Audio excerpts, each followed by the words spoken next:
Prologue, Lies, Fiction, and the Declaration of War. My new leather shoes tapped against the floor. I didn't need to turn around. I could sense on my skin that tens of thousands of eyes watched my every move. It was customary at the welcome ceremony here at Shiki Island, Aka the Academy, for the first-year student who had earned the top score in their year's admissions exam to give a short speech. That's generally how they wrapped up the main program, with the speaker often greeted by little more than some sparse applause along the way. But now, there was a kind of heat filling the auditorium like nothing before during the day's proceedings. My steps echoed softly as I walked up to the microphone, breezing my way through the intense atmosphere effortlessly. After a small breath, I looked around. I'd heard this was the largest auditorium on the island, but it seemed like every seat was occupied. A few audience members spoke in hushed tones with their friends. Some were yawning like they wanted to be elsewhere, and a few were playing with devices. But even those uninterested in this ceremony were clearly paying close attention to me. Of course, that was to be expected. As the person introducing me explained, I was the student who had gotten the highest score ever recorded in the history of the Academy's entrance exam, one of the most difficult tests in the country. Then I'd followed it up on my very first day by doing the unthinkable. I'd become the highest ranked on the island in an instant. The quickest rise to the rank of 7-star in Academy history, the most promising rookie of all time, the name on everybody's lips after he'd taken down the previous year's unbeatable champion in one day. Of course, it was all a lie. Oh man, I think my heart's gonna stop. Why am I here? What am I doing? Most of the information the MC gave to the audience was complete bullshit. In fact, the only facts in that intro were my name and gender. The truth was that I'd just barely passed my classes, I wasn't a 7-star, and I wasn't even close to being the strongest here. In fact, the school had told me I'd scored the lowest out of the entire student body. I was a minnow among minnows. I didn't even register as a face in the crowd, but apparently no one had been informed of that. We had to keep these lies going at all costs. So, doing whatever I could to calm my racing heart, I smiled and opened my mouth. Hey everyone, my name's Hiroto Shinohara, and I'm your new 7-star. First of all, let me say that my reign over this island as a 7-star will last my whole time here. I have zero intention of giving those stars up to that little miss, or anyone else for that matter. Oh, but if you don't like that, you can always challenge me, okay? I'm always ready for a game with any would-be opponent. Of course, that assumes you don't mind getting smashed into a pulp. I wrapped up my speech, trying to sound as inflammatory as possible. I'm pretty sure my voice wasn't trembling at all. A few. The auditorium was already starting to buzz about my tradition-bucking speech as I stepped away from the lectern. A tireless smile spread across my face, but in my mind regret and worry churned. Oh man, I really said all that. Am I insane or just stupid? No, I definitely just have to be stupid. No way I can go back on any of this until it's all over. Well, yeah, that was the problem. I'd have to fool everyone for the next 2 years until I finally graduated. This lie would have to hold up, and I'd need to do whatever it took to protect it. So how had it come to this? It all goes back to earlier that morning. Chapter 1. The Liars Meet and Clash. You saw one. It was Wednesday, April 6. I stifled several yawns as I walked along a mostly barren street in the pleasant, quintessentially spring-like weather. It was a little after 8, and although it'd typically be a bit eerie for a town to be this quiet in the morning, I reasoned that it was understandable enough here, given the unique nature of this place. An atlas would tell you I was on Shiki Island, but it was more often called simply the Academy. It was an aquafloat, an artificial island, one built a few hundred miles south-southeast of Tokyo Bay. Apparently, this small island had been funded by some massive conglomerate way back when with the goal of educating true elites or whatever. However, the system they'd devised had produced results beyond what anyone had expected, creating a seemingly never-ending flow of top-level graduates. This had led to huge crowds of people joining the project. Now the island was home to a pretty large city divided into 20 districts, or wards. By the way, the total population was presently at around 1 million, half of whom were students. As a newcomer, I found it tough to wrap my head around. Okay, the official opening is tomorrow. It's just this welcome to the island ceremony this afternoon still feels pretty much like spring break to me. No wonder I'm the only one out this early. I thought back to what I'd read in the school guidebook and sighed. Normally, I'd be trying to grab a few more minutes of sleep as well. I'd finished submitting all the paperwork and stuff for my school admission the day before, and I had planned to take it easy today. But thanks to the constant rain for the past 2 days, the ferries to the academy had been delayed. I hadn't made it here until 10 the previous night, and by the time customs finally released me, It was past midnight. Obviously, I was in no mood to hit the school at that point, so now my whole schedule was delayed by a day. Being a newcomer and all, I wanted to attend the welcome event that afternoon. To do so, I had to finish a bunch of little errands before noon rolled around. And that's why I was presently headed for May School, a private institute located in the 4th ward of the academy.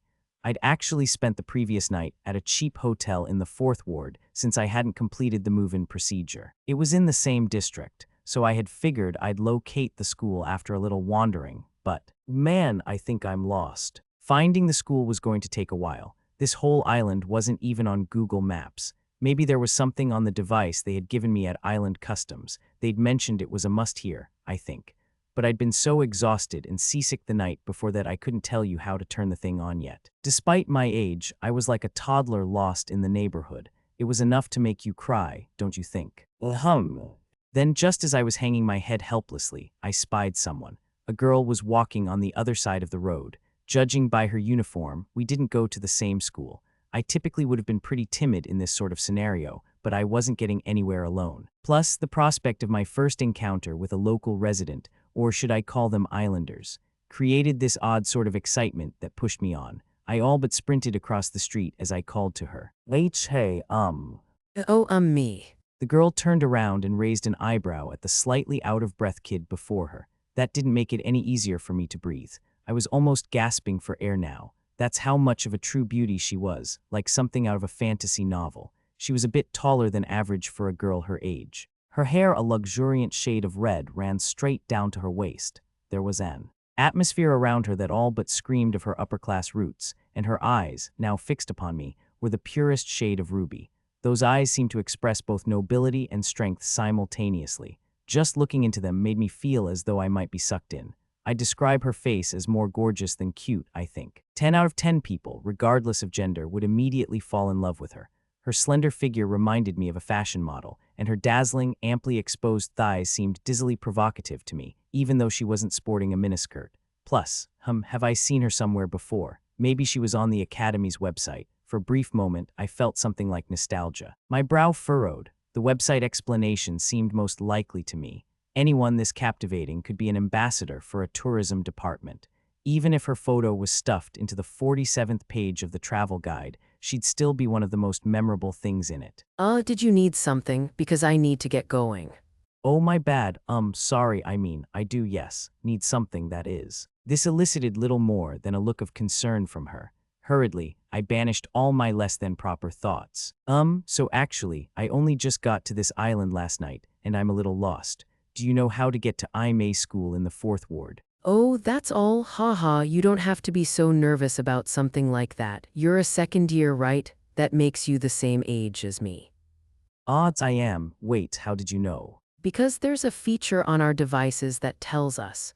You can find out the name and school of any student on the academy as long as they're the same year as you or lower. You really didn't know they're supposed to teach you how to use your device before anything else.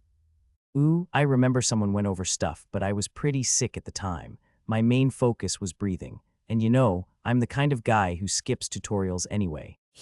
Sure. So you're asking random people for help instead? All right, can I see your device really quick? She gave me an elegant chuckle as I pulled my academy device out of my pocket. I didn't know how to turn the thing on, so it was little more than this oblong object with a time display on the outside. The girl took my hand and guided my index finger toward a small depression at the top of the screen. It felt cold, interrupting my thoughts for a moment. An instant later, the device started up with a soft sound. I guess it had accepted my authentication, or whatever. You see, that's how you activate it. Beyond that, it's mostly like any other smartphone. I kept it hidden, but I was feeling pretty defeated. The girl kept talking in her gentle way. There's a blue icon on the bottom, right? That's your map. Some of the details are different, but you can basically treat it as an island-specific Google Maps. Oh, okay. If I knew this, I wouldn't have gotten lost in the first place. Well, that's your fault for not listening to the rundown, isn't it? That's called just desserts. You're right, I can't even defend myself. I half grinned. The girl joined me, smiling herself. She was just such a nice girl. I don't want to get caught up in cliches like, and that's how I fell in love at first sight or whatever, but she did a lot to stoke my feelings. I was glad to have met her. Okay, I gotta get going. I was on my way to do some shopping. Take care, all right. That's sure. She waved at me, smiling warmly, as I basked in happiness. That little gesture was so charming that I thought to say something more than thanks, but I stopped myself and kept it to that. That should have been the end of my exchange with the girl whose name I hadn't learned. But, no. A loud noise filled my ears. My attention quickly turned to the street. The academy's population was notably almost 60% students. There were far fewer cars on the road than in mainland Japan. That didn't mean zero traffic, however. The guidebook had mentioned that I was likely to see heavy vehicles all around, busily handling construction, and here came one of them now. Out of the corner of my eye, I saw a large truck coming from the direction the red-haired girl was going. She and I were both on the sidewalk, but let me remind you that the island had suffered a 2-day rainstorm, one hard enough that my ferry was delayed for 12 hours. That meant a lot of standing water on the street. And when a truck like this, perfect for transporting would-be heroes to other worlds, passed through that water, it was easy to predict what would happen. Oh crap, I dashed forward, catching up to the girl and taking her hand. Forcefully, but not enough so to hurt her, I pulled her away from the danger. Hey. As for the results, well, it was very much a did I ask for your help kind of thing. After all, the moment I took her hand, she was already veering right to avoid the splash of water from the truck. It was at that moment, when she was off balance, that I pulled her away. The result. Whoa! 2 muffled shouts and a splash could be heard. Then all that remained was the sound of the engine as the truck fled the scene without a trace of guilt. I opened my eyes cautiously, only to find the scene more stimulating than expected. The red-haired girl, her wrists still in my hand, had been yanked down to the asphalt road. Her whole body was soaking wet, which meant the water had gotten her head first. Her long hair clung to her cheeks and neck, and her skirt was stuck to her thighs. The white blouse peeking through her blazer was drenched and just a little bit transparent. It was, to sum up, a sorry scene. Ah, there's. The girl was right before my eyes. That wasn't a figure of speech. It was the best way to describe that sort of proximity. Her mouth hung open and her cheeks gradually reddened. I guess her brain was having trouble processing what had happened because the embarrassment was only just crashing down on her. As for me, what am I gonna do? I gotta explain this somehow, and fast. On the surface, I was staring at her straight-faced, but inside, I was about to explode from sheer panic. I thought to get on my hands and knees and apologize as hard as I could. However, I'd heard somewhere that an apology was a tacit admission of guilt, especially with easily misunderstood body contact like this. Being too free with my apologies could be counterproductive. Perhaps I ought to play the gentleman and lend her some of my clothes. That was off the table, too. It opened up the question of what we'd do with her wet uniform. If I offered to wash it and give it back later, I'd surely be a dead man. So what's my next move then? How long are you just gonna stare at me like that? What? While I mulled over my options, the bright-red girl shoved me away with all her might. Upon reflection, I could have stepped away from her a little bit before anything else. I was way too oblivious. Huffy. While I wallowed in a light bath of shame, the girl breathed heavily, clutching herself. Then, after a few seconds, her eyes of pure ruby bored into me with a sharpness that made her earlier calm, friendly demeanor seem like a total front. Look, was that really a coincidence, or did you plan that from the start? I didn't plan. What's that even mean? Of course it was a coincidence. Oh yeah? I don't know, you don't look the least bit disturbed about any of this. This whole interaction's been weird. You're totally clueless about a device everybody here has. You're a 4th ward student, but you're in the 3rd ward for some reason. And that truck wasn't from the 4th ward either. It'd make a lot of sense if the driver was in on this whole thing with you. What? The girl was mumbling all this with her wet right hand over her mouth. Honestly, I didn't know whom that truck belonged to, and I couldn't have cared less. But, in her eyes, I guess this was an open and shut conspiracy. And no, you've got it all. I don't want to hear your excuses. Besides, I'm sure you were going to humiliate me, have your way with me, sexually assault me, you name it. But I'm not gonna let that happen, okay? Because if you want to have a game, I'll take you on right now. You're an academy student, so if you want a piece of me, you'll have to take it fair and square. This drenched, furious girl was now all but daring me to agree. She was caught up in a fit of rage, and the more adult-oriented implications in her tirade unnerved me a bit. Despite feeling a little overpowered, I tried to trace my memories back a little. The game system was one of the unique aspects of life on the academy, part of what made it a site for elite education.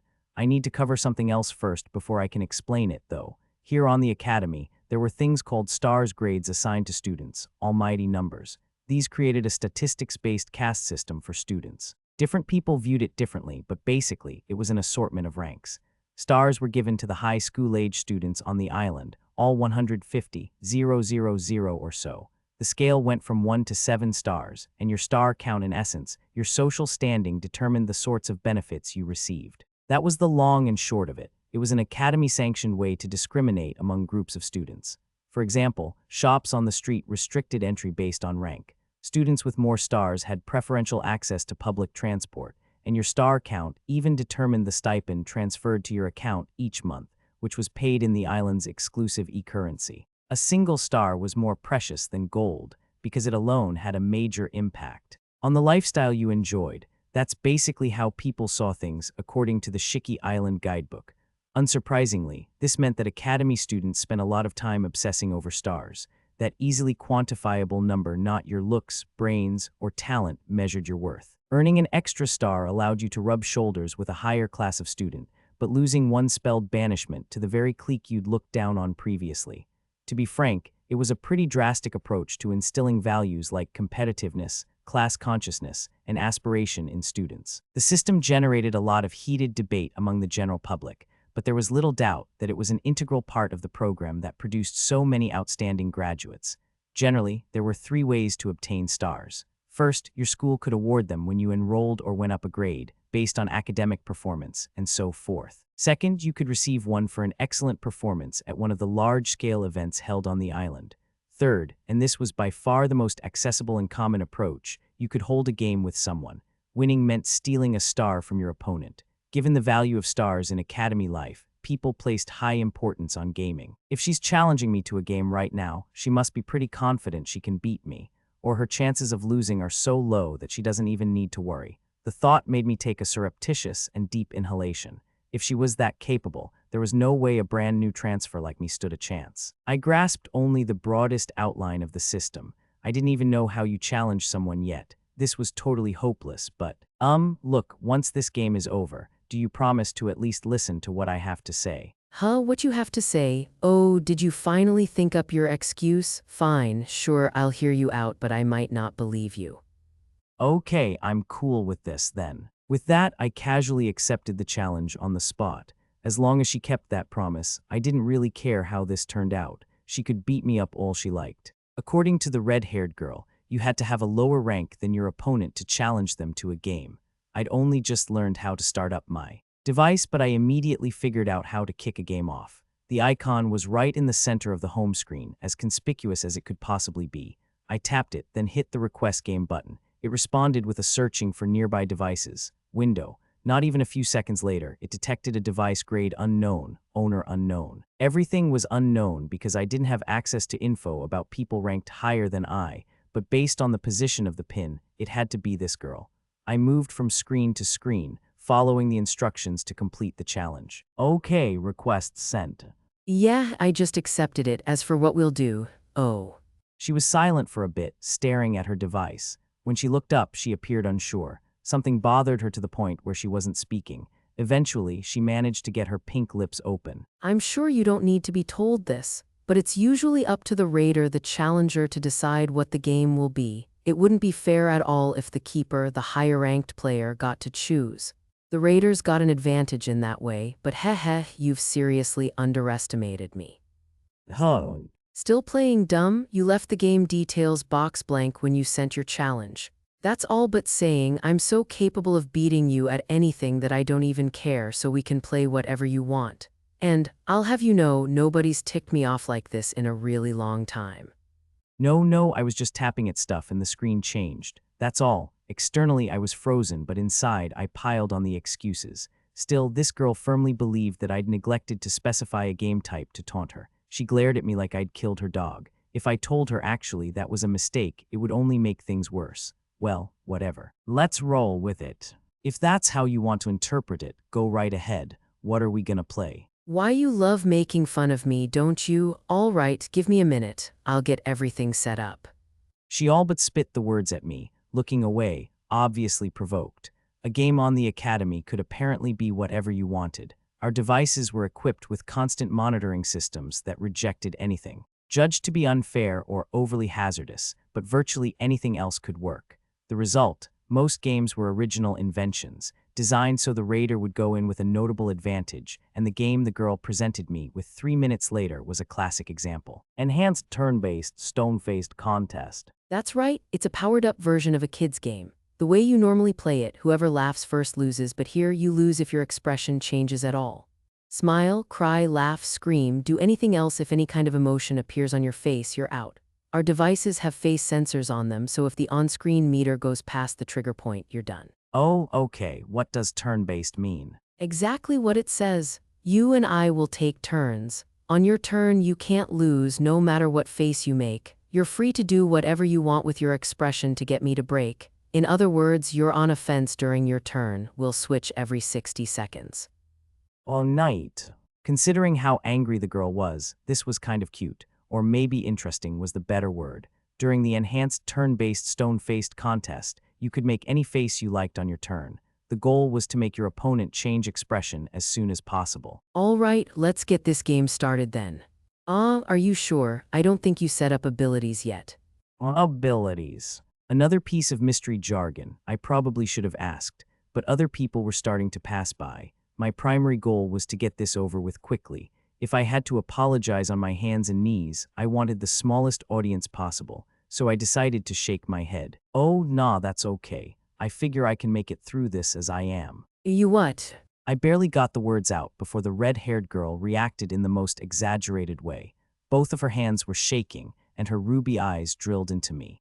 So you think you can beat me without using any game apps to weaken me? Wow. I just made a terrible mistake, didn't I? Hey, all right, fine then, perfect. In that case, let's get this started just like you want. You're going to regret making a fool out of me. With that declaration, the girl raised her right hand. Then, with a soft beep, my device's display switched to a window that read "The game has begun." A projection emerged from the screen, expanding next to us. It showed icons of our faces, the remaining time for the current turn, a meter indicating the defender's facial expression, and so on. Whoa, I heard about this, but seeing it in person's pretty impressive. Seeing this play out like something from a video game astonished me. The Academy's tech really was way ahead of the mainland's. I wanted to explore this in greater depth, but this wasn't the time for it. According to the faces displayed on the scoreboard, I was the first attacker. Okay, the game begins with your turn. It'll switch over to mine without any warning after a minute, so you better watch the clock.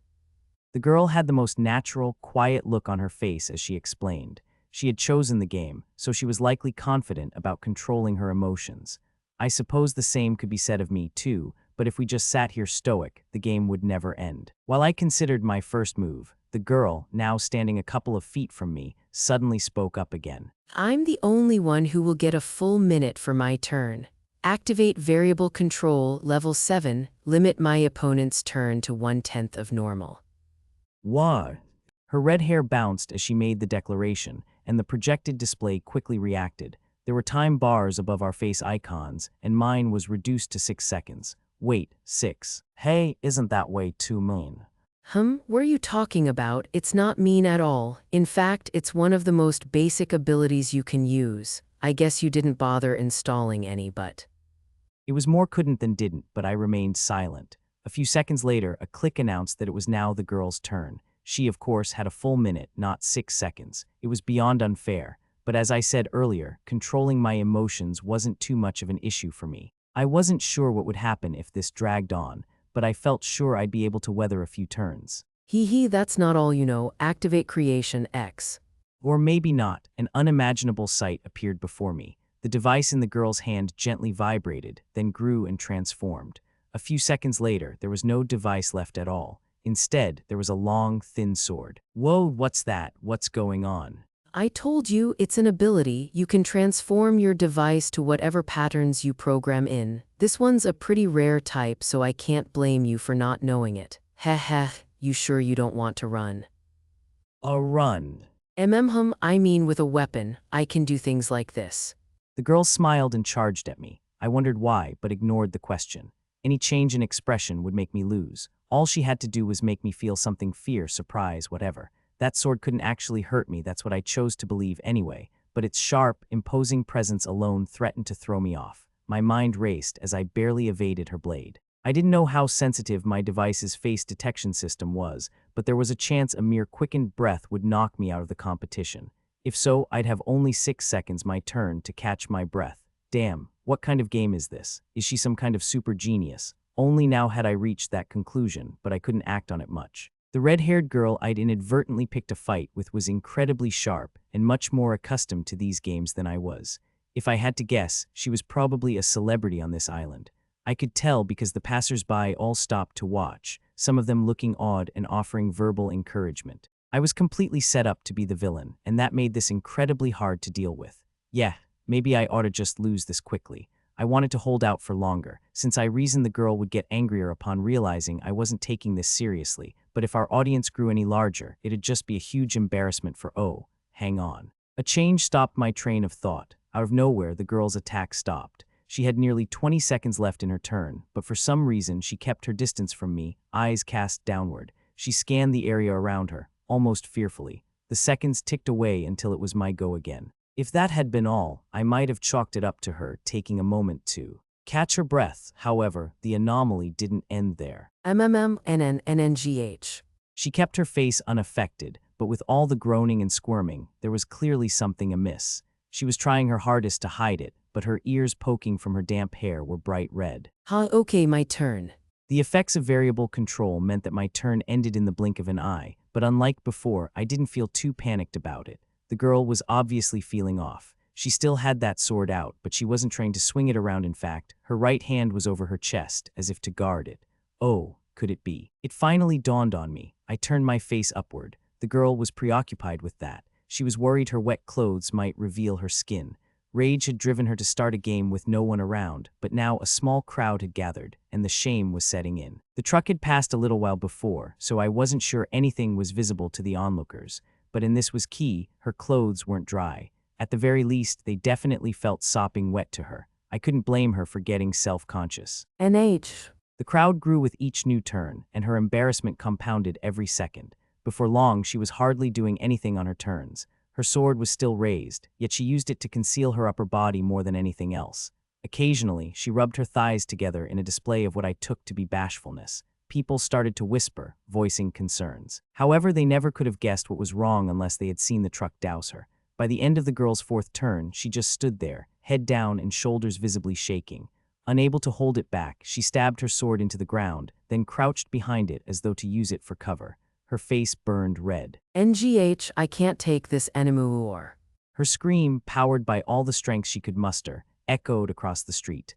Clearly, there was nothing normal about her behavior, and it was more than enough to set off the face detection meter. Beep. Change in facial expression detected from Sarasa Sayonji. Game end conditions met. Possession of Sarasa Sayonji's star will now be transferred to Hiroto Shinohara. The robotic voice droned from both our devices, announcing the end of a game that had been short but had seemed to last forever. Sarasa Sayonji. The family name sounded kind of familiar, but I had bigger issues to deal with. I won. Now she's going to hate me even more. Why the hell did I have to win? I'm so stupid. She mostly defeated herself, but this can't be good for me. My mind was racing too fast to string a coherent thought together. Honestly, I'd never even considered the possibility that I'd actually win. My initial plan had been to let her beat me, get on her good side a little, and then apologize, but it was way too late for that. I felt more concerned than I had before. While I was busy worrying, the audience, which had kept eerily silent, suddenly erupted in a burst of activity. What? Wait. Why, you're kidding. Sayonji lost. This is unthinkable. I can't believe Miss Sarasa lost to someone like him. Never. Deny it all you want, but she did. I can't believe it either, but... Oh, wow. The Empress has lost so early in the school year. Who could have predicted this? Who is he even? Some hidden freak of nature from the 4th ward. What? The audience shot from 0 to 1,000 instantly. I couldn't keep up with them, and my head listlessly tilted to one side.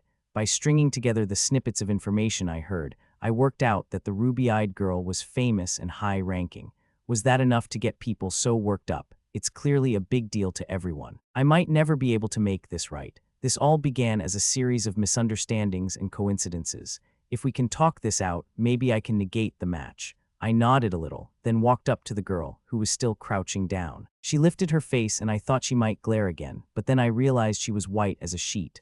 All the shame from before was gone. Her eyes bored into mine again. Her expression showed a mix of regret, anger, and self-hatred, and her lips quivered as a single tear went down her face. It was beyond me to discern the exact meaning behind all this. I'd only just met this girl, after all. This absolutely wasn't the reaction of someone who had only lost one star, but I had no way of knowing what was going on in the background. Move. After staring at me for a few moments while trying to say something, the girl finally uttered a single word as she stood.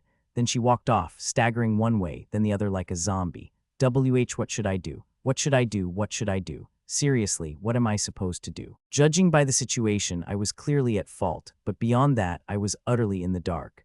What was the problem, and why was she crying? My confusion and panic climbed so high I couldn't think anymore. Someone had to explain things to me. As if in answer to my thoughts, although I knew that was impossible, a black car drove over and stopped in front of me. An old man in a tuxedo hopped out, a gentle smile on his face. He brought his right hand to his chest, bowed deeply to me, and spoke in a kindly, elderly voice. Are you Mr. Hiroto Shinohara? Please come with me. The provost is waiting for you. I rode in the butler-like old man's car for 10 or so minutes. According to him, I was being taken to school. The 4th Ward's Mayhem School had an enormous campus that housed nearly 20,000 students, from elementary to university age. It retained a top spot in the rankings that measured schools on the island against one another in assorted ways. My guidebook described it as an elite organization that combines a relatively loose school environment with a unique devotion to gaming. And now here I was in the provost's office, the very core of this institute. After being led here, I was directed to have a seat on an almost scarily plush sofa. The young woman seated across from me began our meeting with a deep sigh. Ugh, I swear. Do you have any idea what you've done on your first day here? I cautiously lifted my head at those exasperated words. The woman didn't look pleased, and I wasn't going to get out of this by ignoring her. This was Natsume Ikinos, current provost of Mayhem School and superintendent of the 4th Ward of the academy. She sat there in front of me, leafing through some papers. The only real words to describe her were adult woman. A dark-haired beauty who looked great in office attire. She had her legs crossed, despite her risque tight skirt, and the image she exuded was a mixture of coolness and sweet temptation. However, one's first impression of her was unlikely to be of either quality. How should I put this? She was ferocious, in a way that suggested a sadistic streak. If you classified people as hunters or hunted, she'd undoubtedly be in the first group. This actually wasn't the first time I'd met Provost Ikinos. In fact, back when I was still attending school on the mainland a month ago, she was the one who'd invited me to the academy. We'd met a few times since then so she could help organize my admissions exam and island visa. I'd been due to visit her first thing at school today before I got delayed, and considering I knew no one on the island yet, this woman before me was about the only person I could rely on for now. Are you referring to the game I was in? Exactly, so how about I get your side of the story first?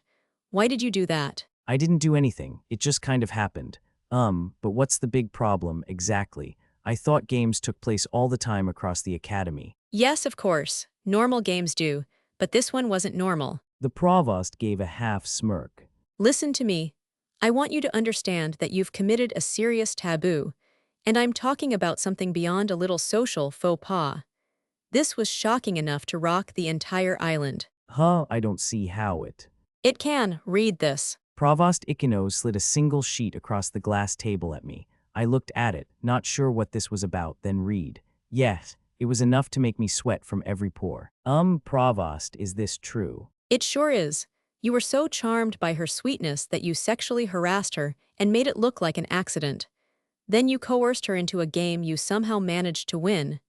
That's what you said, right? I think you're maliciously bending some of the details, but that was the result, yes. If that's how it ended, the exact process doesn't matter. Typically, your victory wouldn't be a problem. In fact, taking stars from students in other wards is more than welcome, in my opinion. But the opponent you picked, she's unique. I re-examined the paper while the provost spoke. There was a photo of the girl I'd held a game with printed on the sheet, and the text profile beneath it almost made my eyes pop out. She's a second year at Oga School in the 3rd Ward High School section. In her admissions exam, she scored the highest in school history, and during her first year, she rose to the topmost rank of 7-star. She was the only student on the island to achieve this. A lot of people call her Empress, out of both fear and respect. She's had a perfect record until now, never losing a single game since her enrollment. That's Sarasa Sayonji, the absolute monarch of this island. That's not even all of it. Didn't it dawn on you when you heard her last name? The Sayonji family counts the founder of the academy among its ancestors. Her grandfather is Masamune Sayonji, the current Grand Headmaster of the academy and the director of the world-renowned Sayonji Group. That makes the young lady you defeated a VIP among VIPs here on the academy. That's who she is, and I beat her. Yes, that's exactly what you did. And here's where the biggest problem lies.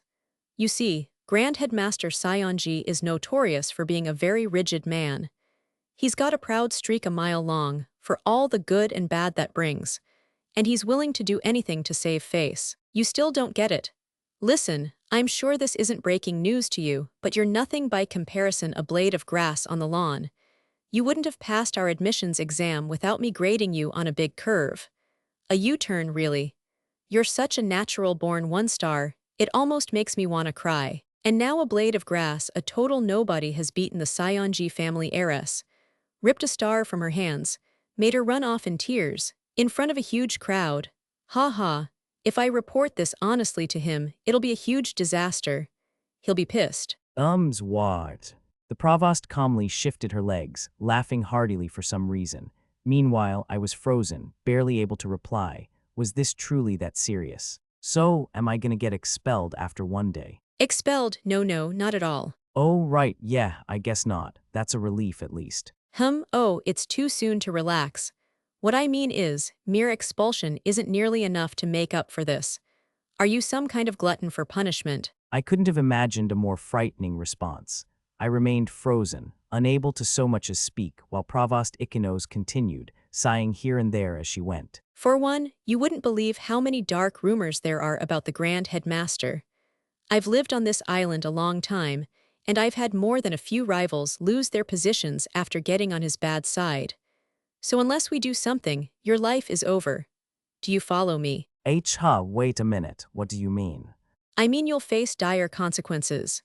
Do you think anyone is going to accept you once they find out the Sayonji family drove you off the island? There'll be no place in modern society for you.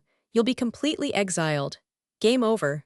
Understand? You've got to be kidding, and why are you acting like this is funny? I can't deny that I find it a little amusing. You don't have to admit it. Hold on. There's no need to panic. To tell the truth, I'm calling a board meeting right now to debate what to do with you. Oh, that's a conference for the leaders of all the wards, by the way. You know, the Board of Regents in Ward 0. Masamune Sayonji's the Grand Headmaster on paper, but as long as he doesn't personally intervene, the board's the highest and only decision-making body on the island. To put it another way, if we keep them quiet, we can propagate any story we want, no matter how irrational. Just give me some time to handle this. Provost Ikenos stood, still smirking, then took a few elegant steps toward a desk against the wall. There was a desktop PC on it, and I saw a bunch of video chat windows on the screen. It was probably a web conference. She put a finger to her lips, telling me to be quiet as I watched from beside her. Then she turned on her mic. Sorry to keep you waiting. This is the Provost from the 4th Ward. You're late, far too late. What's the deal? I knew you'd be involved when I heard we were facing disaster this early in the school year. And I was right. We need information. All we have are these vague reports about someone defeating the Empress. Yes, I'm sure you're all eager to hear more. The student in question is a new transfer, after all. He hasn't finished his official paperwork yet, so no matter how deep you drill into the island database, you won't find anything on him. A new transfer. Right, you recruited a student from the mainland. Who is he? Stop wasting our time and give us details. I think you know more than anyone how unwise it is to annoy the Grand Headmaster. I know. I'll explain everything. There's no need to rush me. The student at the center of all this is named Hiroto Shinohara. I'll omit the exact course of events for now, but he's definitely the one who defeated Sarasa Sayonji in a game. Ugh, so the rumors are true. If he's that new to the island, he can't be high rank.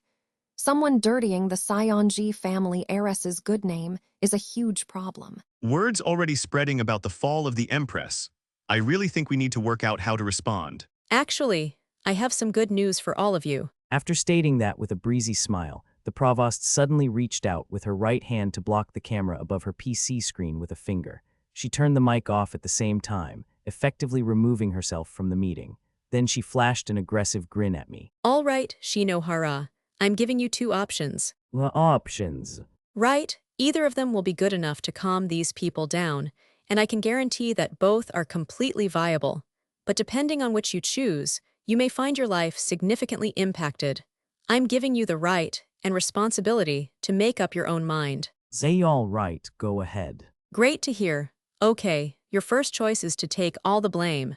I thought we were talking about ways to avoid that. We'll just need to work on how you'll shoulder the responsibility. For example, we could claim you're connected to certain underground groups in the 8th Ward. Hiroto Shinohara used some illegal abilities he picked up from them to beat Sarasa Saionji. That kind of thing. The key point is that you won illegitimately. You'll be investigated by school authorities, and the game will be stricken from the record. I know that sounds cruel, but in terms of the practical scenarios at our disposal, I think this is the one that'll leave you the least damaged. Okay. You'll only be punished for a rule infraction. People will take it as a cheat that tricked the Empress into defeat, which won't harm the Saionji family's honor. You'll still wind up exiled from the island, though. Ouch, okay, what's the second option? We make you into a 7-star. This was beyond unexpected coming from the provost. I know my response made me sound like an idiot, but it was all I could manage. You'll make me into a 7-star. I'm not sure what you mean. Figures, you heard the regents. Ultimately, this is a tricky problem because it will cause the Saionji family to lose face. Structurally speaking, it might be a little difficult to comprehend from the outside, but our biggest issue is that you're too much of a nobody. If she lost to a worthy opponent, then not even the Grand Headmaster would have a reason to get involved. So we'd use the regent's argument against them. We'd make you someone on equal footing with the Empress. Wait a second. I understand the logic, but is that even possible? 7-star is the best rank on this island, right? There's only one of them on the island. If we bend the rules to create another one, I think a lot of people will object. No, they won't. I think you're missing an important point. The provost smirked. The star hunting system is deeply embedded in the Academy's core. It's set up so that no one, not even the Grand Headmaster, can meddle with it. That prevents crimes, you see. Normally, if you scored a 1-star grade on the admissions exam, then you'd be a 1-star, no matter how you complained. There's no bending the rules or anything. If you wanted more stars, you'd have to step up and win some games. So you're saying that I have no chance at being a 7-star? Typically, you wouldn't. But we're dealing with a pretty unique case here. All right, you just defeated Sarasa Saionji in a game. That means you took a star from her. Oh, right. I suppose that it happened, even if I didn't do much to win. The person who lost a game had to relinquish a star to the winner. Following the provost's instructions, I looked at my profile page on my device. It listed assorted data about me: my name, age, gender, school, and information on my 1-star rank. I'd played a game before I'd fully completed my school enrollment, so I imagined I was treated as having 0 stars when I made the challenge. Hey, is this a bug? I showed the screen to the provost, a little confused. The star I'd taken from Sarasa Saionji was red for some reason, with the same kind of ruby sheen as her eyes. It was pretty, but red wasn't the usual color for a star. Provost Ikinos shook her head, still smiling confidently while I stood there confused. No, that's not a bug. That's a unique star, a special kind of star. Out of all the stars changing hands on this island, only 10 or so unique stars are known to exist. A unique star. Yeah, it counts as 1 star just like any other, but having an extra color gives you certain perks. I'll go into all that later, though. The whole system doesn't matter as much as the fact that you have a red star. Tell me, when you picture the word red, what's the first thing that comes to mind? Red, ketchup. Thanks for that unexpectedly cute answer, but you're wrong. Having a red unique star gives you the right to tell a single lie, the type that someone might catch you red-handed in otherwise. The lie. I parroted. The provost crossed her legs in her tight skirt again. Right, to be precise, you've earned the right to have a lie backed up with hard data. Like I said, the Academy's star hunting system is an ironclad rule, but if you possess a certain star, you get the right to change one piece of data in our computers. For example, I could rewrite your record so your height's listed at 6'1". Then it would be true as far as the data's concerned, anyway. I'm not sure why you're assuming I have a hang-up about my height. Are you telling me I can use this star to handle this problem? Right, you'd lie your way out of it. Your data says you have only one star, but we can rewrite it so you have 7 instead. There's no way to confirm someone's rank unless you look at their handheld device or the database itself, after all. After we change that single field, you'll appear like a 7-star to everyone on the outside. But that's kind of. This situation was growing bigger by the second, and alarm bells blared in my head. I frantically searched for some grounds to turn down this suggestion. Isn't a new 7-star transfer student going to look suspicious? If I use a red star to lie about it, I feel like people will find out really quick. Not at all. Word will spread fast that you got a red star from Sarasa Sayonji, but not all that many people know what a red star can do. They won't be able to figure out it's a lie. Wow, really? Yes, that red star has been hoarded by the Sayonji family since long before Sarasa got a hold of it. Plus, given its power, none of its previous owners will be too keen on saying much. If they do, people will know they've lied as well. Trues, wait, why do you know about it? Because I used to have that red star myself, obviously. That was way back when I was a student, though. Provost Ikinos, whose age I couldn't begin to guess, smirked at me. I was stunned into silence. This red star, a liar's star that let you buck the entire academy system. The provost was suggesting I use it to become a 7-star, like Sayonji had been. So I'd be a fake 7-star. That's right. The administrators can stare at the data all they want, but all they'll see is that you're a 7-star. They'll have to keep their mouths shut. And if they let it slide, it'll become the truth for the whole island. Now, the Sayonji family knows what the red star can do, but your lie will help them. As long as you don't do anything stupid, that family won't interfere with you. I figure your backstory will be something like, you're a staggering young genius who got the highest admissions exam score ever. The fastest 7-star in history.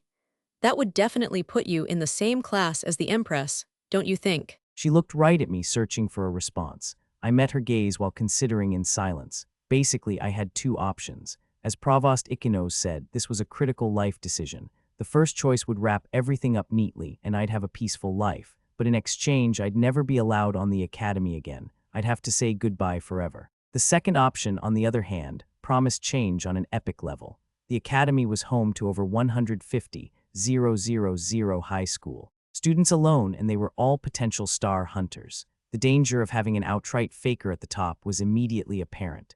I'd stand out above everyone, become more envied than any other person, and constantly be at risk of being challenged to games.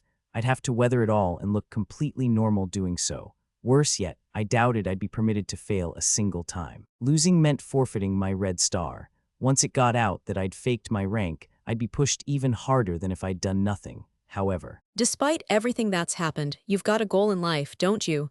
That's why you're here, isn't it? You can choose however you like. But if you give up here, I'm sure you'll never see her again. So this was all a trap. A trap? No, I couldn't have predicted all of this.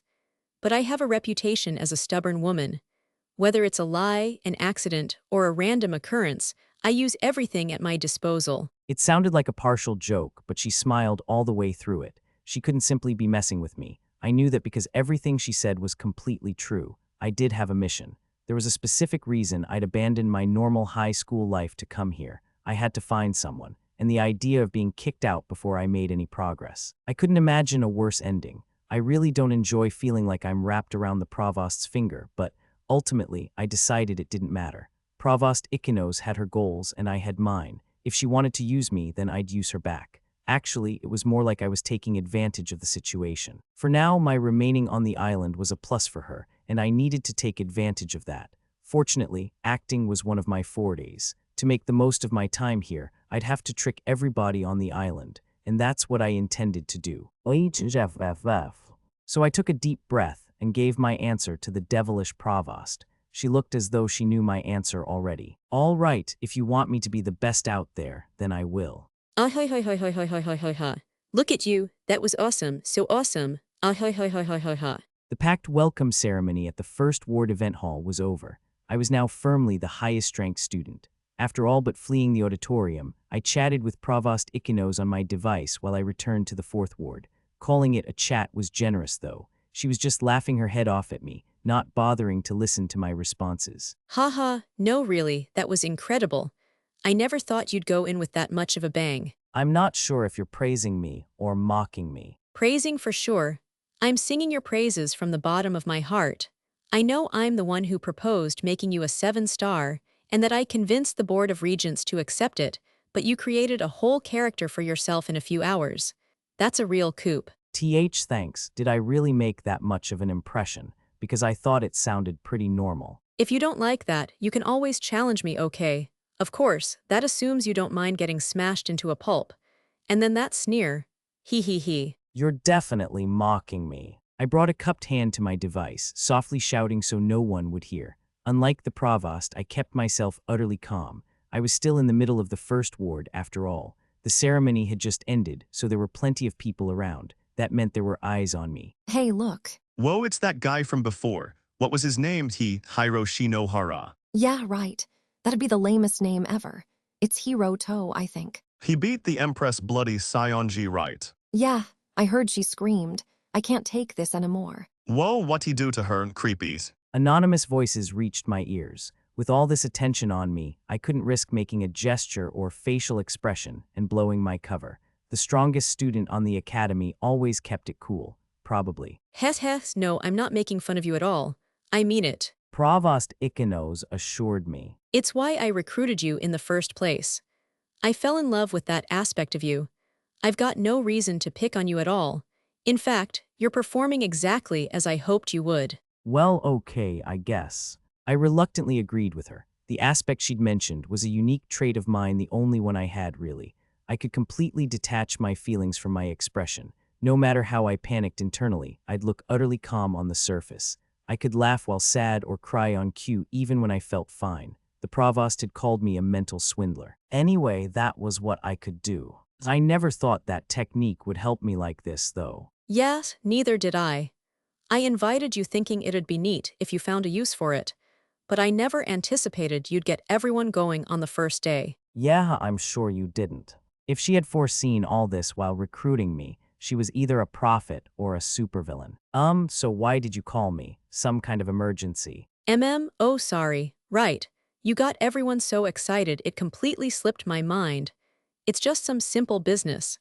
After I sent you to the ceremony, I did a little more finagling on my side. I've worked out a few more details about your status, and I wanted to share them with you ASAP. Talking while you're outside might be a little dangerous. Why don't we get in contact again when you're in your dorm? All right, actually, where am I supposed to live? I planned on working that out today. Oh, no need to worry about that. I already have a dorm prepared for you. The coordinates should be on your device, so just load that up on your map. Provost Ikenos bade me goodbye and quickly ended the call. Phew.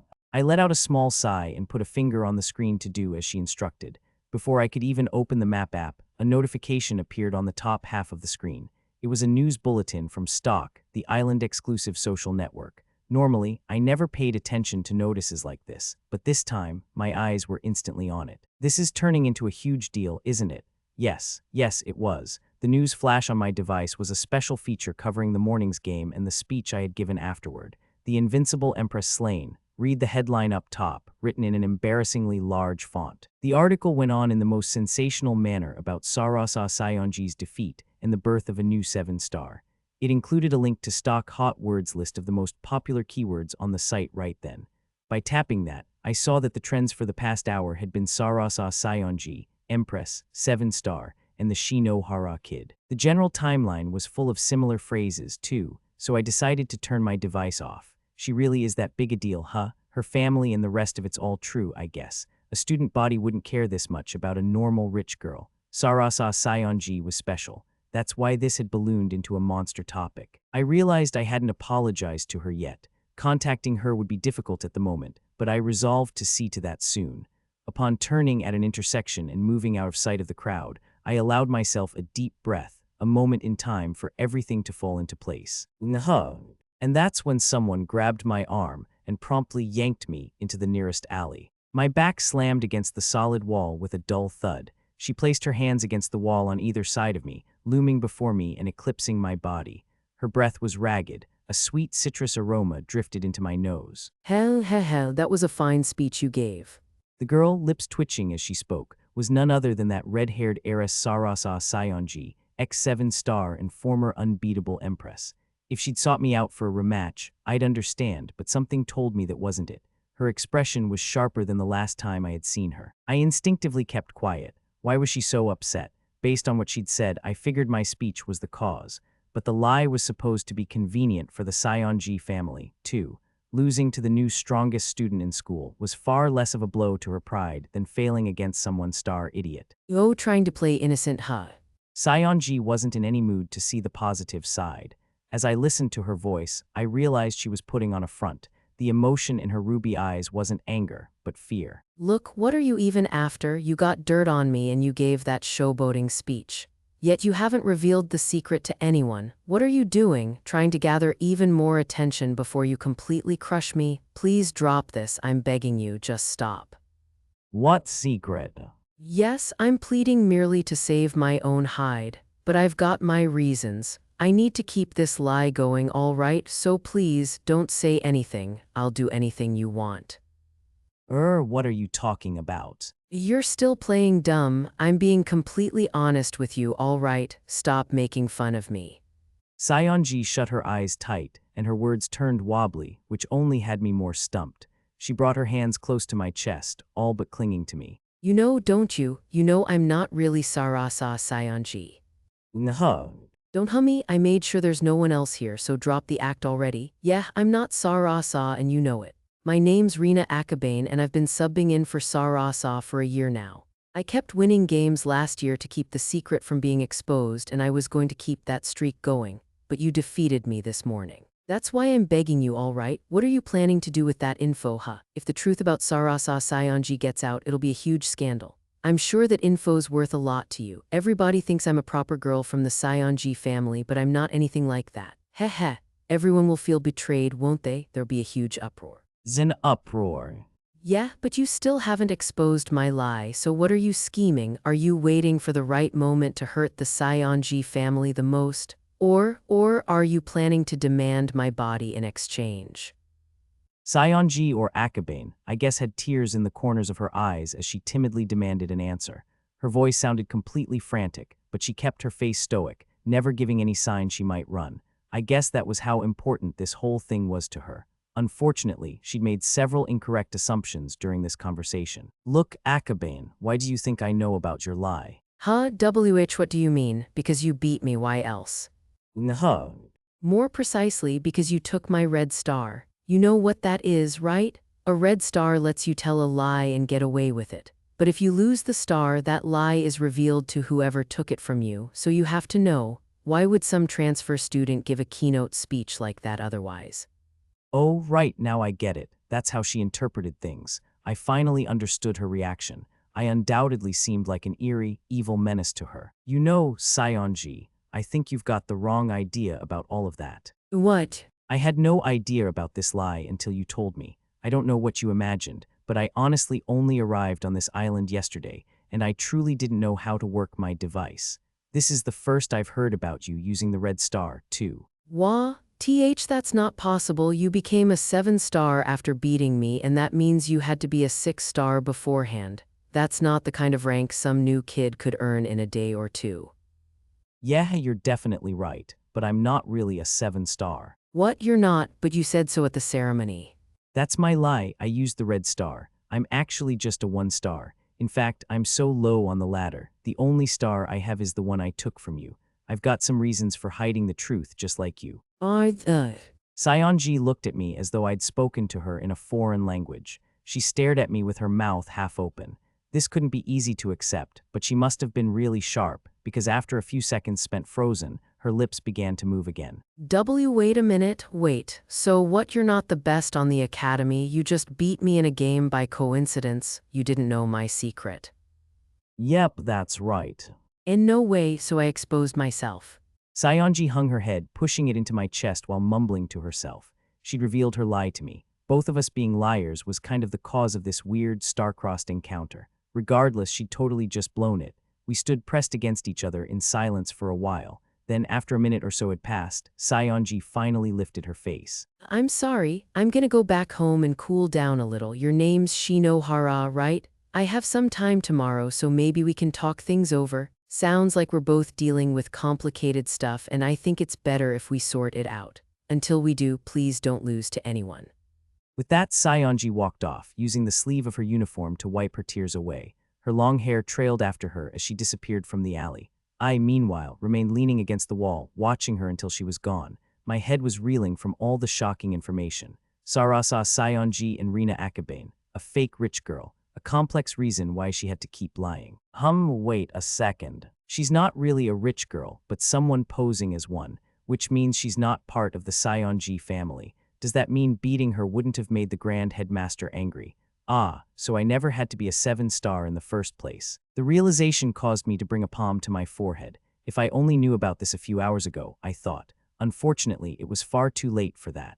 I told the entire Academy student body to challenge me as they liked. I had practically dared them. All 150,000 students involved in the star hunt recognized me as the new top player in town. I couldn't guess what would happen if that lie were revealed. The curtain had already risen, and it was too late to stop the show now. Mans. Cursing my short-sighted actions and how fate toyed with me, I resumed my trek to the dorm, my steps heavier than before. Chapter 2. The fake 7-star is born. The map app installed by default on my device was a pretty neat piece of software that allowed me to find my destination despite my chronic inability to remember which way I was going. At least, I thought it did. But as I looked up at the dorm, the manor, really located at the coordinates I had been given, I began to wonder if my device was broken. This building was exactly what it sounded like, a gigantic Western-style mansion, the likes of which I'd only seen in manga. The white exterior was as elegant as it was gaudy, exuding so much grandiosity that a simple phone picture of it would have seemed like a work of art. I'm living here, you've got to be kidding. I gasped at the otherworldly sight, checking my device repeatedly to make sure. Someplace cheaper would have been fine, I thought in my lower-class way, but then it dawned on me. On the academy, your star rank was everything. All students were guaranteed ample food, shelter, and clothing, but the quality of each depended on your rank. To masquerade as a 7-star, I couldn't live in some dump. Well, if that's how it is, I might as well enjoy myself. With a resigned look on my face, I pushed the gate open and walked past a well-kept front lawn to reach the front door. There was no keyhole or intercom, so I wasn't sure what to do initially. However, I quickly recalled a passage in the guidebook. Right. A student's device was their ID for everything on this island. Typically, the locks were electronic instead of the analog tumbler type. Like this. I brought my device up to the door. It unlocked after a soft beep. With some trepidation, I opened the weighty door. Beyond was what could best be described as an entrance hall, or maybe a lobby. A chandelier hung from the high ceiling, and a plush-looking carpet had been spread on the floor. Even the air seemed rarefied. Most surprising was the maid, standing right in front of me. I reflexively closed the door. Were my eyes playing tricks on me? I was reasonably confident I saw a cute girl in a maid outfit amid the high-class environment. That wasn't possible, though. I had to be hallucinating. After collecting myself, I tried to enter again. Okay. I took a deep breath and gingerly opened the door for the second time. There was no maid, so I took a step inside. Oh wait, there she is. She'd moved into the shadow of a large pillar on the right side of the entrance hall, but she was there. Perhaps she was trying to hide, because only her head, adorned with a white cap, was visible, poking out from behind the column. Was she wary of me? My credentials had worked at the door, so I was reasonably certain this was my new home. But maybe they'd mistakenly double-booked this place or something. I tried to sound as reserved as possible as I called to the maid behind the pillar. It was clear she jumped a little at my voice, though. 30 seconds passed before she finally collected herself enough to answer, although she remained behind the column. I'm sorry, but could I have your name? Oh, sure, my name is Hiroto Shinohara. Do you know if this is where I'm supposed to stay? I think there might be some kind of mistake. Mr. Shinohara? No, you are not mistaken. In fact, I apologize for being so rude to you. Please forgive me for hiding from the man who will be my master. Her voice was flat without much emotion. The sight of her when she stepped into view took my breath away. She was beautiful. Her shiny silver hair was cut at around shoulder length, and her blue eyes shone like pure, polished gems. Her face was more cute than alluring, but given the coolness of her expression, she didn't look very childlike to me. She stood a little shorter than Saionji the Empress, not enough to make her look like a kid, but between that and her ample chest, she possessed a kind of magnetism that made you want to abandon inhibition. However, what solidified the impression she made most of all was her clothing. It wasn't as frilly as a Halloween-made outfit, but it was definitely designed for maximum cuteness, and it matched her demeanor perfectly, that kind of adorable quality that made you want to protect her. That, combined with her polished motions and her facial expression, reminded me of a cat. Is something the matter, master? She must have found my sudden silence puzzling, because she brushed her bangs back and raised an eyebrow. I hurriedly got back to business. There are a few things I'd like to ask. But first, why were you hiding, ma'am? It sounds like you were aware I'd be coming. No need to call me ma'am, master. And I was hiding because of a breakdown in communication. You see, I was told to wait for a Shinohara, but I was not told that you would be a man. Ha, that sly old fox pulled another one on me. Oh. Pardon me, I did not mean to indulge in name-calling. The girl bowed as she delivered a half-hearted apology. Leaning forward only accentuated her breasts, forcing me to avert my eyes. After straightening back up, the girl blithely raised her right hand and pointed to a room farther inside the mansion. I'd be a failure of a maid if I forced my master to spend all day talking in the entrance hall. I'm very sorry. Let us continue this conversation in the living room. From the eye-catching hallway to the lavish stairway, I'd yet to climb, and the vast living room larger than most apartments I'd seen. It was all too much for a plain old student to feel comfortable. That nervousness was swiftly blown aside by the kind words and pleasant tea delivered by the silver-haired maid. Allow me to introduce myself. My name is Shirayuki Himeji. I am affiliated with Oga School in the 3rd Ward, but that evil vixen Provost Natsum Ikinos of the 4th Ward asked me to live here and support my master starting today. Oh, pardon. I froze up, unable to take the teacup kindly placed before me. You live here, so we're roommates. I'm not sure what kind of accommodation arrangement you are picturing, master, but I don't believe that is the best way to describe it. I will be living in this house instead of my own to provide you with assistance. Seriously, for real, doesn't that basically make us roommates? In a way, I suppose. Oh, while it may disappoint you, I will be sleeping in a separate room. I am just a maid, after all. We will not be sharing a bed. Yes, obviously. Anything else would be pretty problematic. Even without that insane option, living under the same roof as such an incomparable beauty was such a fantastical notion that I could barely accept it. Himeji, the maid, cocked her head to one side, as though she didn't comprehend my trepidation. It's hardly worth so much embarrassment.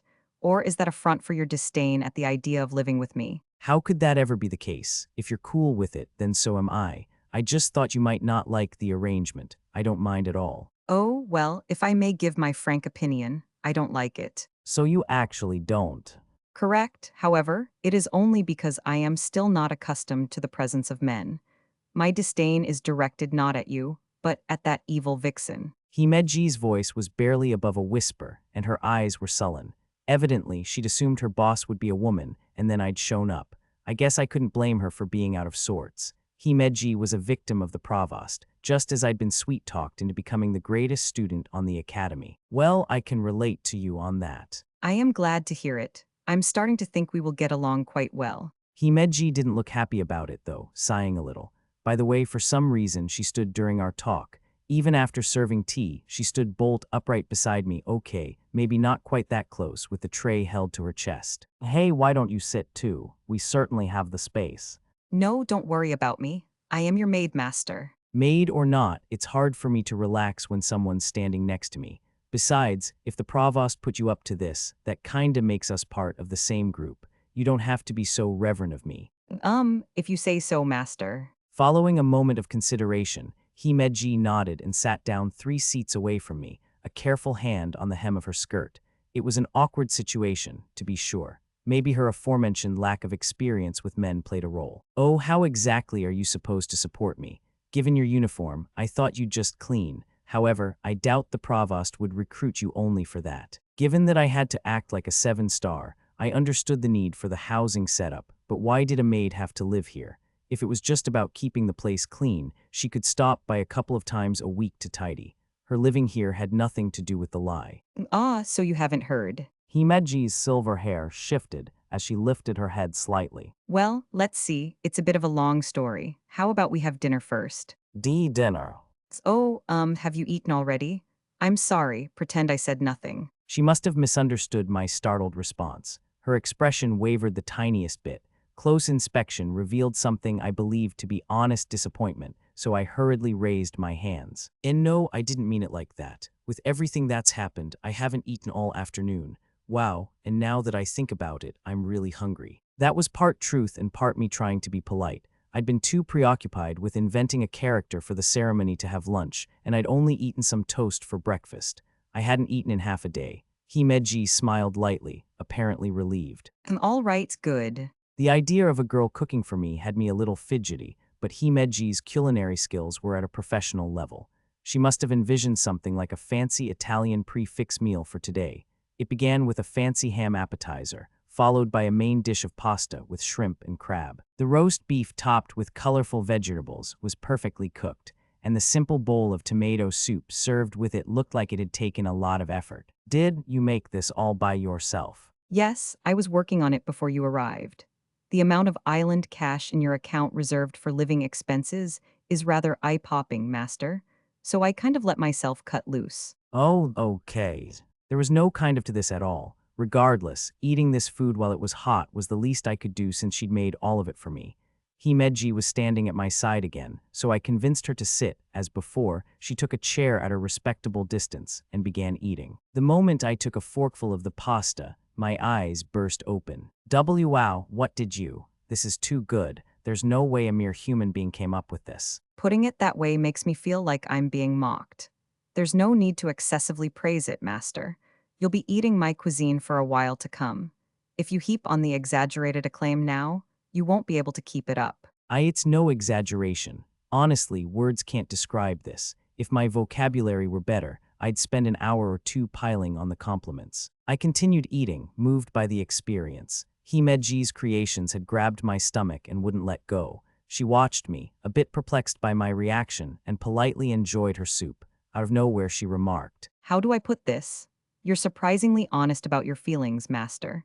That vixen Provost Ikinos, told me you're an expert at disguising your emotions. "Oh, yes, usually I am. It's just an act, though. I can let my guard down and get real with people." I smiled. Friends back on the mainland laughed at me for my honesty. They'd say, "I don't know many people who wear their hearts on their sleeves as much as you do." Maybe it was recoil from unconsciously controlling my expressions most of the time. Let your guard down. Himeji repeated the words quietly. "I know what you mean, but isn't this a little fast? We only met each other a short while ago." That's true, but I don't have many people I can count on as it is, so I can't doubt my allies. Besides, you don't seem bad at all. I don't? Well, if my master is a good person, then I have nothing to complain about. Himeji averted her eyes as she replied. Perhaps she couldn't believe my simple-mindedness. That was a mistake. Hopefully she doesn't resent me for this. Nervousness took root in me, although I kept it from showing on my face. Himeji got more talkative after that, but I never understood why. Okay, let's get into the details. After the meal concluded, Himeji cleared the table, then guided me to another room, a home theater of sorts. There was no real decor, but a giant LCD screen hung on one wall.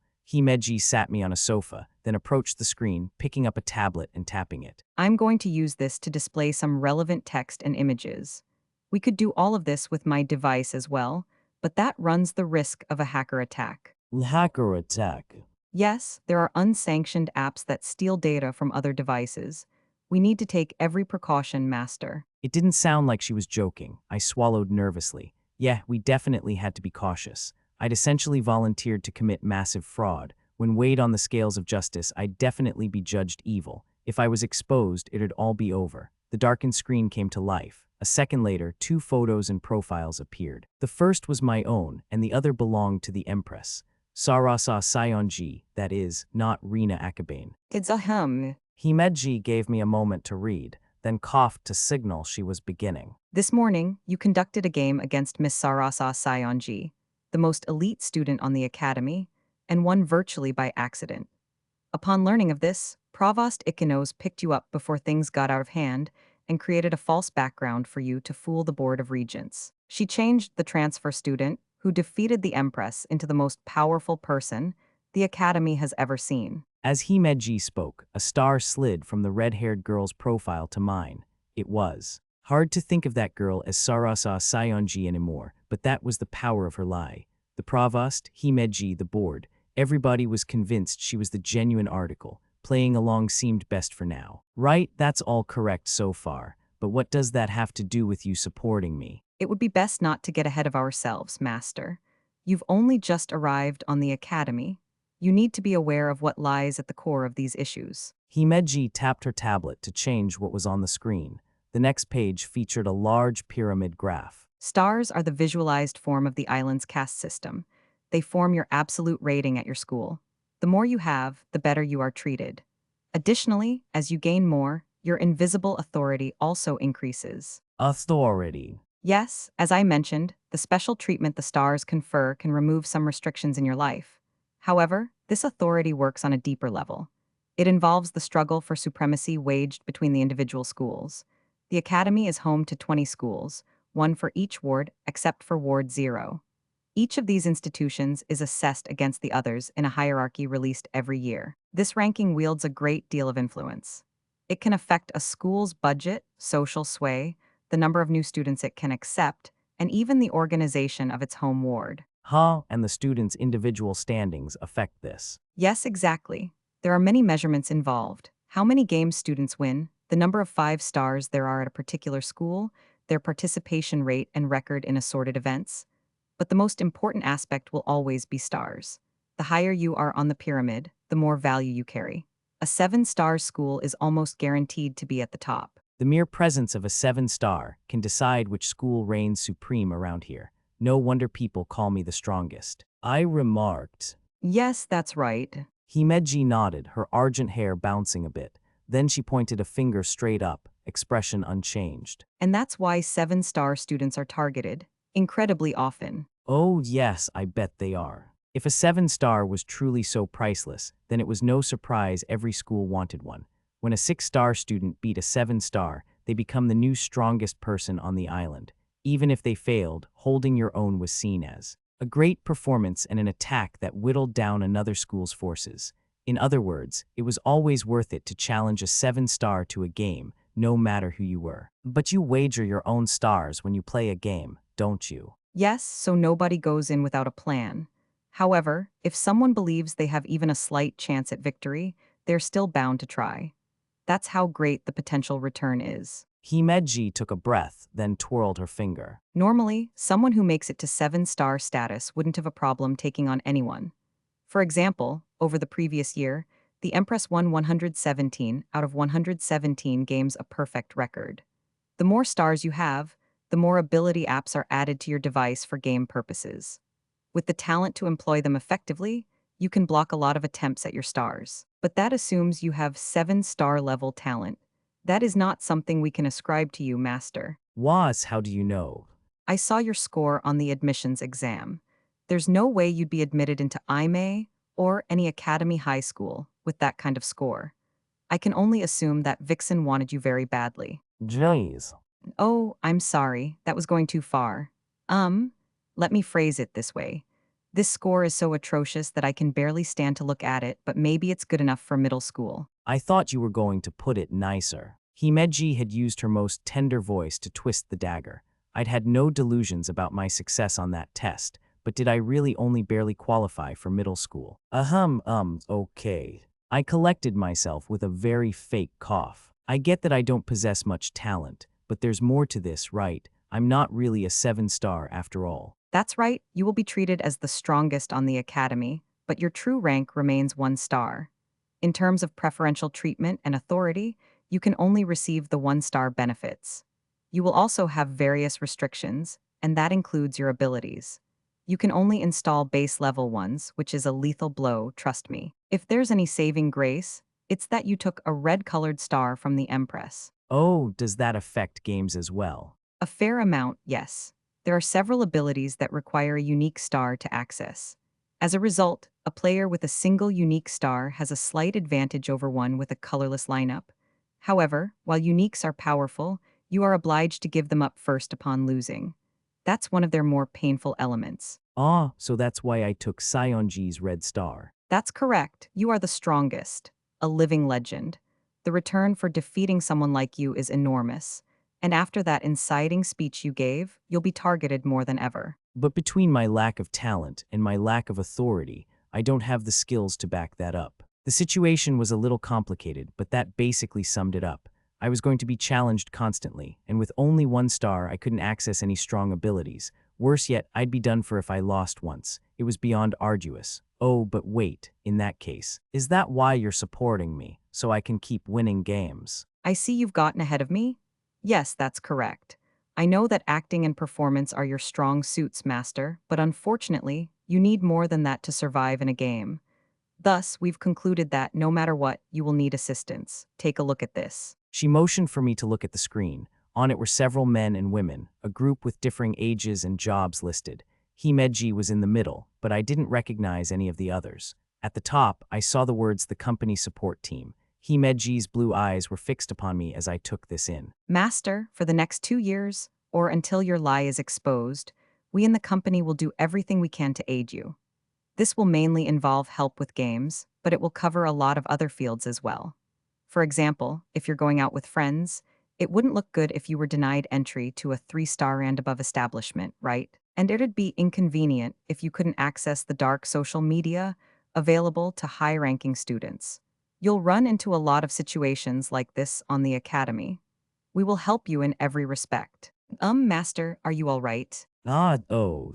I couldn't help but think about how cool this was. Regardless, now I understood I had this company, a small team of crack agents to back me up. I guess that was how intent the provost was on not having me lose. Being blatantly guided around wasn't going to feel great, but we shared a common goal, so there was no reason to refuse. However, I still had one concern. Himeji, how will this help work exactly? Games are one-on-one contests, aren't they? Wouldn't it be bad if someone butted in? Indeed, there are team-based games as well, but under normal circumstances, it's illegal for people to intervene in the games of others. This is a little hard to explain with words, so let's play this out in real life. Himeji shut her mouth and walked toward me to whisper. Master, take a look at your device. Yes, the game icon in the middle. I think you already have an enormous number of requests. Let's see. Whoa, F42. That was beyond enormous. Just a few hours after that declaration of war, I now had 42 opponents ready to fight me. It was a little shocking, but I followed Himeji's instructions and scrolled down the list, her blue eyes staring at my screen the whole time. Then she whispered, Stop there, please. And reached out with her right hand. Her finger pointed to a button that read details, which brought up the rank and school of a challenger, the type of game they wanted to play, and so on. Himeji smiled a little. Here it is. Let's make this your first game, Master.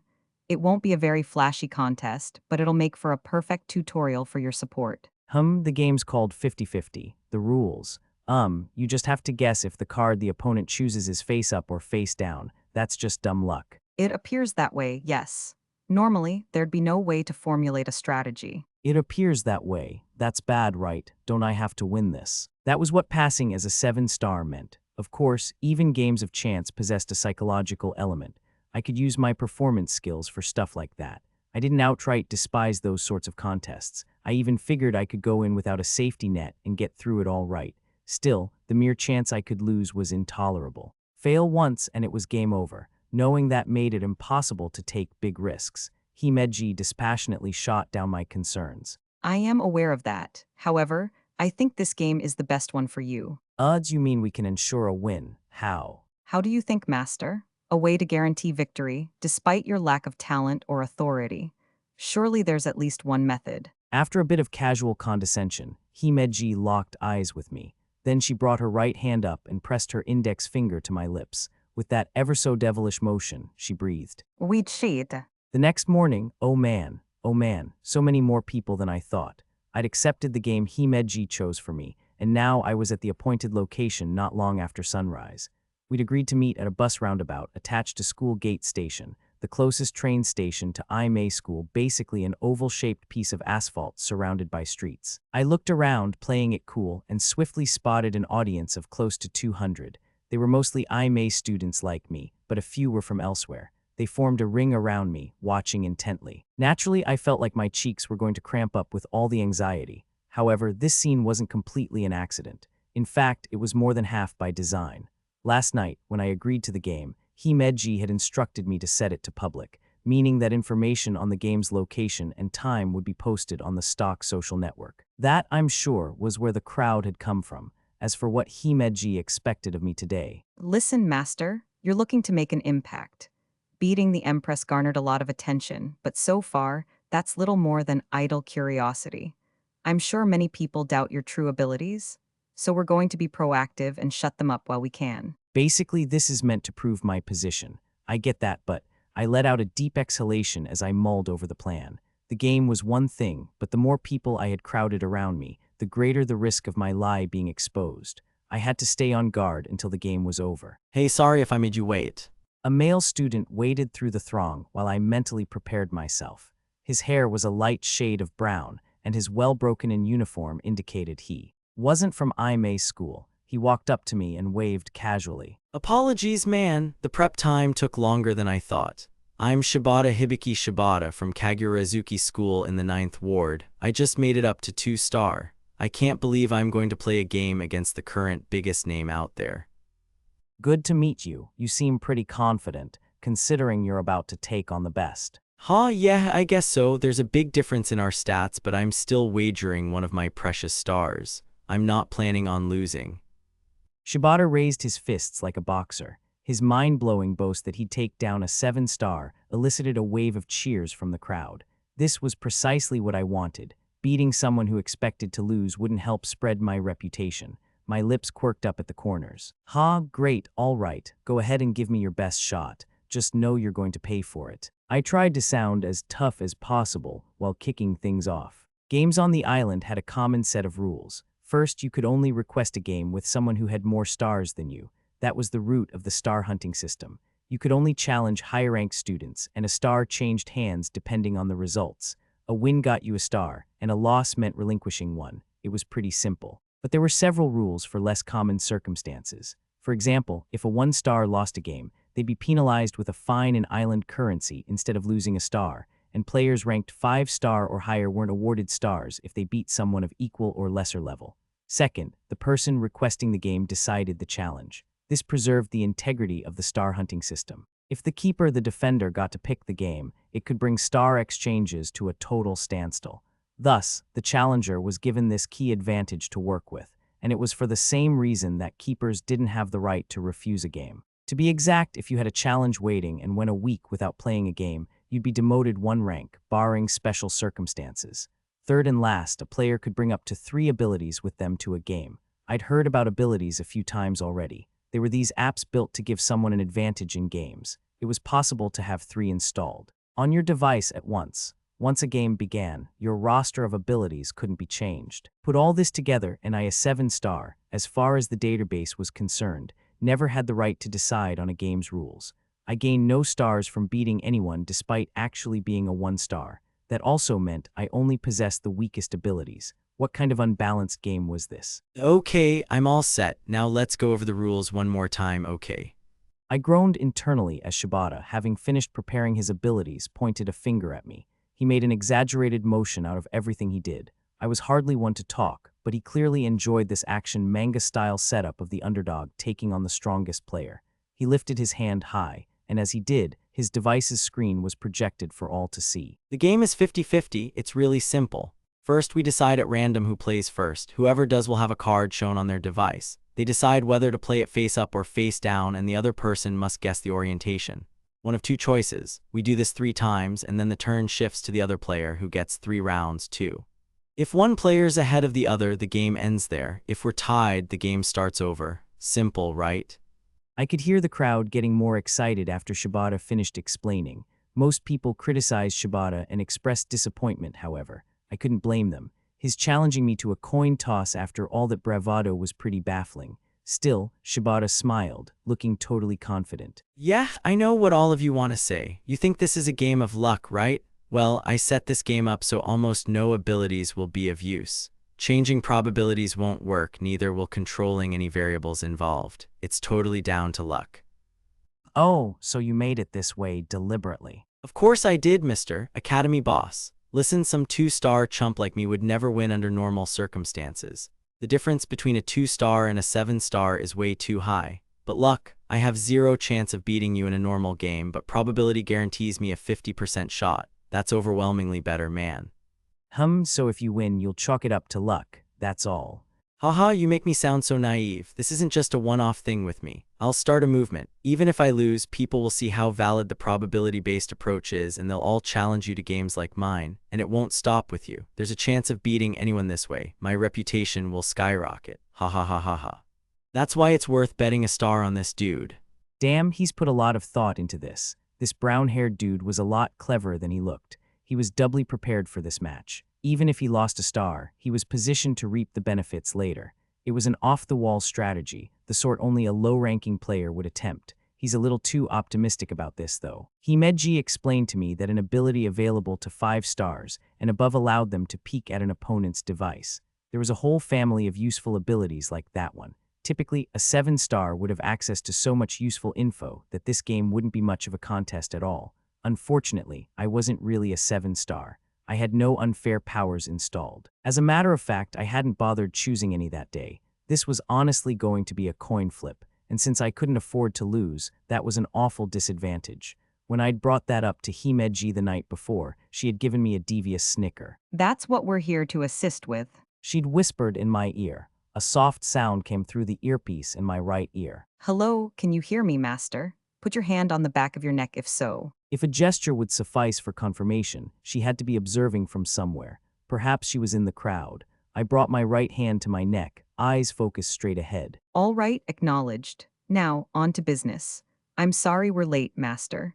Kaguya from the company overslept this morning, and I apologize for that. MMPH. It's not my fault. You know I have trouble waking up in the morning, Shirayuki. It's your fault for setting this game up so early. Still sleepy, Kaguya. Would you like a second cup of the special coffee I provided you? Jay, I don't need any more of that black torture fluid, no. Then get it together for me. Back straight, please. Ugh, Roger. I remained silent during this lethargic conversation. Kaguya was a member of the company assisting with today's operation. She'd seemed better put together than this during the previous night's meeting. Today, she could barely get words out. It was at that point that Shibata, having gotten his fill of laughing, lowered his arm. All right, enough with the introductions. Let's move on to the game already. As he spoke, the screen projected behind him switched over to game mode. According to the display, Shibata would go first. In other words, he'd be placing the cards and I'd be guessing them. Okay, I just have to choose face up or face down. Normally, I'd be better off getting into his head and tricking him into revealing his moves. But let's see what the company can do for me. I'd only been informed of what I needed to know for the strategy. I twisted my neck slightly, a gesture too insignificant for most people to notice. Himeji's voice came through the earpiece again. Master, from this point forward, you'll use your right hand to say Roger, and your left to say repeat that. Please raise a hand to shoulder level or higher. You can use it to touch your neck, your hair, your lips anywhere will suffice as a response. Oh's my right hand. Thank you very much. We have everything in place now, so I'd like to begin the performance we discussed last night. However, this game isn't all that complicated, so I will serve merely as your communications contact. Kaguya will handle all the actual work. Yep, Kaguya checking in. I was forced to wake up early against my will, so sorry if I sound all spaced out, Hiroto. Wait, I mean Hiro. She means what, whatever. Right hand, right hand. Aw, sweet. Hiro accepted it. As you can see, Master, Kaguya can be something of a handful at times, so please be patient with her. Now, let me explain how this works. You actually don't have anything very difficult to do, Master.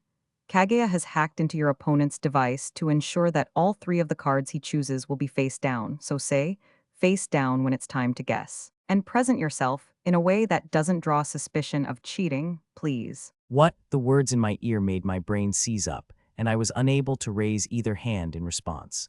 For a moment, I wondered if there was static that had caused me to miss here. The sight before me quickly dispelled that notion, though. Wait, this is weird. Shit, why isn't it responding to me?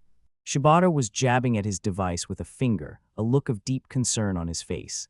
If I had to guess, his device no longer accepted his inputs. Staring blankly at him, I rubbed at my hair a bit with my left hand. Was that not clear? I apologize, Master. Basically, Kaguya, our electronics specialist, has broken into your opponent's device. All she's done is lock all its inputs. Your opponent's card defaults to face down each round, so face down is the only decision he can make. Oh, but bear in mind that this is absolutely unfair. Third parties are barred from interfering with games, and hacking into your opponent's device is forbidden as well. If people find out, you're finished, but we'll make sure that doesn't happen. Himeji's cool voice sounded pretty confident. It was cheating, and done so blatantly, too. We were using a dirty trick to let me elbow my way toward victory with no hesitation whatsoever.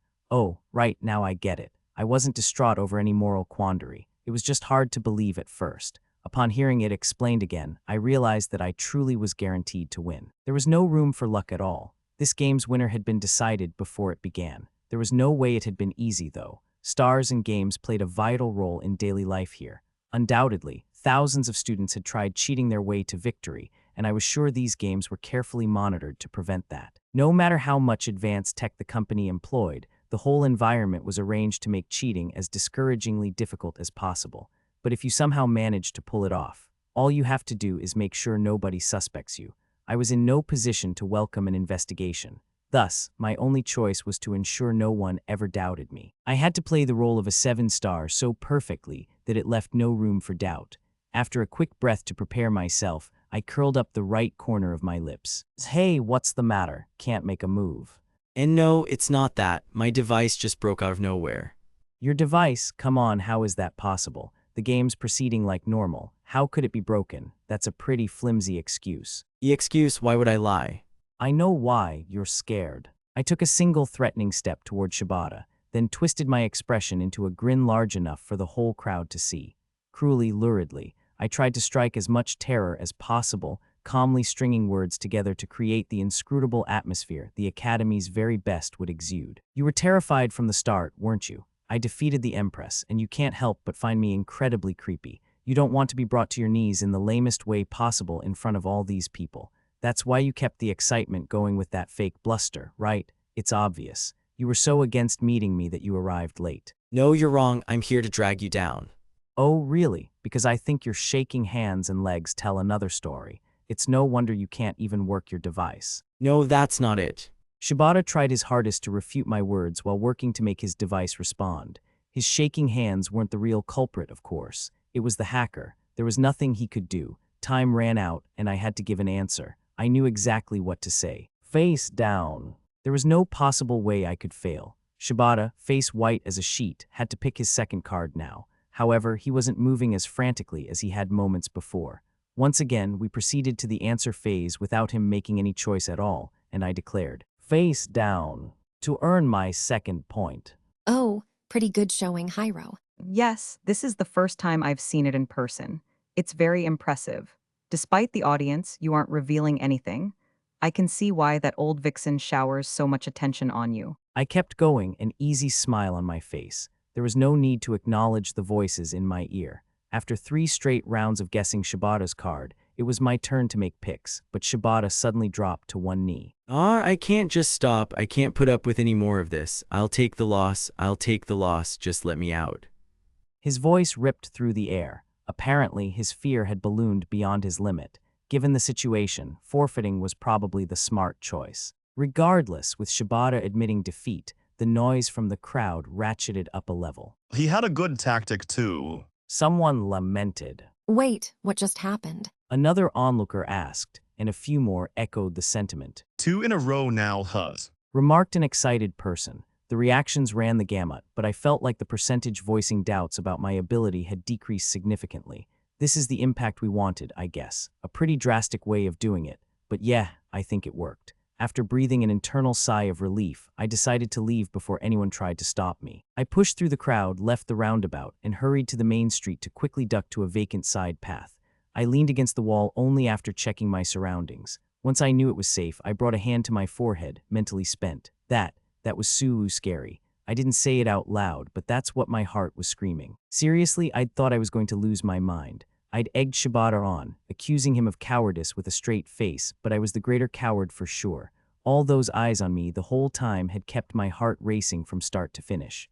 Even now, it refused to slow. That was my first game as a 7-star, my first public appearance, in a way. In terms of personal impact, my thoughts were focused on the company, my support team. Yeah, it really was useful. I was still willing to believe that I could have won on my own. However, there was no better way to secure a guaranteed win. This overwhelming power to cheat so hard that I could outplay an opponent and their abilities was insane. But if I wanted to keep this lie going, Himeji and her team's assistance would be indispensable. I thought it was the worst possible situation for me. I muttered to myself, hands still on my forehead. But now I can take it easy a little, at least. Himeji contacted me again, on my device this time, not the earpiece. I checked my surroundings one more time before answering, speaking in a hushed tone. Hello, Himeji. Yes, Master. How did that tutorial feel? How did it feel? It was amazing. It surpassed every possible expectation. Honestly, I was skeptical, but all my doubts are completely gone. Thanks a lot for helping me. Good. I'm relieved to know you've accepted our support. Oh, absolutely. I'm sorry for dragging you into all this trouble, but I'll be relying on you a lot going forward. Keep up the good work. I see. Hearing that from you, never mind that, forget about it. Regardless, the opening ceremony for May School's new term is today. We will provide support if something comes up, but I would advise you to report back to the school before long. Oh, right, okay. Himeji sounded a little tongue-tied for a second, but she recovered quickly. Was she embarrassed? I genuinely put a lot of faith in her, but maybe I shouldn't have expressed it so casually. Better be careful with that. People laugh because I'm too honest. I shook my head as I chided myself, sighed, and launched my map app. Chapter 3, Sharing the Front Lines. Lug. Shortly after securing a dominant victory in my early morning game, I followed my device's directions to get to May School. Upon arriving, I discovered something that made me wince. A group of people wearing non-May uniforms was gathered before the gate. There were 7 of them, all girls, and each was beautiful enough to stop other students in their tracks. The red-haired girl in the middle with her arms crossed was all too familiar to me. So you're finally here. Rina Akabane, Akasarasa Sayonji, the Empress and X7-star, who, around half a day before, had revealed an earth-shattering lie to me after a chance encounter and a handful of misunderstandings. Sayonji, I'll just call her that going forward to keep it clear, raised a hand to keep her entourage at bay as she stomped her way over to me, obviously trying to make her steps as loud as possible. She stopped only a few paces away, a mocking sort of smile on her face. Good morning, Shinohara. Sleep well last night. About the same as always. Do you need something? Oh, nothing. I'm certainly not asking for an apology after I agonized over losing to you to the point that I got no rest. She wasn't even trying to hide her distaste for me, yet while her attitude was as prickly as I remembered, her manner of speaking had returned to Little Richeress mode. Unlike the day before, she played it cool. I still had no idea where this was going, but I decided to play along. It's like I care. You lost only because you're weaker than me. Do I need to apologize for that? Sorry that I have more talent than you. You littles think you're a big shot now, huh? I'm gonna make you regret those words. Oh, really? Well, it's the right of weak people everywhere to whine about stuff they can never accomplish, so. We'll see about that, won't we? I always keep my word, and I don't need someone hit wonder like you acting like my equal. What a coincidence. I don't want to be grouped in with you either. Tusk. Wow, this pretend little lady had just clicked her tongue at me. She'd started this whole argument. Geez. By the way, from what I picked up from the surrounding whispers, most onlookers were simply curious about us. The obvious assumption was that Sayonji and I were enemies. For now, no one eyed us with suspicion. The crowd's discussion grew louder, while Sayonji tossed her luxuriant hair back with a practiced hand. HMPH, well, fine. I'm only here to remind you that I'm not going to bow down to you, that's all. That's all, huh? I tried to sound disappointed, but then, just as I began to relax a little, Sayonji, arms still crossed, moved her ruby eyes slightly. She glanced at my uniform as though searching for something. You are such a slob. She stepped closer to me. Whispers coursed through the crowd. When Sayonji spoke again, she did so loud enough for everyone to hear. Your tie is crooked. Would you please stop denigrating the brand value of a 7-star, please? I plan to retake the title with all due haste. A light smile crossed her lips as she reached out to my chest and deftly straightened my tie. A light aroma tickled my nose. Given the way we'd met, we couldn't help but clash with each other, but seeing her like this reminded me how cute she was. Maybe I ought to strangle you with this right now. Hell, I take it back, nothing about her except her face was cute at all. Even if she sent my heart racing, I'm sure it was out of fear, not excitement. A cardiopulmonary alert. After fixing my tie, Sayonji stepped back. Okay. She stated jovially. I'll see you soon. I can't wait to see if you break the record for shortest stint as a 7-star. Sayonji was determined to goad me to the very end. Having finally said her fill, she left for the third ward. Her entourage followed a step behind, making sure to sneer at me in unison. I breathed out, acting all cool now that Sayonji was gone. However, when I idly glanced down, my eyes caught something out of place. There's a paper in my breast pocket. Did she put it in there? The double-folded note was a little dog-eared at the corners from her stuffing it in. It only took a second to understand. All that business about my tie had just been a front so she could get this to me. Sayonji and I garnered a lot of attention in public, and without each other's contact information, we had no private communication method. Later, upon checking the note, I found that it contained a set of coordinates and well, I suppose you'd call it an order. Come here after school and don't let anyone tail you. Okay, and don't you dare be late. Okay, everyone, listen up. I know you're all excited about your new grade and classmates, but we have other important things to talk about, all right? Focus on me, please. A loud voice carried over the soft roar of the classroom. From outside in the hallway, I heard quiet settle in. Bringing my right hand to my chest, I took a series of deep breaths. Right after that verbal jousting with Sayonji, I'd hurried into the school to attend the start-of-year ceremony. This only lasted around half an hour, and since no other classes were scheduled for the day, my only additional responsibility was to attend homeroom. I appreciated that, of course, but the moment coming up was one I absolutely had to nail. Phew, get it together. There are 30 or so students in this classroom, the students I'll probably become the most involved with in my school career. That means there are pitfalls all over the place that could reveal my lie to everyone. Given that a school's rank was influenced by the total number of stars its student body possessed, students from the same school rarely challenged each other to games. However, my lie could be revealed anywhere, not only during a match. I had to remain vigilant. Right, that's a lot better. Thank you. I'm very glad to be the homeroom teacher for all you excellent students in Class 2A. I want all of you to keep up the good work, and oh, wait, I have big news for you. Today, I have a new transfer student to introduce. Oh, you already knew that, huh? Well, yeah, I knew that and all, but I'm your teacher, and it's my job to formally introduce him, okay? So, if you're ready, come on in. The bright voice reached me beyond the door. I reached out for the handle, sliding the door open without hesitation. I kept my eyes focused straight ahead as I approached the teacher's desk. Then, with an air of authority, I turned toward my classmates. Ugh, I saw this coming, but look at how curious they are. My 30 classmates were looking right at me. But unlike the gazes from yesterday or this morning, nearly all of these appeared friendly. There was a hint of respect, or perhaps envy or excitement, connected with being classmates of the lone 7-star on the island. They judged me incorrectly, of course, but I accepted their kindness graciously. Good morning. I think you already know me, but I'm Shinohara, and I transferred here for this school year. I've only been here 2 days, and I'm not used to everything yet, so I hope I can count on you all. While reciting the words I'd prepared in advance, I turned my eyes downward my substitute for a physical bow. It was bold of me, but I was sure a lot of people here had heard my war declaration of a speech yesterday.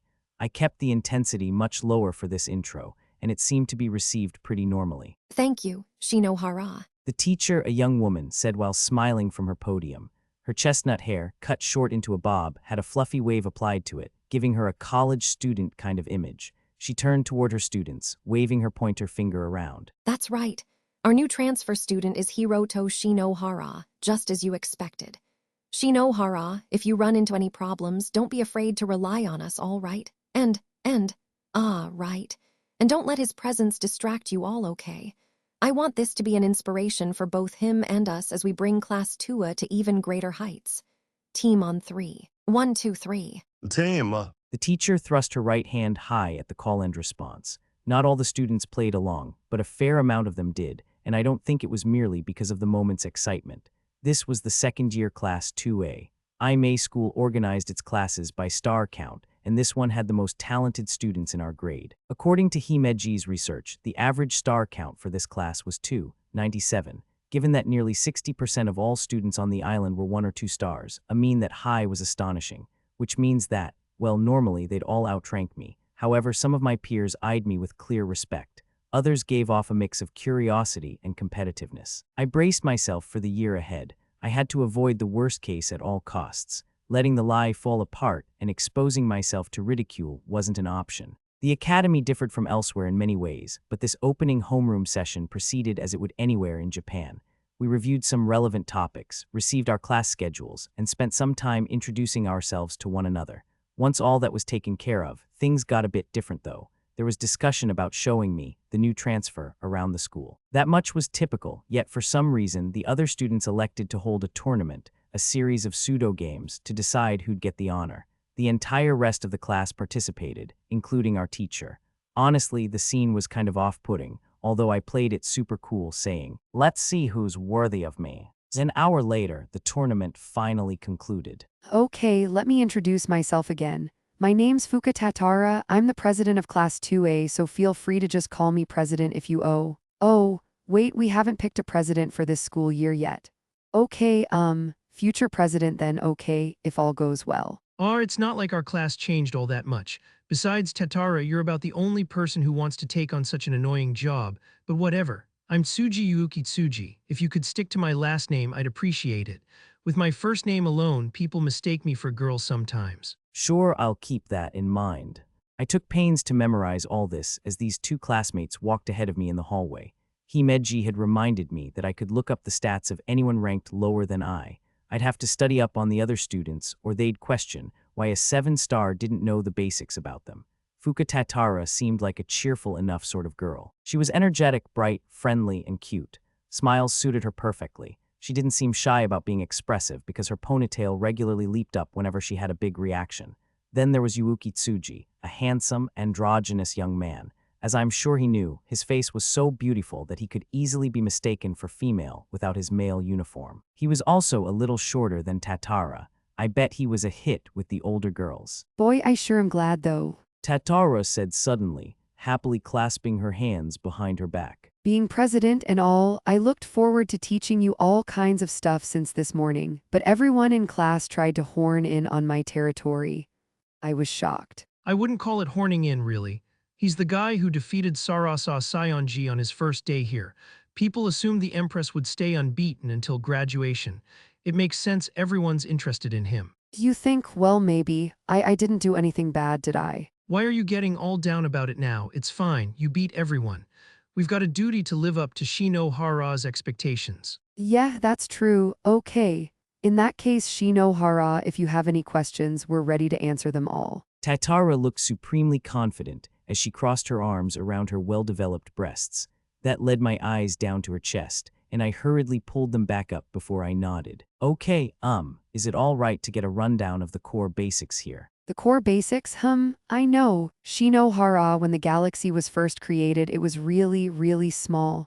But then, out of nowhere, it exploded in size. That's what people call the Big Bang, and... Stop, Tatara. If you start at the creation of space, we won't get home for days. What exactly do you want to know, Shinohara? Things about the school overall, beyond where stuff is. Yeah, that'd be helpful. I replied. Tsuji looked up, as though to recall something. Well, let's start at the beginning. May Private School is in the 4th ward of the academy. It covers all grades from elementary to university age, and its total student body numbers around 20,000. Almost 9,000 of those are in high school. People say May is a pretty elite institution, and it's remained in the top 5 of the rankings for the past few years. Even setting aside personal bias, it's a prestigious place. Wow, so is there anything unique about this school? Well, I think the biggest thing is the provost's drive to make games within the school a regular recommended thing. They're all simulated games, of course, nothing you make a formal request for on your device. Here at IME, we use games to decide even the little stuff. It lets us test our abilities and brush up on game rules. You know, kind of constantly training. Right, exactly. And when lunch rolls around, you should see the scene around the school cafeteria. You have to win a game just to get in line. And if you want to score our world-famous yakisoba bread, you gotta win a multiplayer game the lunch ladies themselves invented. Whoa. I tensed up a bit as I pretended to listen calmly. I'd risk going hungry if I didn't pack a lunch starting tomorrow. Anyway, Tatara and Tsuji continued to outline things as we did a lap around the school grounds. They showed me pretty much everything we could think of: the first through third year classrooms, the library and nurse's office, the gym and schoolyard, and so on. By the time we were wrapping up, the topic of discussion had shifted over to me. Hey, that game yesterday was pretty amazing, huh? Tatara held her hands tightly against each other, pushing her face up close to mine in sheer excitement as she walked alongside me. I wasn't there, so I only saw what was posted online, but oh, it looked like a huge deal. Beating the Empress after 5 hours of intense combat, then making her get on her hands and knees and beg for forgiveness. What's she talking about? What kind of monster would do that to? Wait, does she mean me? Yes, I heard about it too. You had another game before school today, right? I heard about you using invisible arms to restrain the challenger from the Ninth Ward, practically pushing him up in the air. Scary. I agree, it's scary how much the truth has been exaggerated. They both gave me looks infused with equal parts fear and respect as I lamented internally. Well, if that's what a 7-star was in their minds, it's not like I could readily deny anything. I opted for a vague response. Yeah, I guess, that happened. Oh, but where did you get all that news from? Not just word of mouth, right? On the island's social network. No, not exactly. I use Stock too, but there's an even better app for that. Tatara took out her device, unlocked it with a practiced motion, and tapped an icon with a little LNN logo on it. This is LNN Librarian News Network. It's the app for the official Academy News organization. It's not updated on any set schedule, but it covers almost everything important on the island. They have articles on a lot of neat stuff, so it's really popular. Wow, I didn't know that existed. Impressed, I looked at Tatara's screen. It displayed a list of articles organized by date. The newest article went like this: Shock. Empress demolished in first battle of the school year by a 7-star transfer student.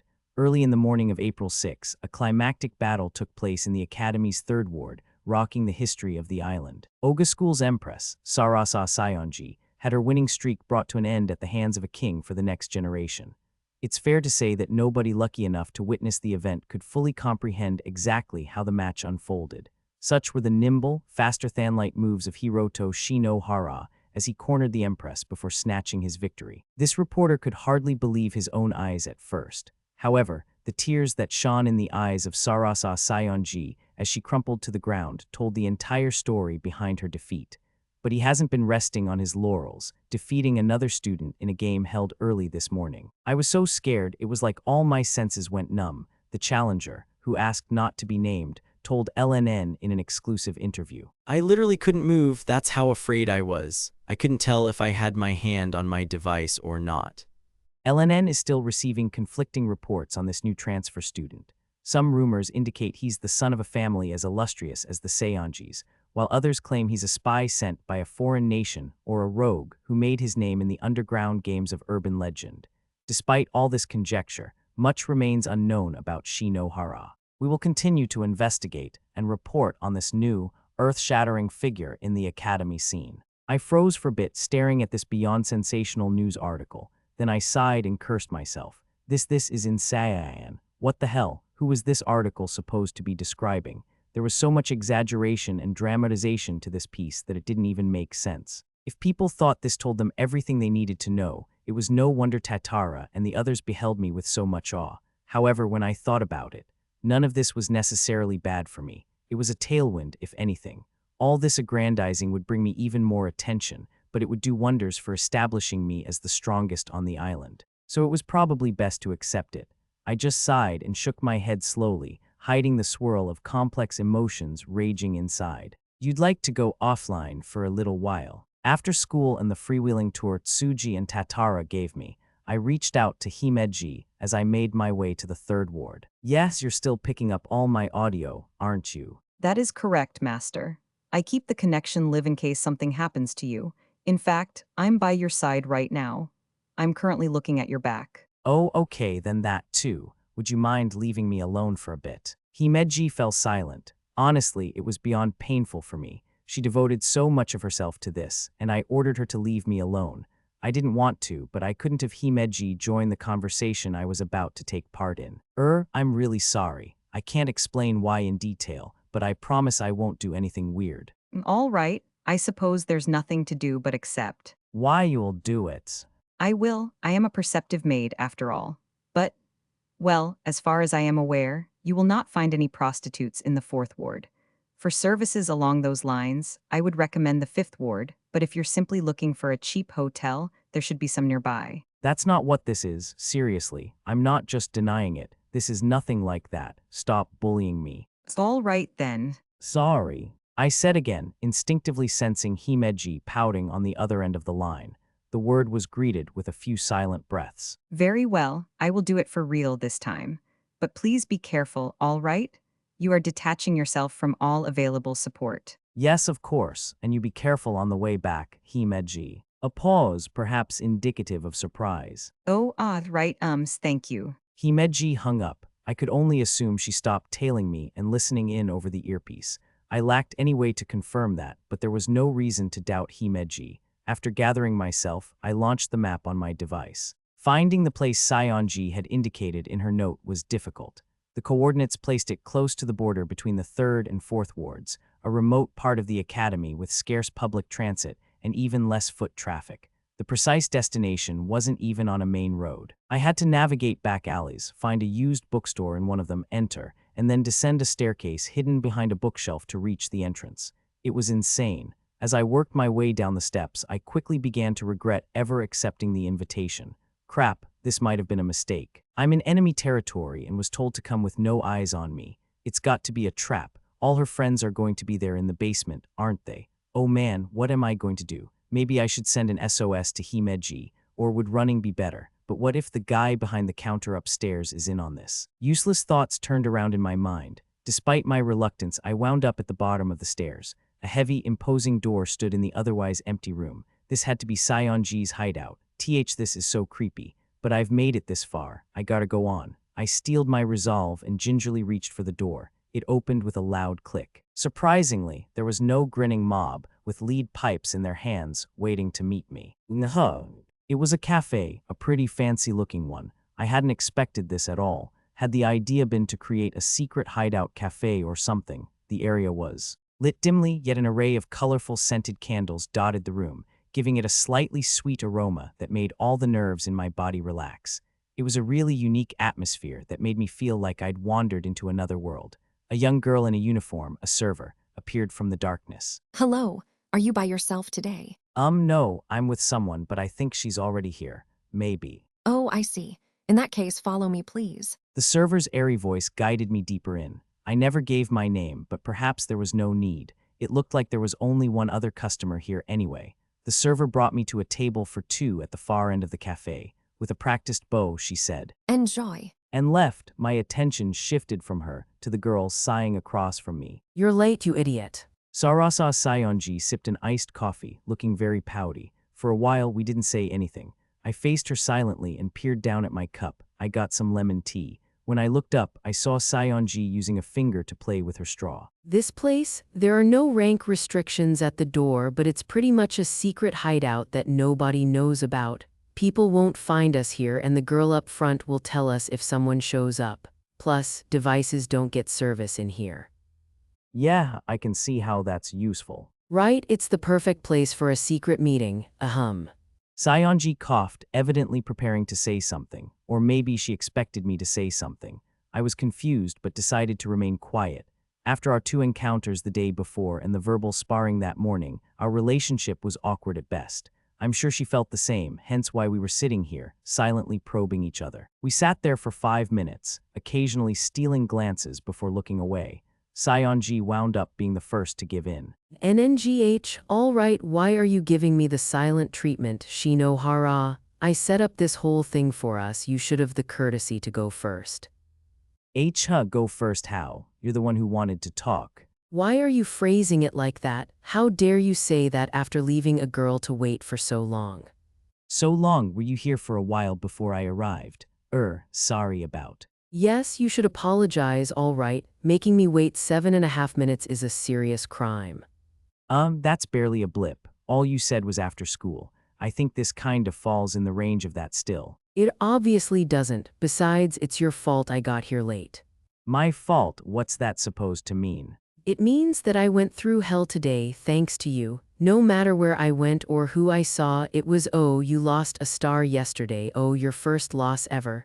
Ugh, everyone's just so stupid. All these people treat me like a toy. Sorry about that, but I kind of went through the same thing, all right. My beating you made things tough in a lot of ways. Tough? How tough? Because if you have it easier than me, I'll be really angry. I feel like trying to compete on how hard we have it is beyond a waste of time, but in terms of intensity, it's making a serious mess out of my life. Oh, sure, play it up. Although maybe it's not an exaggeration, we're talking about the Saiyajis after all. Sorry about that, I guess. I was kind of hoping you'd pretend it wasn't that bad. After leaning in to argue, I slumped back in my chair. I took a sip of my lemon tea to calm down. Saiyonji, who had nearly been off her chair a moment earlier, too was seated, drinking her iced coffee with one hand and resting her head against the palm of the other, staring at me. It was no way for a proper young rich girl to act, but I guess she wasn't in that mode right now. Her present drive to portray Sarasa Saiyonji was zip. Hi, well, whatever. She set her glass to the side with a sigh. Let's get down to business. You know, Shinohara, we promised that we'd talk to each other. How about you start by telling me what your deal is? Fine. I honestly told you everything yesterday, though. It's fine, you can go over it again. I was far too worked up yesterday, my mind was a blank halfway through, so I'd appreciate it if you review it all. I nodded and recounted the events that had led me here, beating Saiyonji in a game after a set of coincidences, using my red star to fake my rank to avoid expulsion, and playing the role of the Academy's new 7-star. Saiyonji listened silently, and when I was finished, she stared at the table without a word. Then she let out a deep sigh and gently shook her head. Boy, this sucks. Last night I convinced myself this was all a dream, but I guess that was wrong. No, it's more like a nightmare for you. I was involuntarily dragged into this, just like you. I want to make sure that's clear. Yeah, I'm not so mean that I doubt you after that story. That game was an unfortunate accident for both of us, I think it's fair to say. Right? Right. Saiyonji still looked miffed, but at least she'd accepted my side of the story. Her eyebrows drooped as she said, Shinohara, why did you choose this option? If you apologized, you might have gotten off with an expulsion from the island, pretending to be a 7-star until you graduate. Frankly, it sounds ridiculous. Well, yeah, but... Not that Saiyonji knew, but I wasn't sure it would have stopped with my being kicked off the island. If the Provost's remarks were true, there had been no chance of my returning to a normal life regardless of the route I took. That wasn't important, though. I had a reason for staying here. Hey, don't tell this to anyone, okay, Saiyonji, to tell the truth. There's someone I'm looking for, on this island. Oh, you're here to find this person. Yes, she's an old childhood friend of mine, and we haven't seen each other in years, but I'm certain I'll find her here. That's why I came to this island. I applied to a few of the high schools here, but I didn't get into any. I managed to get picked up as a second year, though, and I'm not returning to the mainland until I find her. That's all, really. It's nothing particularly incredible. If you really believed it wasn't a big deal, you wouldn't take on all this trouble. True. Saiyonji turned those eyes on me again. She had a point. My childhood friend and I had been separated at a young age. Although I wanted to see her again, I only had a vague recollection of her name and appearance, but her presence was etched into my memory. So much so that I had been willing to tell a lie that risked making me an enemy of the entire academy. I was prepared to cheat as much as I needed to. Unfortunately, I'm in no position to look for somebody right now, so... I'm sure you're not. You'll be conspicuous no matter what you do for a while to come. You're probably better off laying low for now. Since you were nice enough to tell me all that, let me clue you in on something in return.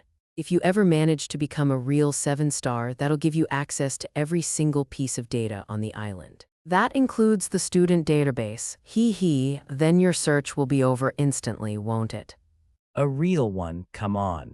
I sighed, exasperated. I'd already tricked the system into thinking I was a 7-star. No matter how much I won, I'd never gain any more stars. It was a total pie-in-the-sky theoretical. I'd keep it in mind just in case, though. Based on what you said yesterday, you're actually Rina Akaban, not Sarasa Sayonji, right? What's that even mean? What's it mean? It's pretty obvious, isn't it? I'm Rina Akaban, but in public I'm Sarasa Sayonji. I call myself Sarasa and pass as her around school, too.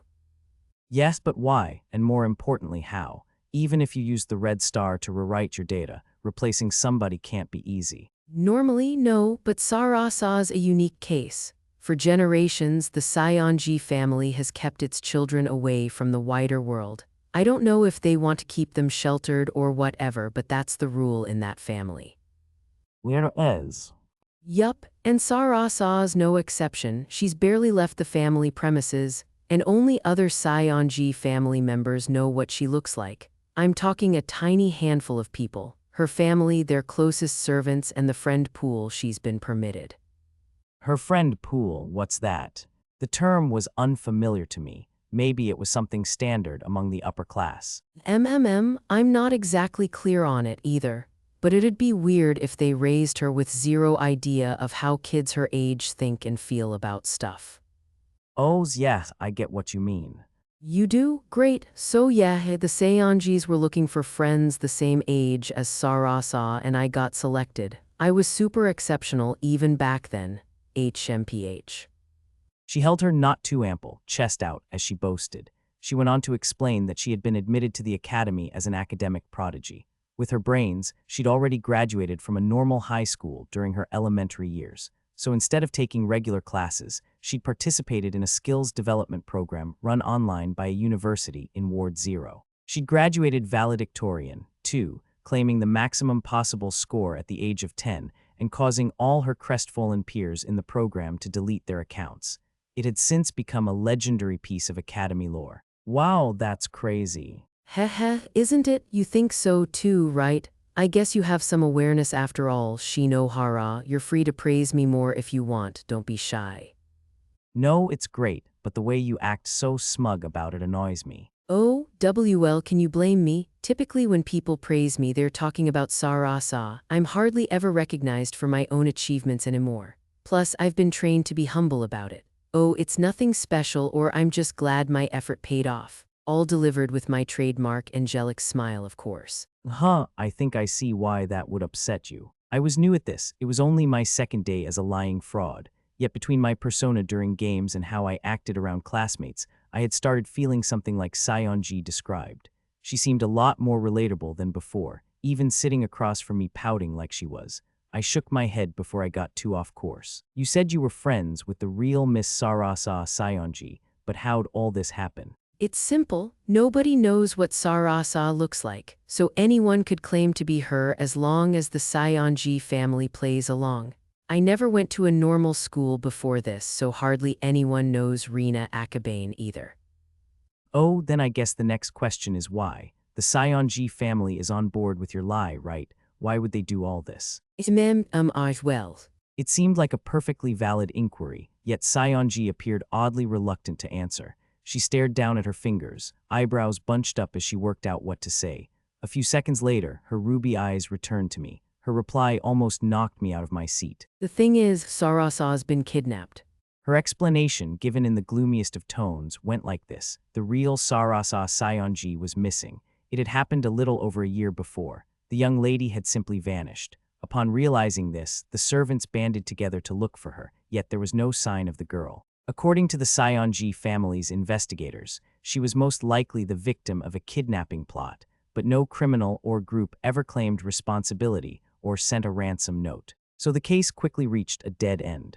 A few days after Sarasa Sayonji disappeared the day before the previous year's new student entrance ceremony, Rina Akaban made the following proposal to the head of the Sayonji family, who was also the island's grand headmaster. What do you think about me substituting for Sarasa?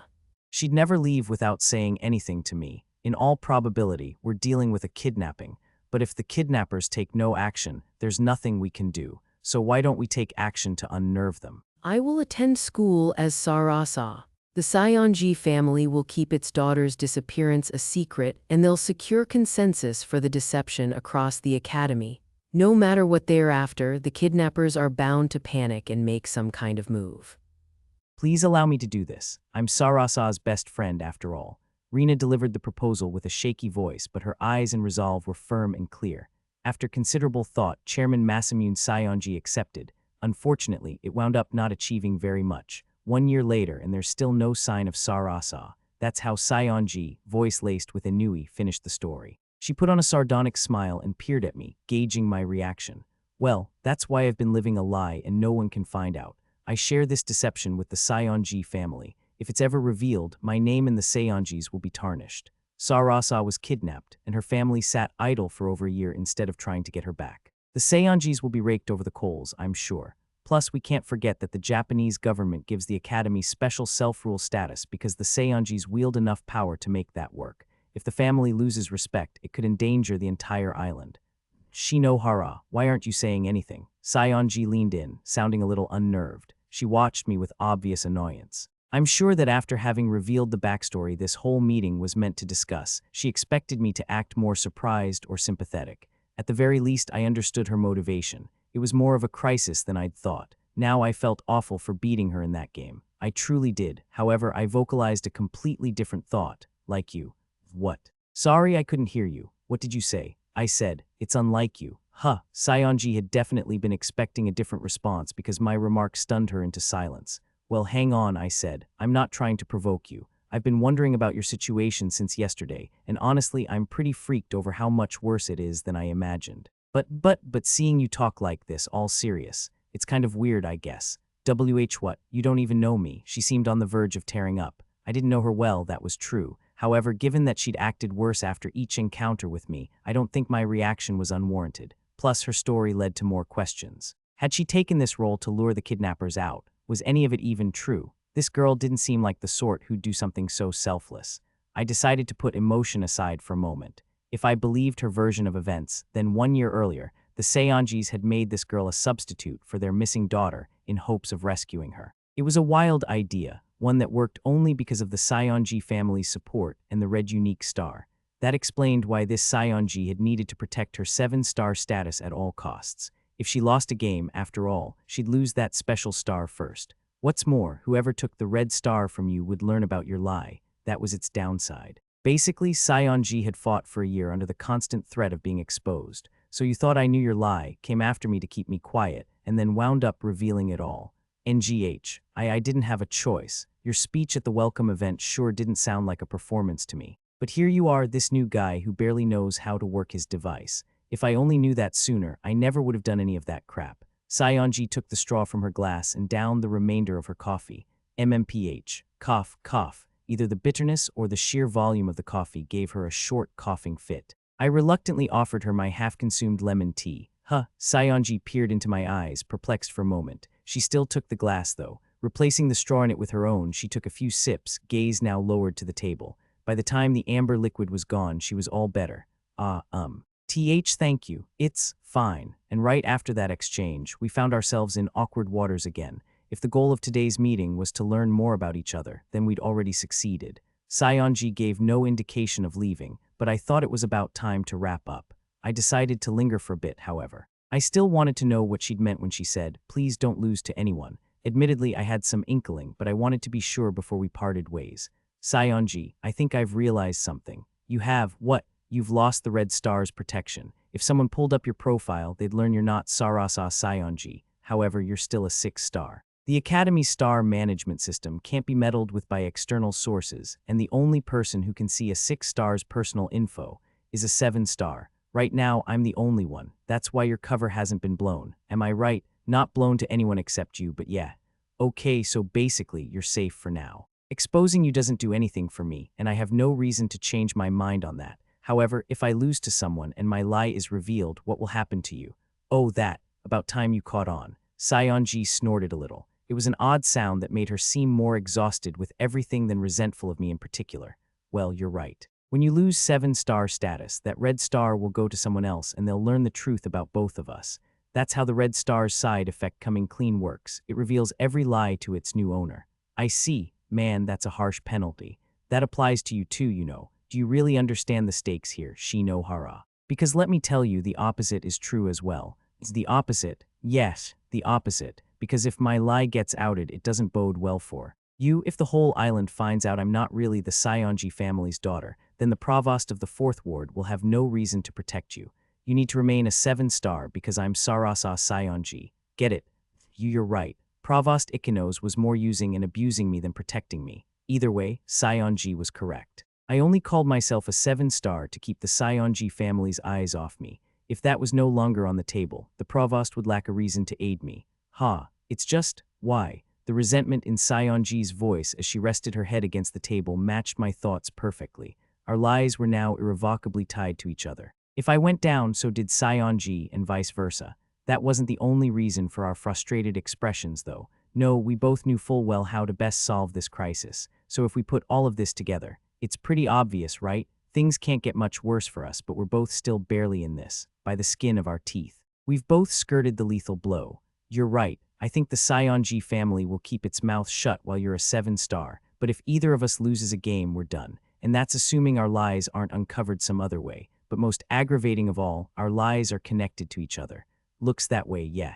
I can't have my lie exposed, and I can't have yours revealed either. Yes, same here. If you get outed, it's going to be really difficult to keep my cover going. So I guess there's only one answer. Yeah, I hate to admit it. Frankly, it's revolting. I don't want to accept it, but I have to. Saionji agreed as passive-aggressively as possible, her expression clouded. I agreed. I hated this too, but the only correct method for handling it all was to cooperate.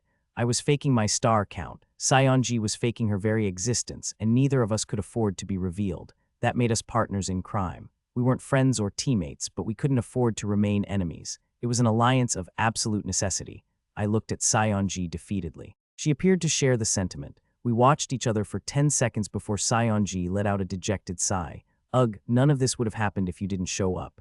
I could say the same to you. I wouldn't be in this mess if I'd never met you. PFF, well, we can't turn back time. Hey, Shinohara, why don't we exchange contact info? It'll be better if we can get in contact with each other. Yes, good point. We raised our devices to each other to trade info. With that, my business for today was over. Saionji still looked peeved, so it was probably best to get out while I could.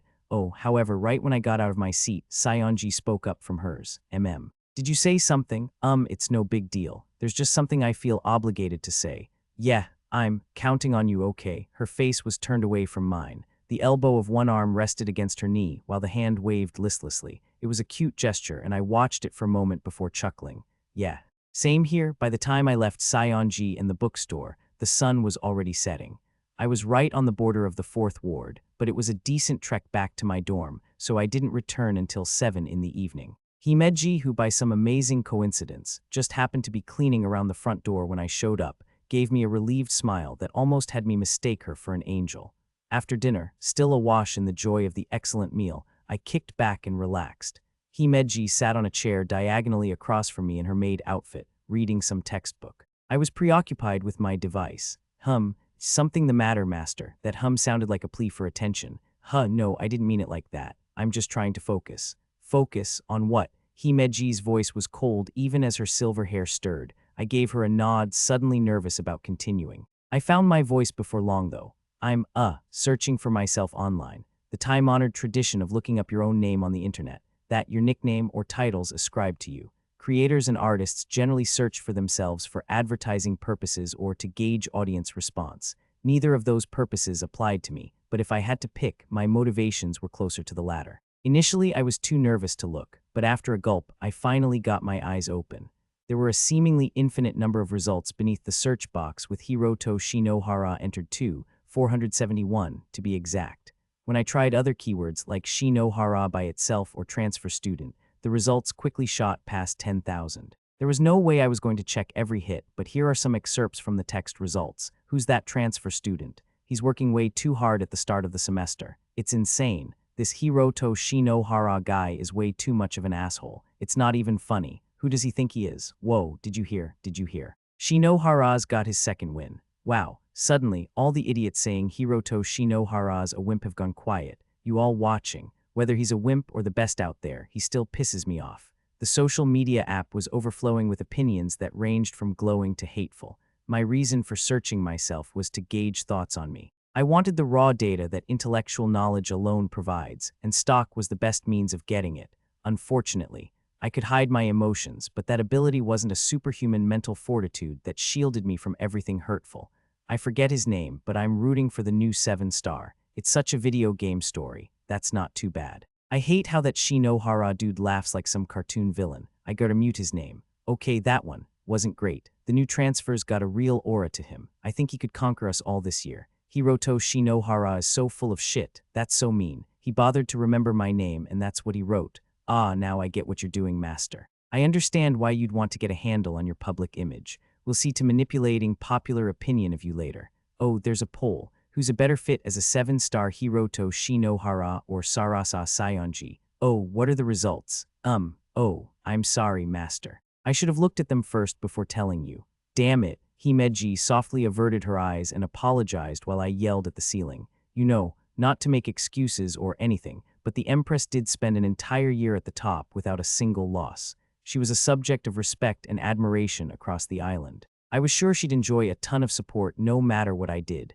Even on my timeline, some of the more unhinged posters wrote things like "How dare he disgrace my goddess," and "Defeat is simply unbecoming of her," and so on. Clearly, Sayonji was a popular girl, although this stalker-like posting was scary. Ignoring that poll for the moment, it looks like people's opinions of me are pretty evenly split, huh? It would appear that way, yes. You don't look too happy about it, though. Ah, it's always the negative stuff that sticks in the mind. It's all so much more strongly worded.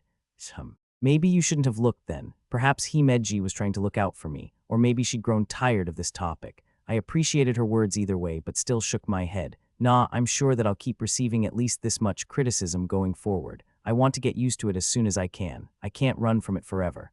Ah, yes. All right then, I didn't realize you were such a masochist, master. Don't phrase it that way. I'm not actively trying to cause myself emotional distress. This is a critical source of information. I understand that, certainly. Himeji gave a light, charming sigh. All right, I didn't realize you were so studious. Himeji looked down at her device. Whatever she'd been studying before had been set aside. Now she was more interested in browsing the net to find dirt on me. Oh, she said abruptly. Master, there's a post I think you'll want to see here. She presented her device to me. The screen was pretty much identical to mine, although some of the design details were different. For one, hers had an icon on the upper left that mine lacked. This is the app for the After Dark version of stock. It's an officially sanctioned program, but you can't access it if you're a 3-star or below. Between that and the anonymity of its users, there's a lot more of a We're the Chosen One's atmosphere to it. It's infuriating, honestly. To be more charitable, I suppose I could say it attracts the kind of people seeking to aggressively claw their way to the top. Ah, I see. But you have to be at least a 4-star to download it, right? Does that mean you're... Oh, did that vixen not tell you? I am presently a 4-star. F4. I couldn't stop myself from repeating it. That was pretty high. I was trying to pass as a 7-star, so it hadn't really occurred to me until now, but being a 4-star put Himeji among the top 10% of Academy students. Anyway, if low-ranked students couldn't get on the dark stock, then there was nothing I could do. I sat up a bit to inspect Himeji's screen more closely. Right here. The one posted about an hour ago. I'll read it for you. But what's his name? Shinohara only beat a 2-star this morning. People are freaking out about him, but that's a totally average performance. Besides, what kind of freak gets off on beating up total wimps? At best, he's a bully, at worst, he's a piece of garbage. Oh, Himeji, eyes deadly cold, got really into bad-mouthing me. Her expression didn't change much, yet something about that made the damage far worse. I shook a little, hand clutching my heart, while Himeji bowed her head in apology. I'm sorry, master. I went overboard on the acting there, so please stop looking like you want me to bully you more. If you don't, this might become my new hobby. Please just stop. Just kidding. But my point is that posts like these are dangerous for you. If you gain a reputation as this 7-star who goes after nothing but small fry, it might complicate things. I see, you've got a point. Himeji's sudden transformation from maid to S&M mistress scared me momentarily. After a sigh of relief, I reread the post. Yeah, I'd won in a grand fashion, but this morning's opponent had stood far below me. If I kept defeating low-ranked opponents, it would undoubtedly stir up criticism, and there was no guarantee it wouldn't lead to suspicion.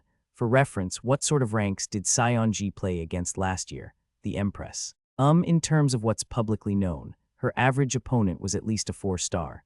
4-star? You're kidding. I know how you feel, but that's the truth. 1- and 2-star students never stood a chance against her. and a lot of her higher-ranked opponents challenged her just to say they could rather than because they entertained the idea of winning. That's what I think anyway. Some rumors claimed losing to Sarasa Sayonji gave you good luck, and people actually believed it.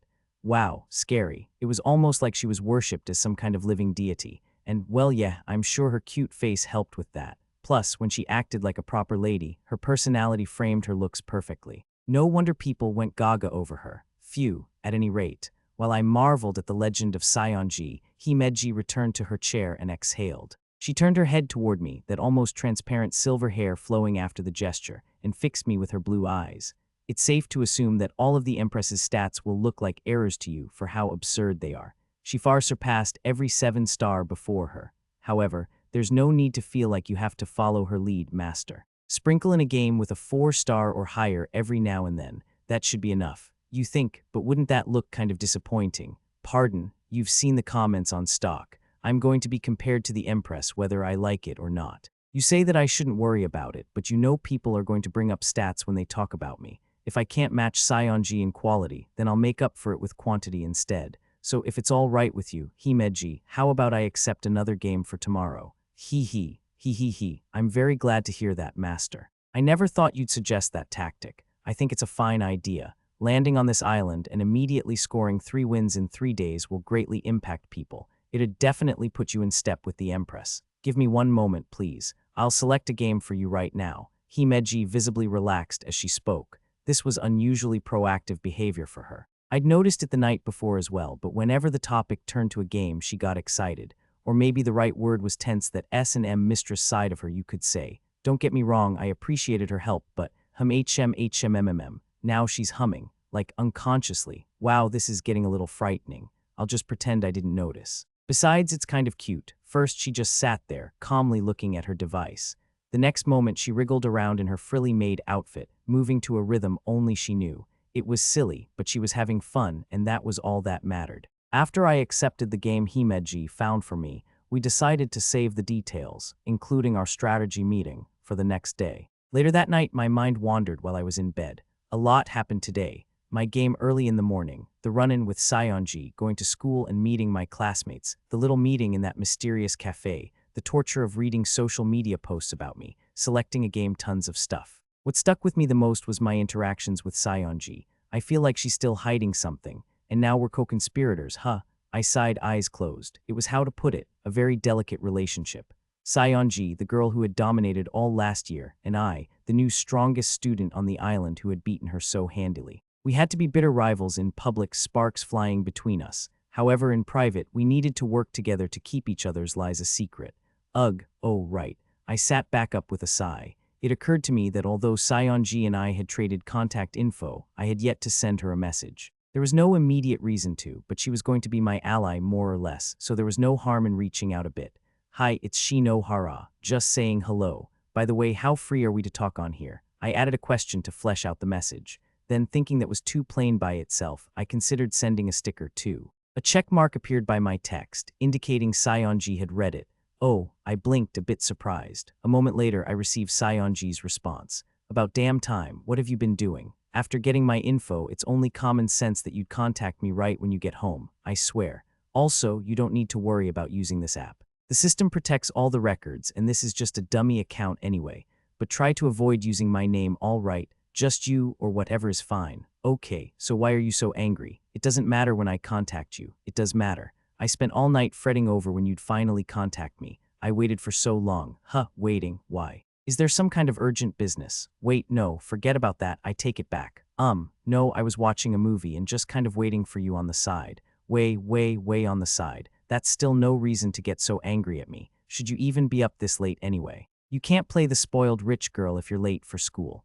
Oh, it's fine. I've been doing this for a year now. Shouldn't you be going to bed early though? As I told you, if you get exposed, so do I. That's what I'm worried about with you. You ratted yourself out to me with zero hesitation. If something that unlucky happens again, I'm going to a temple to get purified, and I'll make you come along too. Hess, good idea. If our cover isn't blown by then. By the way, I've been meaning to ask you. I was looking at stock earlier and saw posts calling you a goddess and stuff. Do you get that a lot? Goddess. Oh, Kugasaki probably posted that, right? In that case, then yes, all the time. Isn't that dangerous? Dangerous? Are you asking if he's a stalker? Nah, it's nothing like that. He follows me a lot and acts annoying, but it's all about games with him, nothing else.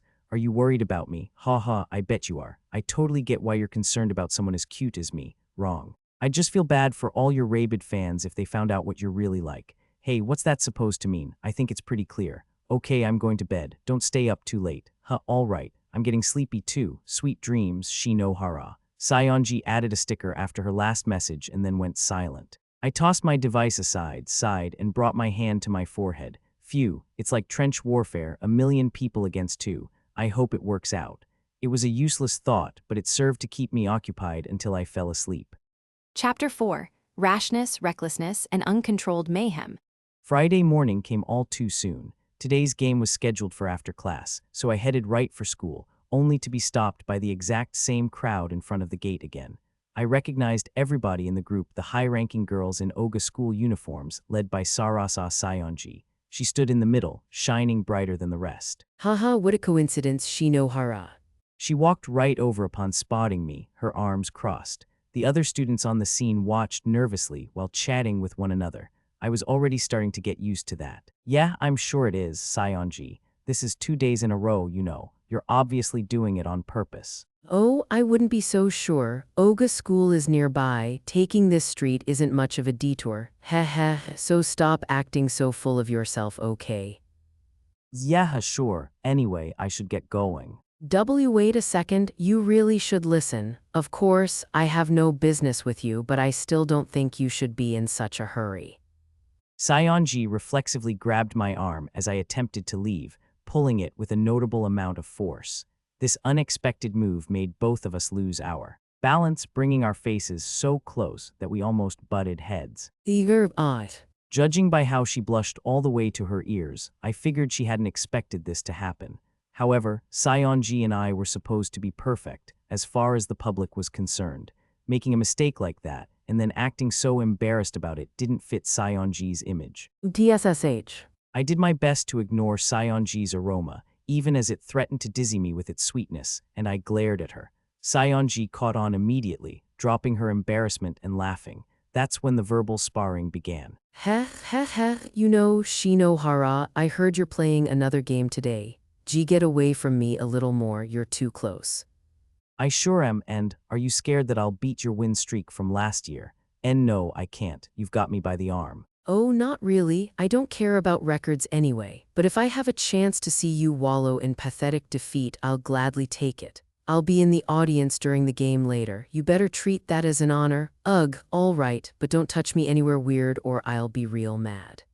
An honor? Heh, sure. I'm excited that a rich, intelligent 6-star girl will be spectating. It's practically moving me to tears. What guy would dare try anything in public like this? He'd have to be God. You are truly a despicable person. All right, I'm going to bring the fanciest camera I can find. I need to make sure I capture the moment that creepy grin gets wiped off your face. Yeah, fair point, but I'm really tired and it's all your fault, Shinohara. Take responsibility for it. Oh yeah, nice. You're like my personal photographer. If LNN asks to interview me, I'll send them to you for photos. Responsibility, how? HMPH, go ahead, bark at me all day while you can. Any article written about you will be forgotten by next week. Well, how about you try to annoy me as much as you can to help wake me up? Huh, isn't that what's happened to you? What, really? Ugh. We loudly argued at each other to keep up appearances while holding a completely different conversation at the same time, one we took part in while moving our mouths as little as possible.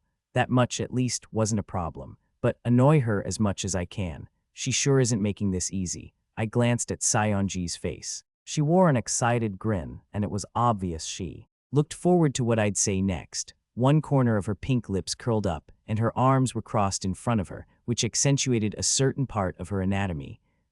What, Shinohara? The fact that I couldn't help but compare her to Himeji probably had a lot to do with it, but Saionji's chest seemed pretty small to me, and she had requested I try annoying her. If she nursed a complex about it, then it was a good target.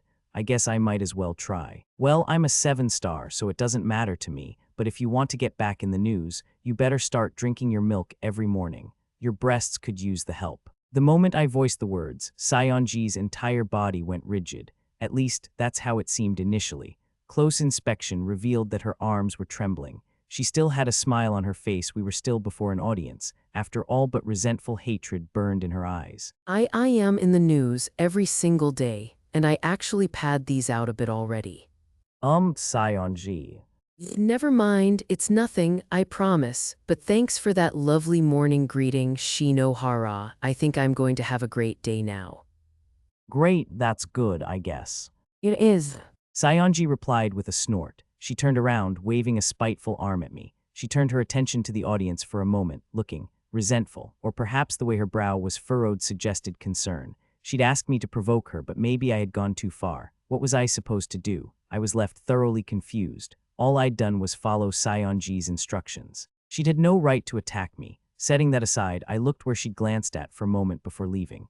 Was she watching that guy? My gaze stopped on a male student standing a slight distance from the audience. He wore a gaudy jet black cloak over his uniform, which gave him a decidedly abnormal air. His grim eyes were fixed on me, as though evaluating my worth. He disappeared into the crowd after a beat, yet his unique presence and the curious way Saionji had reacted to him ingrained him in my memory. The guy in a cloak.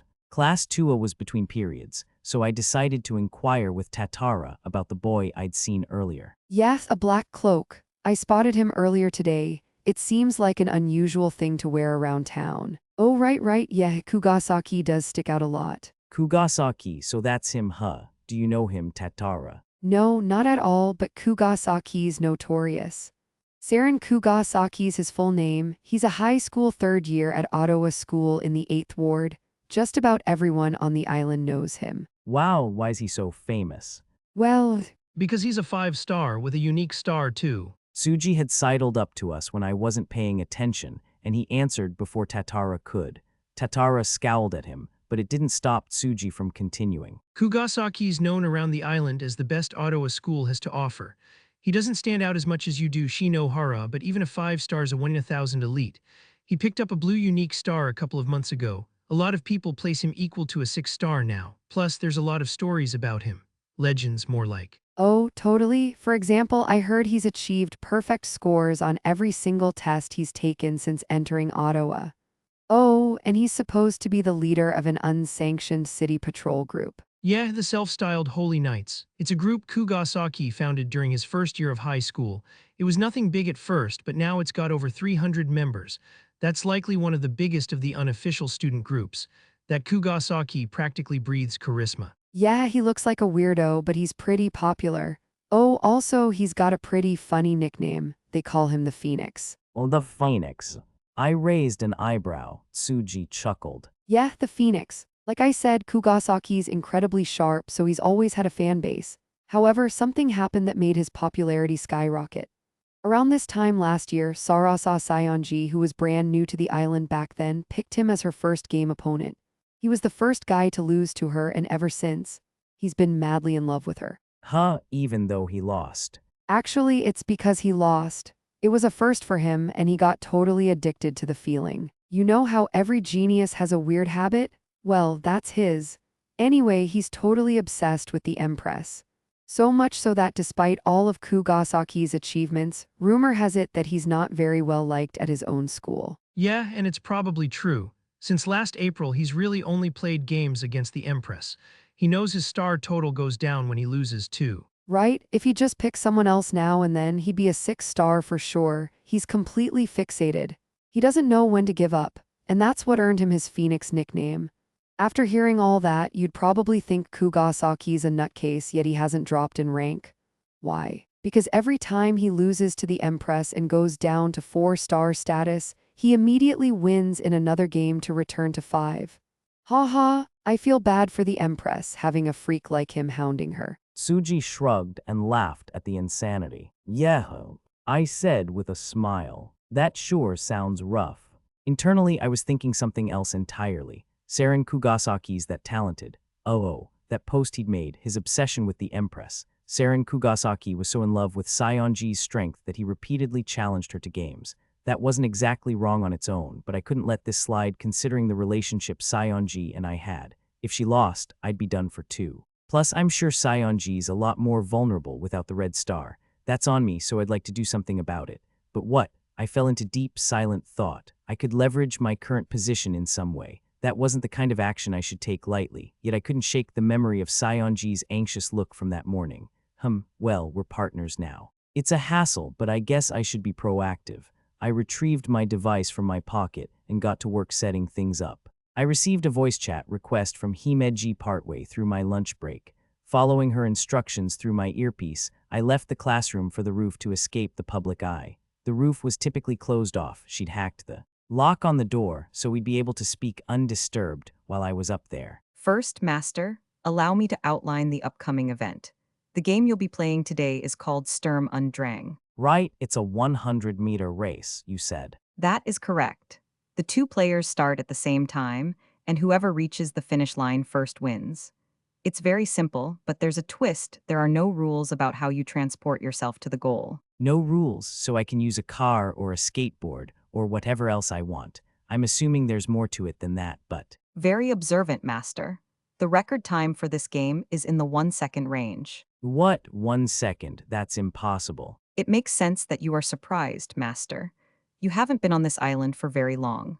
However, I believe you're aware that games on the Academy are accompanied by unique add-ons called abilities. Sure, I know that, but... Abilities was the catch-all term for specialized apps designed to give you an edge in games. I'd won the game of 50-50 the day before via hacking alone, so we hadn't discussed abilities at all for that one. But you're saying I can use an ability to beat a guy who can go 100 meters in a second or so. In essence, I am, yes. Himeji took a breath. Abilities can be broadly divided into 3 categories: attack, defense, and support.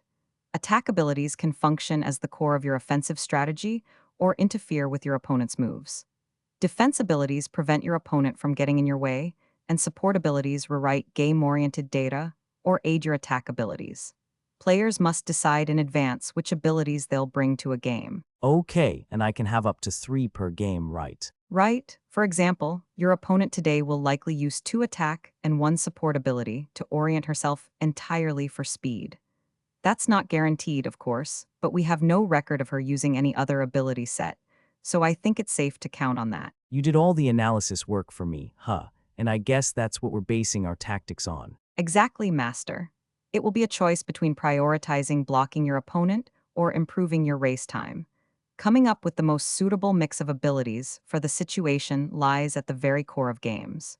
Read things incorrectly, and it could spell your defeat. Well, got it. I whispered solemnly with a nod. Although it was technically a 100-meter dash, the crux of this match was correctly reading the opponent's abilities. We needed to know my opponent's plan. I wasn't allowed to lose. I could come up with a few ideas, but I'm sure I don't need to. From how Himeji spoke, I assumed the company had already devised a surefire strategy. I could weigh my choices after I heard Himeji's ideas. She cleared her throat adorably. So, regarding our tactics, the Fourth Ward's principal athletic field was a large space for interward events.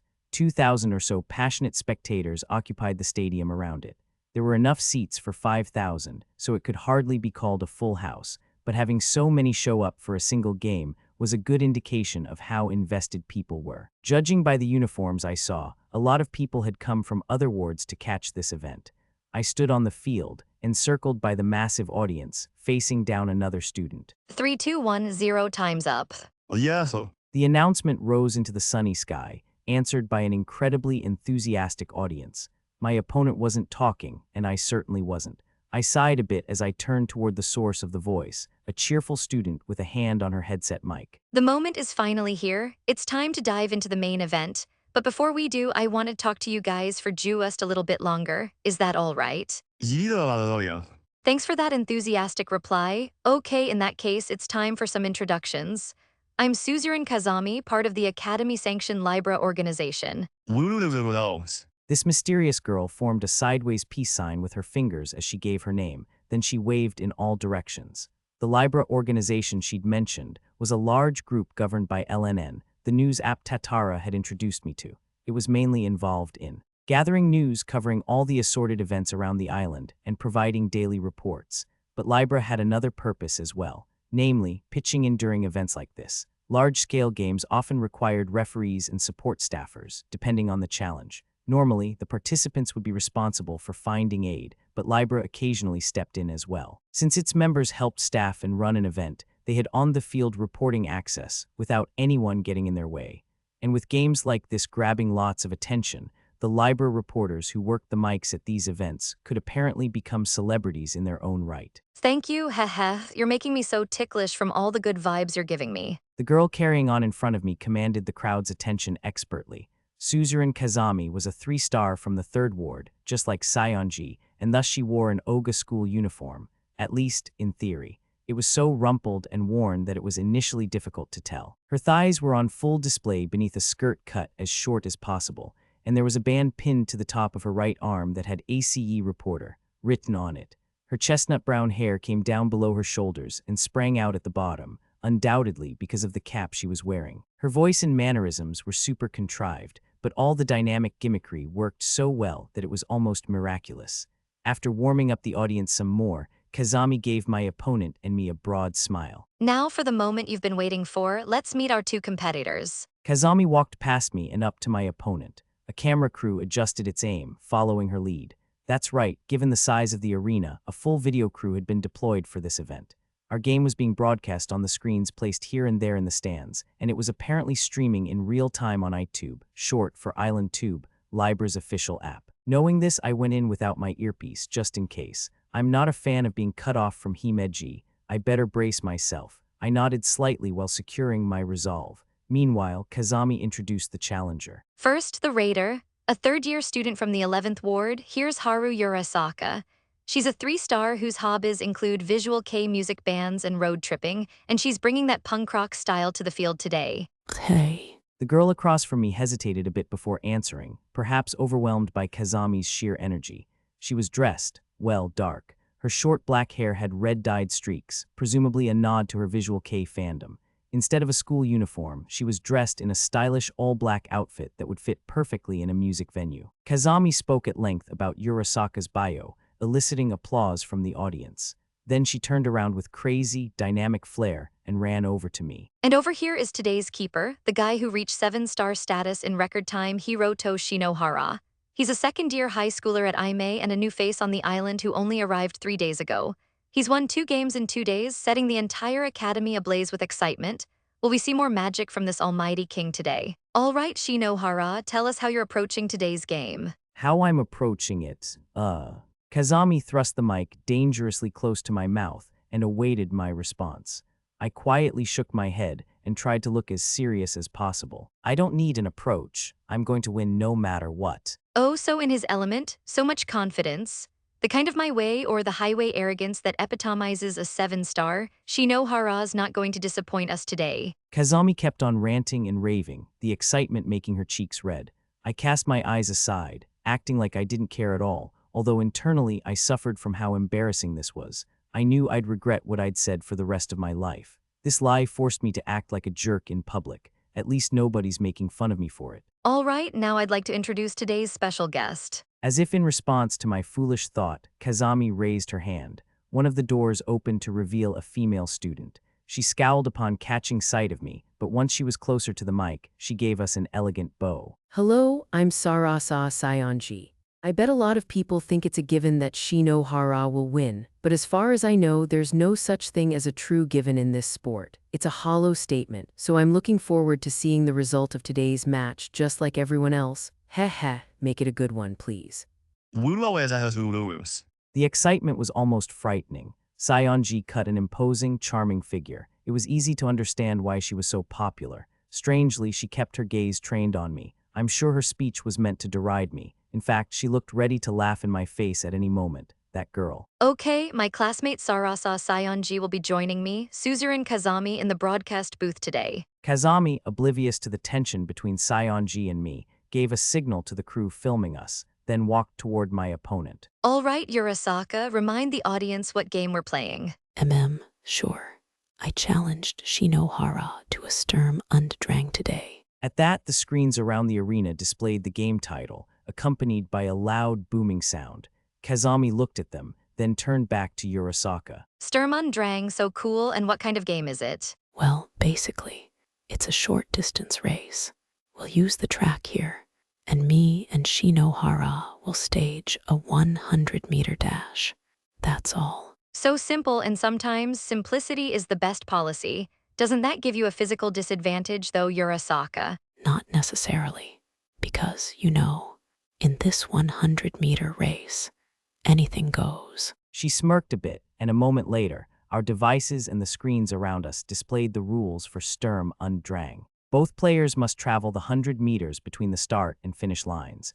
A referee, Suzerain Kazami of Libra, will give the starting signal. Whoever reaches the finish line first is the winner. However, this is no typical 100-meter race. Anything goes, in other words. You can use any method you like to reach the finish. I examined the rules one more time and nodded. Himeji and I had discussed what to do already. Nothing could faze me now. Kazami waved a balled fist in the air. A 100-meter race where anything goes? So exciting, way too exciting. Would you tell us why you chose this game, Urasaka? It's basically because I think I can win it. Heh.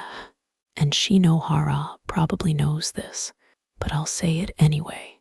My fastest time at this game is under 2 seconds. Under 2 seconds, it's almost beyond comprehension. How will our one and only 7-star respond to this challenge? Urasaka looked rather proud of her record. Kazami, the mouthpiece for the crowd, brought the mic to me, and I played it cool. Respond, well, I mean, so what? WH what?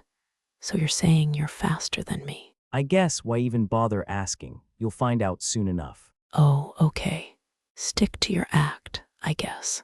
I'm confident no one can beat me when it comes to speed. Urasaka sounded relaxed, but she replied with real fire in her eyes. Honestly, I believed her. She had the guts to challenge a 7-star to a game, after all. Unfortunately for her, that didn't count for anything. Well, that's good news for me, because I'm sure of my speed, that I'll beat you, and everything else too. I flashed my most triumphant smile, letting my ego do the talking. I was ready to start the game immediately, but we were afforded some prep time. The Libra crew put pin mics on Urasaka and me as they set up an impromptu commentator booth. By the time Urasaka finished getting her mode of transport ready and donned a sensible riding jacket, I was beginning to regret all my big talk. Like the announcer said, my hobbies are visual K bands and road tripping. However, I'd like to add one more. I'm good at tuning these, not just riding them. She seemed pleased with herself, standing beside her motorcycle. It wasn't just a scooter. This was a big hunk of iron that could seat 3 Urasakas comfortably. Presumably, she detailed it herself, because it was black from head to tail with flashy red lines running across it. Look at this. We've got a snarling monster here, people. I kept silent, but I understood why Kazami was so worked up. I'd reviewed Urasaka's game history during my strategy meeting with Himeji, but she'd never used a machine as monstrous as this one. She was supposed to bring out her favorite heavily modified e-bike and combine it with some abilities to maximize its acceleration. Urasaka played it supremely cool as she took in my and Kazami's reactions. This baby's making its debut today. I wanted a big audience to show it off. Its first outing, wow, so you've never used this before. Nope. I'm in my final year, and I was born in April, so I turned 18 last week. That means I just got my full license, so I can break out the big guns now. Oh, can you really get a new license that quickly? Let's not sweat the small stuff. I have it right here. Urasaka hurriedly retrieved her license, pointing at the photo on it. The card seemed real enough, but after I spotted that the printed date of birth in the upper right corner would make her 19, it dawned on me. She'd been held back a year at some point. To keep that a secret, this girl had refrained from riding her motorcycle in public for the past year. No wonder we had no record of it. I don't think she did this to catch me off guard, but it's still an unexpected change. Will I be okay? The strategy Himeji and I had devised wouldn't be too affected because Urasaka had chosen a different vehicle. However, what if this motorcycle turned out to be special somehow? There was no way to tell. Anyway, with this bike, I can go faster than ever. Shinohara won't catch me, and neither will anyone else.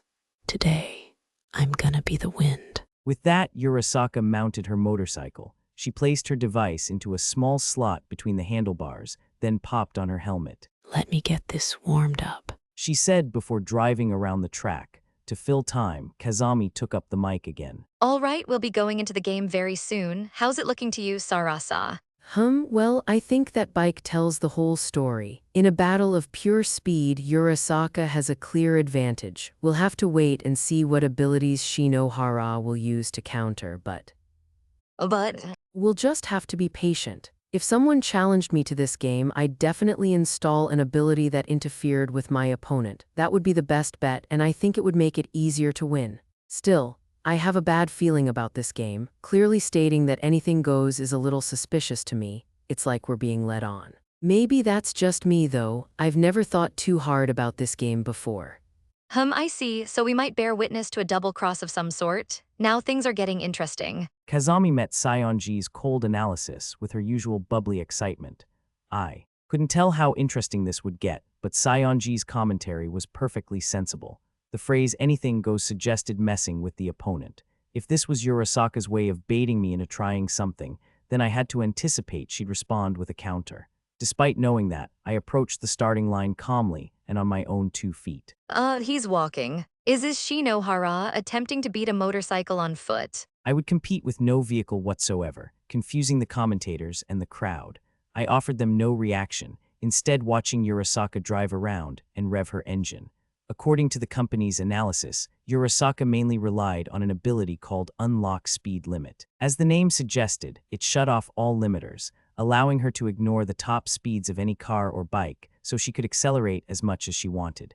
It was a real gray zone ability, one that could be treated as a rule infraction if used wrong, but it was a proven performer. As for Urasaka's other 2 abilities, her default selections in past games had been acceleration and safety device. Together with Unlock Speed Limit, they formed a classic attack/support trio, the kind Himeji had talked about. If she goes with that group this time too, she won't have a defense ability, keeping her from responding to anything I try. While I thought about that, Urasaka returned, having finished her warm-up. She stopped the bike beside me, removed her helmet, and gave me a deliberate sneer. Hey, what was that you mentioned about having a bad feeling about this? Sayonji said that, not me, although I agree with her. Oh, you're more perceptive than I thought. You should be worried. Urasaka looked down at me from her seat, smiling even harder. My abilities are locked in now, so I'll go ahead and reveal them to you. I'm using Cancel Interference as a protective measure against you, Shinohara. That's a defense ability that cancels any attempt my opponent might make to throw me off. I've never used it before, and it's not all that well known. I figured you wouldn't expect it from me. If you research my past games, you know my typical choices are all about speed. However, with the anything goes rule in place, you'll definitely try to obstruct me. So if my plan works out, your ability slots should be full of attack skills meant to stop me, and now they're pointless. The audience, undoubtedly waiting for a big upset, roared with surprise. Urasaka had made good choices. I only had 3 slots, so picking abilities meant to counter my opponent's behavior was always risky. Urasaka didn't bring it up, but that was the whole reason Cancel Interference was one of the best counter abilities. However, picking it meant dropping something else, which came with its own risks. It wasn't worth thinking about the risk when the potential return was victory over a 7-star, though. Shinohara. Sayonji frowned a little in the broadcast booth. Her ruby eyes stole glances at me, looking anxious.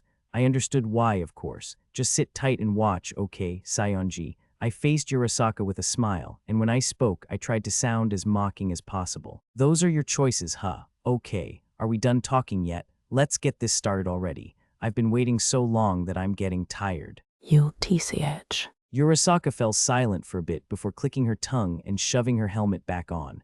Kazami, close by, picked up her mic again. All right, it looks like our competitors have wrapped up their preparations, so it's time to get this game underway. Are both of you ready? Yep. Sure. Roger that. All right, we're all set, everyone. Time for the main event, Sturm und Drang. Which player will reach the finish line 100 meters away first? It'll all happen in an instant and none of you better blink. Kazami ratcheted up the intensity even higher, driving the crowd into a frenzy with her exaggerated affectations and gestures. And then, 3, 2, 1, and go, bam. At almost the same moment as the signal, Urasaka's bike let out a deafening roar as it zoomed off. Presumably, she invoked acceleration and unlocked speed limit at the same time, and those 2 effects made her jet-black vehicle shoot to top speed in an impossibly short time. It was so intense that the sudden rush of air nearly blew me away. Wow, this'll be easy. The mic inside Urasaka's helmet picked that up for the world, she and her. Motorbike roared off, leaving me in the dust and covering the 100 meters like a bolt of lightning. And although everyone watching was certain she'd be victorious, I couldn't tell you if it was Kazami, Sayonji, or somebody in the crowd who spoke up first. Regardless, I'm sure everyone felt the same about this development. After all, Urasaka's bike stopped right before the finish line. The handlebars went sideways on her, launching the girl forward. It could have been a serious crash, but fortunately, Urasaka's jacket puffed out, forming a giant airbag. What's more, the composition of the track transformed instantly, absorbing the shock of the careening motorcycle. You know, guys. After witnessing all of this unfold as I'd predicted, I decided to speak up as I began to walk, still well behind my opponent. I wasn't speaking to Urasaka, who probably wasn't in any shape to respond. The words were meant for the world at large. Did you think a 7-star wouldn't see through her switch up? What do you mean? Unsurprisingly, Suzerain Kazami was the one to respond. Because I have no idea what's going on, I want an explanation. Oh, don't worry, I'm planning to give one. Listen, as Sayonji said, this game's loose rules allow for a lot, and a player's first thought would be how they could trip up their opponent. There's definitely merit to that, but isn't knowing that already enough to work with? Enough? How's it enough, Shinohara? What I'm getting at is that imagining things dealing with maybes and probablys, that stuff doesn't matter. An ability that's not well known. She's never used it before, so what? My job is to cover any potentiality. I'm a 7-star. I'd never lose a match like this. I strolled leisurely toward the finish line while recalling my conversation with Himeji during our strategy meeting a few hours before. Master, for today's match, I suggest installing 3 cancellers. No. Canceller. It's an ability that temporarily neutralizes your opponent's defensive abilities. Oh, okay, that sounds fine, but 3. Yes, we will fill all 3 of your slots with the same ability. MS. Urasaka is a 3-star, so if she uses a defensive ability, it'll be at 3-star strength. Your 1-star abilities won't be able to do anything against that. Okay, but I thought the key to a game was deducing your opponent's strategy and creating a setup to deal with it. This sounds like a pretty extreme approach to wait. Oh. Have you figured it out, Master? That's right. As long as you have the company on your side, you don't need to worry about balancing your abilities at all. With sufficient interference, Kaguya and I can hack in a solution. Essentially, the only threat to you is cancel interference. There's no need to consider anything else. Right from the start, we treated cancel interference as our main concern and focused on addressing that alone.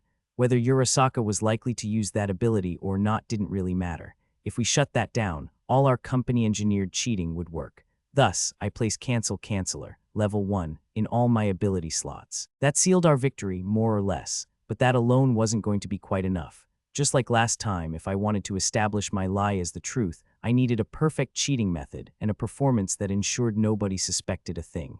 The company had set things up perfectly, and now I had to do my part. It was time to reveal my fake hand. I grinned, calculating the best way to stand for excellent camera coverage. The first ability I took was Canceller, level 7. That allowed force stop in my second slot to work without fail. You understood exactly what your opponent would do and devoted 2 abilities to stopping her. That's actually pretty impressive. What about your final slot, Shinohara? My last one, take a look for yourself. I was finally about to reach Urasaka. That's right, maybe Sayonji had picked up on it, but there was still one possible way we could lose this game. What if we stopped the bike, but Urasaka just ran for the finish on foot instead? I'd be unlikely to catch up, so we needed to take measures. Like I said, however, the answer was already plain for all to see. If you don't understand, I can explain it to you. My third ability was Safety Device, targeted at Urasaka. I'd feel terrible if my opponent was injured. Why? That was a lie. In truth, we'd installed that heavy airbag in her jacket to pin her in place. Regardless, I crossed the finish line with an easy smile on my face, never even breaking into a jog. Wow, that was just incredible, Shinohara. A little time had passed since my game with Urasaka. The crowd was starting to slowly disperse when Kazami, eyes all aglow, found me and started shaking my hands violently up and down. It was magnificent, even. We got so much great footage and the viewer count was through the roof.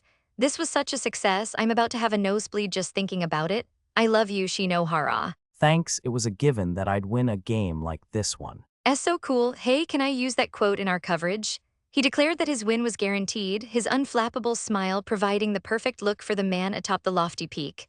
Shinohara is less a pure hero in white and more a bloodstained villain from the depths, something like that. Oh right, Libra publishes on LNN, doesn't it? Well, fine. Sayonji stood beside Kazami, arms loosely crossed. She was clearly peeved, or at least that was how she presented herself. I sensed the relief in her expression, though. HMPH, congratulations on 3 in a row, Shinohara.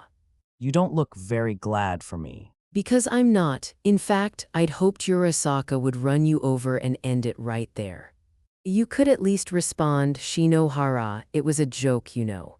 I scowled. It sure didn't sound like it, coming from you. By the way, Urasaka had left the athletic field long before. She'd lost, but showing off her new ride in public had seemed to satisfy her regardless.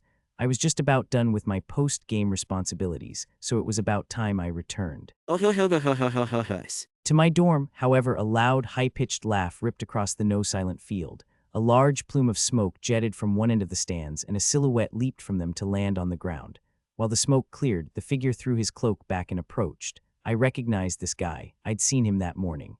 This was Saren Kugasaki, the man in the dark cloak. It was fair to call him a pretty face at least. He wore a permanently smug expression, and his bangs suited it well. However, the most striking thing about him was definitely his attire. The collar of his black cloak was raised, and he wore a bandage covering his right wrist. When he used his left hand to push his silver-framed glasses up, I saw a symbol on it. He was the personification of what a middle schooler a generation ago would have considered a cool fantasy character. He came to a stop right in front of me. Hello, 7-star, it's an honor to meet you. My name is Saren Kugasaki, though I won't ask you to remember it. I'm sure it shall be etched into your memory soon, whether you wish for it or not. It is the name of the man who will bring you to your knees, after all. The stagey gesticulating, that unique manner of speaking. Kugasaki brandished his long cloak around as he spoke, maintaining a thin smile on his face while delivering his antagonistic greeting. Oh, really? And what's this man want with me? How nice of you to ask. There is something I wish to discuss with you. Discuss. Indeed, you see, I saw the strangest post on stock a few hours ago. It claimed that you are a more suitable rival for my goddess than I am. It was so hilarious that I nearly shattered my device's screen right there. Alas, but I am a composed man, so I did not. Instead, I came here to watch your game, and let me tell you, I haven't been so impressed with a performance by anyone besides my goddess in a very long time. And that is why I wish to challenge you to a game. Prove to me that your goddess-defeating power is no mere stroke of fortune. Kugasaki's eyes briefly flicked in Sayonji's direction from behind his glasses. However, they swiftly returned to me with full force. Sayonji was presumably accustomed to dealing with the full brunt of this guy's passion, because she only let out a troubled sigh. I, meanwhile, pretended that nothing was amiss. I never expected he'd reach out to me so soon. Deep down, I'd been considering this eventuality. Kugasaki had been bound to drag me into a game eventually. After all, I had written tons of anonymous posts on stock to provoke him before my game against Urasaka. I hadn't expected him to react so quickly, but I was responsible for him showing up to confront me. My primary reason for going to such lengths was to peel him away from Sayonji. I could only do that because I was the new 7-star who had beaten her. Okay, so you're here to take me on then. That's right. More accurately, I want to prove that I'm superior. If that's meant to be a joke, I'd appreciate it if you made it more obvious for me. I don't mind accepting, but only under one condition. Whoa, Shinohara, what are you? A condition, you say? A horrified Sayonji tried to interject, but Kugasaki ignored her and gave me an intrigued look. Yeah, as it stands, I won't get anything out of accepting your challenge. I know I'm not allowed to turn down requests, but I can choose the order in which I take them, and I have over 50 lined up right now. If I prioritize all of them, I can delay yours as long as I want. Yes, you certainly can. How clever of you, so what is your condition? If I heard you right, you want to compete to see who's worthy of being the Empress's rival. I say whoever loses this game forfeits the right to challenge Sayonji ever again. If you agree, I'll gladly accept your request. Why? My sudden, outrageous demand made Kugasaki's and Sayonji's eyes go wide, particularly the latter's. Sayonji gawked at me with her mouth half agape. Kugasaki recovered first. Why are you toying with me? My goddess is a holy, divine presence. She is not at all the kind of person to be involved in a wager. Oh well, never mind then. Find someone else to game with. I gotta say, I'm surprised. You You seem pretty sure you'd beat me, so why would you think of it as a wager at all? Oh well, running just proves you never had the resolve for this to begin with. As I heaped on the needling, I could see Kugasaki's lips twitch. Anger and irritation spread across his face. A few seconds later, he shut his eyes hard and thrust his right hand toward me. Running me? Never. As a 5-star leader of the self-styled Holy Knights, I would never flee from you. I will say it as many times as necessary, Hiroto Shinohara. I accept all your conditions, so accept my challenge. Kugasaki's voice nearly cracked, but he managed to give his resolute declaration. It was a heroic performance, one truly worthy of the fantasy. Protagonist persona he presented. Hess, you're on. I'll prove how far beyond you I truly am, you weakling. I smirked triumphantly at Kugasaki. I'm so sorry. It was around 9 in the evening. After acting cool and accepting that request, I left the athletic field and returned home. However, the moment I opened the door, I went on my hands and knees before Himeji. No one forced me to. I just thought it was the only responsible approach. What had I done? Well, I was only supposed to keep annoying Kugasaki. As a 1-star, I had almost no chance of defeating him.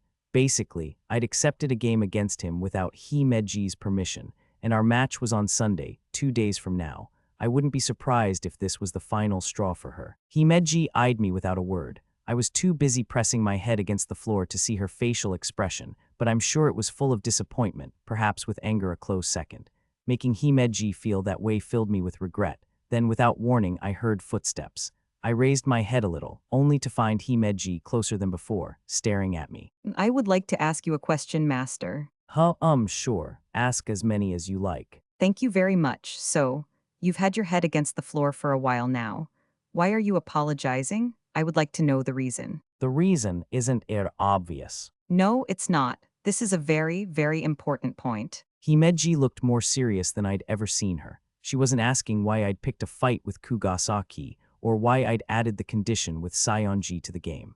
She only wanted to know why my head was against the floor. I didn't understand why that took priority in her mind, but I decided to reply as earnestly as I could. The reason I'm apologizing is simple. I literally just finished a game, and now I'm causing more trouble for you and the others. My opponent is dangerous, and there's no time at all to prepare for him. I'm really sorry. I totally regret this, so please help me any way you can. I started pressing my head against the floor again as I listed off frenzied excuses.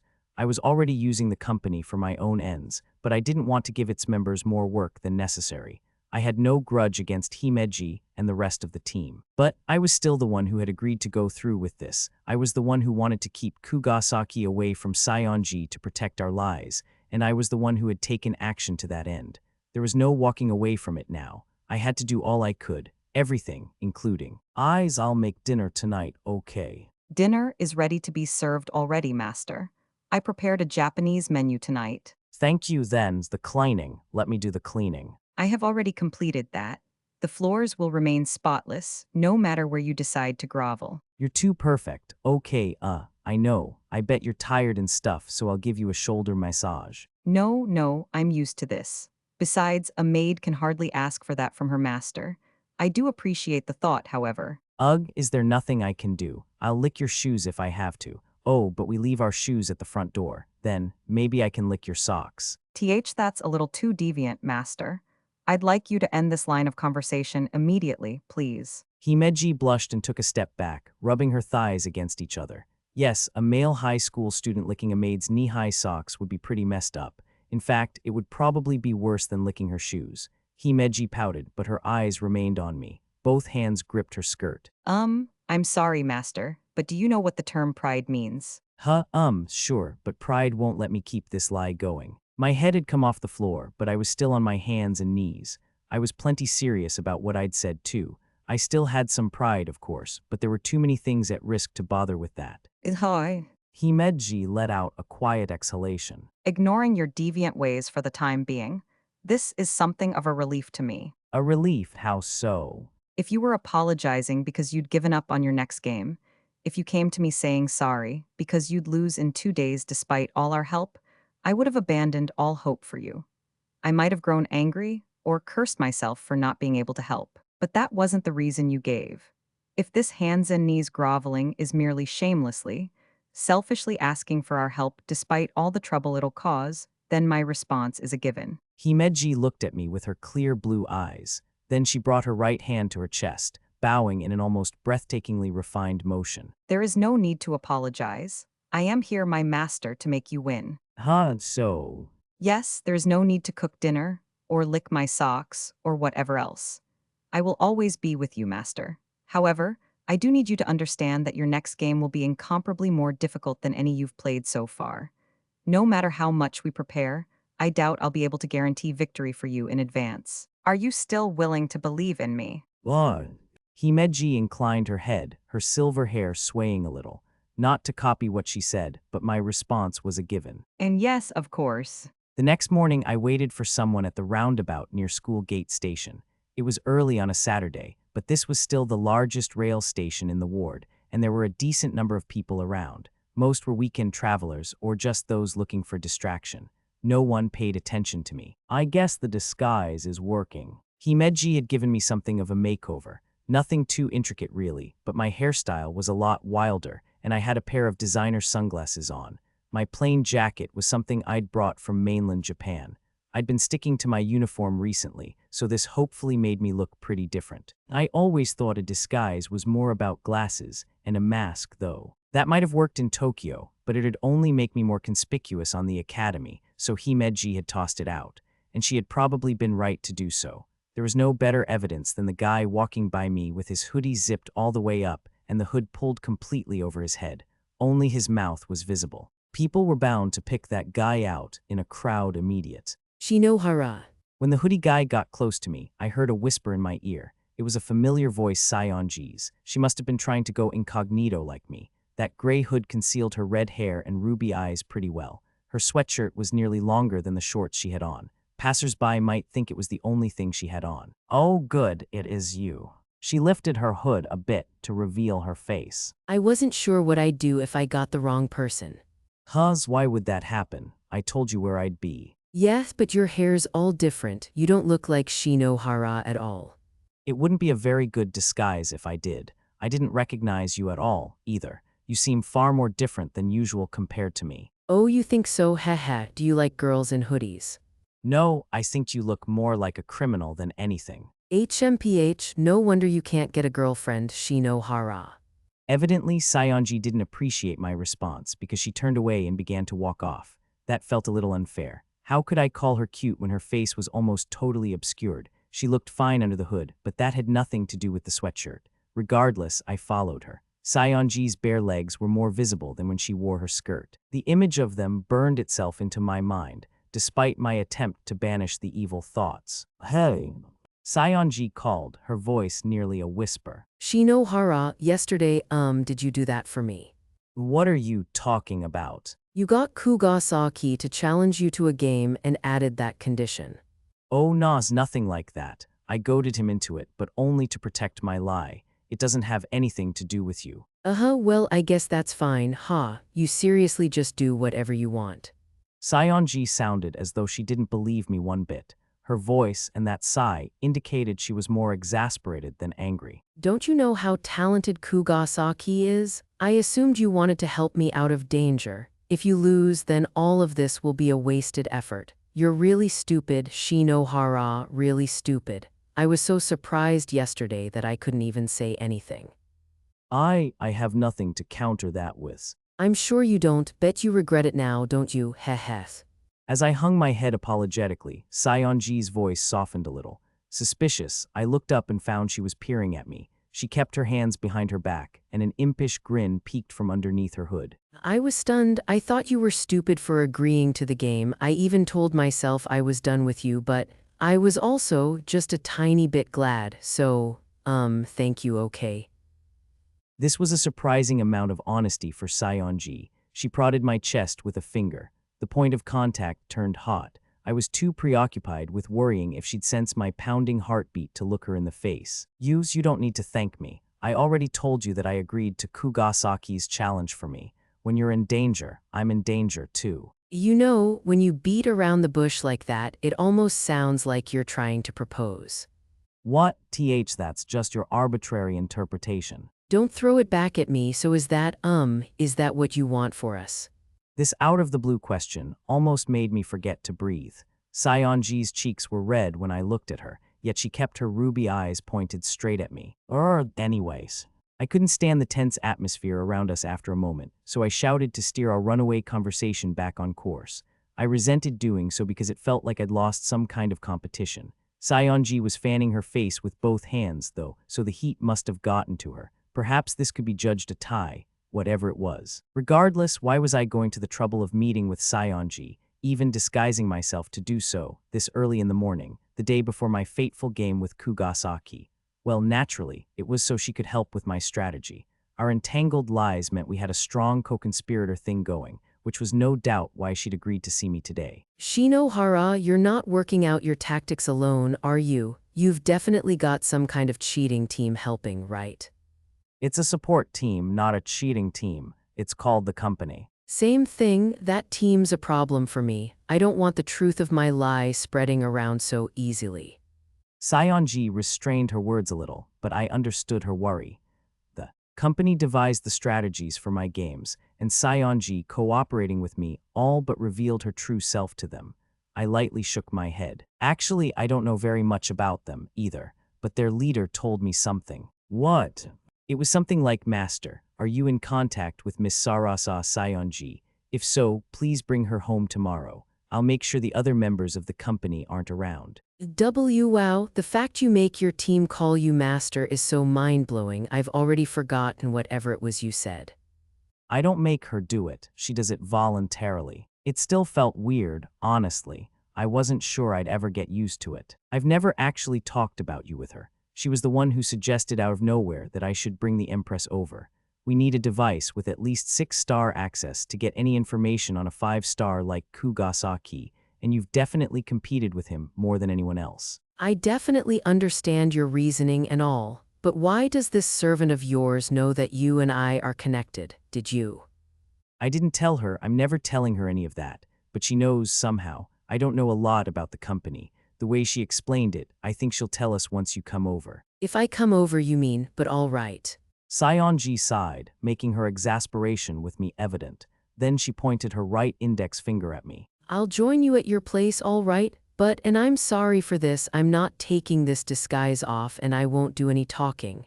If I sense anything dangerous, I'll leave and remain a mystery to your little crew forever. Sure, that's fine. Oh, don't you dare call me Akabane, all right. I chuckled a bit at that and shrugged. I won't, Miss Sarasa, I won't. Welcome home, Master, and good afternoon, young lady. Himeji greeted us upon our arriving at the mansion, a silver-haired, blue-eyed maid in the middle of this huge entry hall. The sight was akin to that of a living work of art, and I had to resist swooning, even as I said hello back.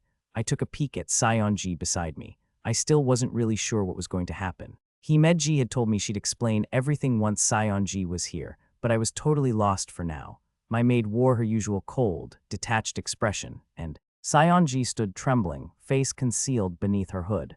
Wait, why is she shaking? Saionji, hey, what's up with yo? Whoa. The moment I leaned down to speak to her, Saionji's hand shot out to grab mine. She pulled me so that we both faced away from Himeji and then gave me a hard look. Why is that girl here? Tell me what's going on, Shinohara. What do you mean? Too close, too close, too close. Nice smell, but too close. My brain was distracted, but I did my best to reply. Didn't I tell you, she's the head of the company? What? Saionji fell silent, her eyes wide open. I took a moment to turn around, only to find Himeji totally unaffected, as though she'd expected this response. Himeji, do you happen to know who this is? I do. I have worked for the Saionji family in the past, you see. My longest stint with them was spent in service of their young lady, the real Miss Sarasa, so Miss Rina, and I are acquainted with each other. Oh, so you mean. Yes, I am one of the few people who know about Miss Rina's lie. It's why I requested you reach out to the Empress in the first place, Master. I could tell from the context that the two of you aren't enemies, at the very least. I say. Now it made sense. Saionji's secret, her subbing in for the real Sarasa Saionji, was highly guarded information. But the nature of the lie meant that the Saionji family's important servants had to know the truth. Since Himeji was privy to that information, I guess it was no surprise she'd predicted how things would turn out between Saionji and me, two deceivers guarding each other's secrets. Once I reasoned all that out, Saionji finally nodded, accepting her fate. Then she quietly turned around and flipped her hood back with both hands, releasing her long hair. She began while striding up to Himeji. It's been a while, Yuki. Indeed, nearly a year has passed since we've met in person. A year, yes, I guess that's right, doing well. Physically speaking, yes. Mentally, well, there's been ups and downs. There was a weird distance to their conversation. I couldn't guess it why from my spot on the sidelines, but the phrase a year helped clue me in. The real Sarasa was kidnapped 1 year ago, right? I don't know how much of that story to believe, but maybe it's all genuine. This talk made a lot more sense if so. The weirdly awkward atmosphere remained a mystery, but I was sure it was better not to pry. Thank you for coming, Miss Rina. Normally, I would offer a more formal welcome, but sadly, we lack the time, so I'd like to get straight to business. Please follow me. Okay. Saionji replied, nodding. Himeji spun around coolly, and Saionji followed. I kept pace a few steps behind, still wondering what had happened between them. This is the game that Mr. Saren Kugasaki, 5-star and unique star holder, requested. We were in the theater room with the lights dimmed. Saionji and I were on the sofa, and Himeji stood beside the screen, speaking in her usual calm voice. The challenge is self-styled game #27. A rather bombastic title, but simply put, it's about collecting cards and playing numbers against your opponent. Collecting cards and playing numbers. Yes, the first thing to note is that self-styled game #27 is divided into 2 phases. The first one is the collect phase. During it, players will search the 4th ward for holographic cards with values between 0 and 19.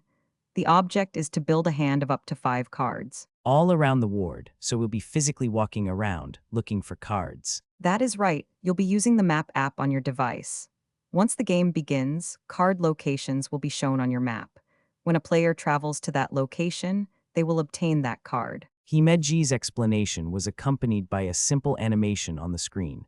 If I understood right, I'd see card coordinates on my device, go to one particular location, and acquire the card.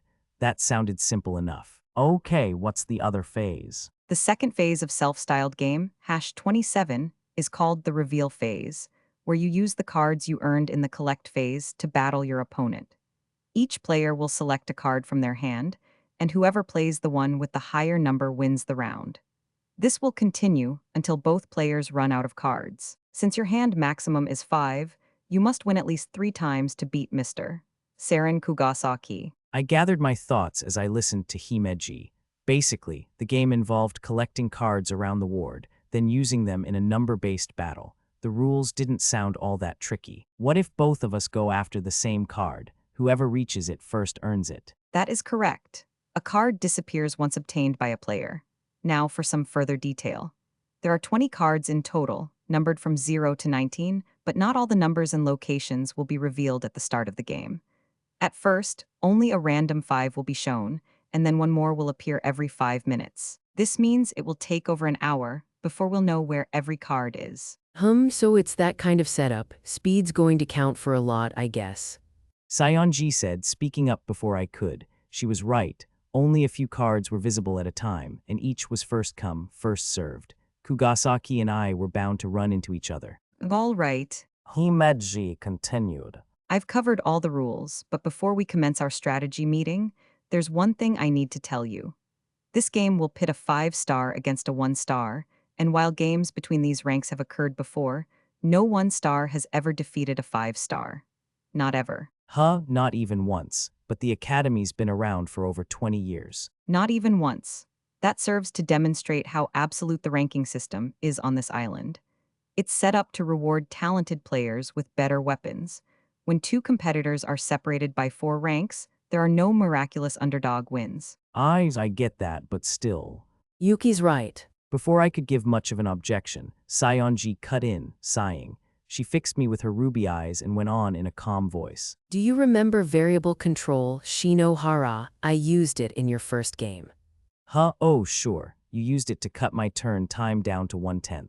Right? But that ability's meant for more than cutting time limits. It lets you adjust any of the variables that might pop up in a game. That includes the numbers written on those cards. And with Kugasaki's rank, I bet he can up the values of his cards by a combined total of 30. He might distribute those extra points to all his cards to strengthen his hand or throw them all on one to create a card value beyond 19. Beyond 19, yes, that would make it tough to win. I hated to admit it, but Saionji was certainly convincing. Variable control was a general-purpose ability, so I had access to it as well, but with the difference in stars, I'd never beat Kugasaki in a direct duel. No wonder you never saw major upsets in games. All right. Himeji said once Saionji, and I stopped talking. That's the outline of our situation. Lower-ranked students are inherently saddled with an overwhelming disadvantage. They have the ability to choose the game, which is meant to compensate for that weakness to some extent. However, in your case, Master, you don't have that luxury. To be frank, your chance of winning self-styled game #27 is less than 1%. Himeji sounded reluctant to tell me that, but we both knew there was no point hiding it. She was right. Functionally, I was a 1-star, and Kugasaki was one of the more talented 5 stars. To an outsider, this probably seemed like the battle of the century, but in actuality, I was marching to my death. No matter what kind of strategy we came up with, Kugasaki could employ an ability that would ruin everything. I felt myself growing uneasy. But, so it's not a guaranteed loss. That's right, it's an impossibly slim chance, but I don't think it's 0. Himeji took a deep breath. If this were a normal match, your best move would be to prepare for a very apologetic press conference the moment the game was agreed upon. But you, Master, are in an extremely unusual position. You're a fake 7-star. The very peak, at least on the surface. Regardless of the truth as far as Mr. Kugasaki is concerned, you are above him, and thus I'm sure he is thinking the same thing we are, that there's no point staging a variable control bout with you, since he believes he's of a lesser rank. Oh, right. Do you think he'll try something during the collect phase? He is very likely to, yes. In fact, this entire game revolves around the collect phase. It's easy to pay more attention to the reveal phase, since that's when you're directly competing with each other. But if both players go in assuming a bout with variable control, then the actual reveal of the cards will be little more than a ceremonial bonus. It won't even be a psychological battle, because the phase will largely be decided by the level of an ability. And I doubt Mr. Kugasaki will take that sitting down. Sure, it'd be like him sitting quietly and handing over the win. He'd never do that. Exactly, and we're going to use that against him. We know he intends to attack us, so we'll block his actions and delay his card collecting. Meanwhile, Master, you'll collect the largest numbers you can find and build the ideal deck to win, even if he uses variable control. That is the only way. Hacking into a 5-stars device externally is impossible. If Mr. Kugasaki enters the reveal phase with a strong hand, you can consider yourself defeated. Himeji delivered the cruel truth in her dispassionate monotone. Despite having known all this already, I was still stunned into silence. Under normal conditions, I would lose this game 99 times out of 100, yet we were still trying to beat Kugasaki. So the next step is figuring out what Kugasaki will try. Saionji, who'd fallen into thought, lifted her face. To block him, we'll need some insight into his strategy. As a 6-star, you can see his abilities, right? Could we use that to narrow down which ones he's likely to pick? I asked. Typically yes, but one thing I can tell you is that Kugasaki always uses an ability called Emergency Call-Up. Emergency Call-Up. I repeated. Yes. Saionji said, raising a finger. It's kind of a symbol of Saren Kugasaki's 5-star strength. It's limited to 4 stars and up, and as the name implies, it allows the user to bring in assistance during the game. It gives you someone to help, right? Normally, it's against the rules for a third party to join or interfere with a game. However, anyone brought in by emergency call-up counts as a participant. They're free to do whatever they want in the game, and they're even allowed to bring a single ability along. An ability too, I see. That was a lot to deal with. Kugasaki's emergency call-up would bring in an ally who had another ability. Using one ability to gain another essentially meant Kugasaki's total was still 3, but the extra body would definitely give him flexibility. He could also use an ability he hadn't brought, albeit indirectly. That made his tactics more difficult to anticipate. You could call it a kind of tactics camouflage. I said. That's true, however, he's not allowed to bring in just anyone. There's a whole extensive request process. Remember that Kugasaki's weirdly popular, though. Saionji sighed. The self-styled Holy Knights was an unsanctioned organization with over 300 members. Kugasaki was its founder and leader, meaning he had 300 different options he could choose from. It was unfairness on a scale like none I'd seen. I bit my lip in consternation, and Saionji gave me a little smile. There's no need to be so down. Emergency call-up is a problem, but you can also pretty much ignore whatever's in his third ability slot. Oh, I can. Yeah, you've probably heard from someone that Kugasaki's got a blue star, right? That gives him access to a limited ability called Jet Black Wings.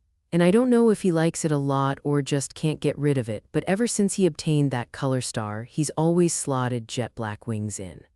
Saying we can ignore it sounds hasty, though. It's a unique star, so it's definitely strong, right? Don't be so sure. You already saw it for yourself, that white smoke, the fancy sound effects. Those are the effects of Jet Black Wings.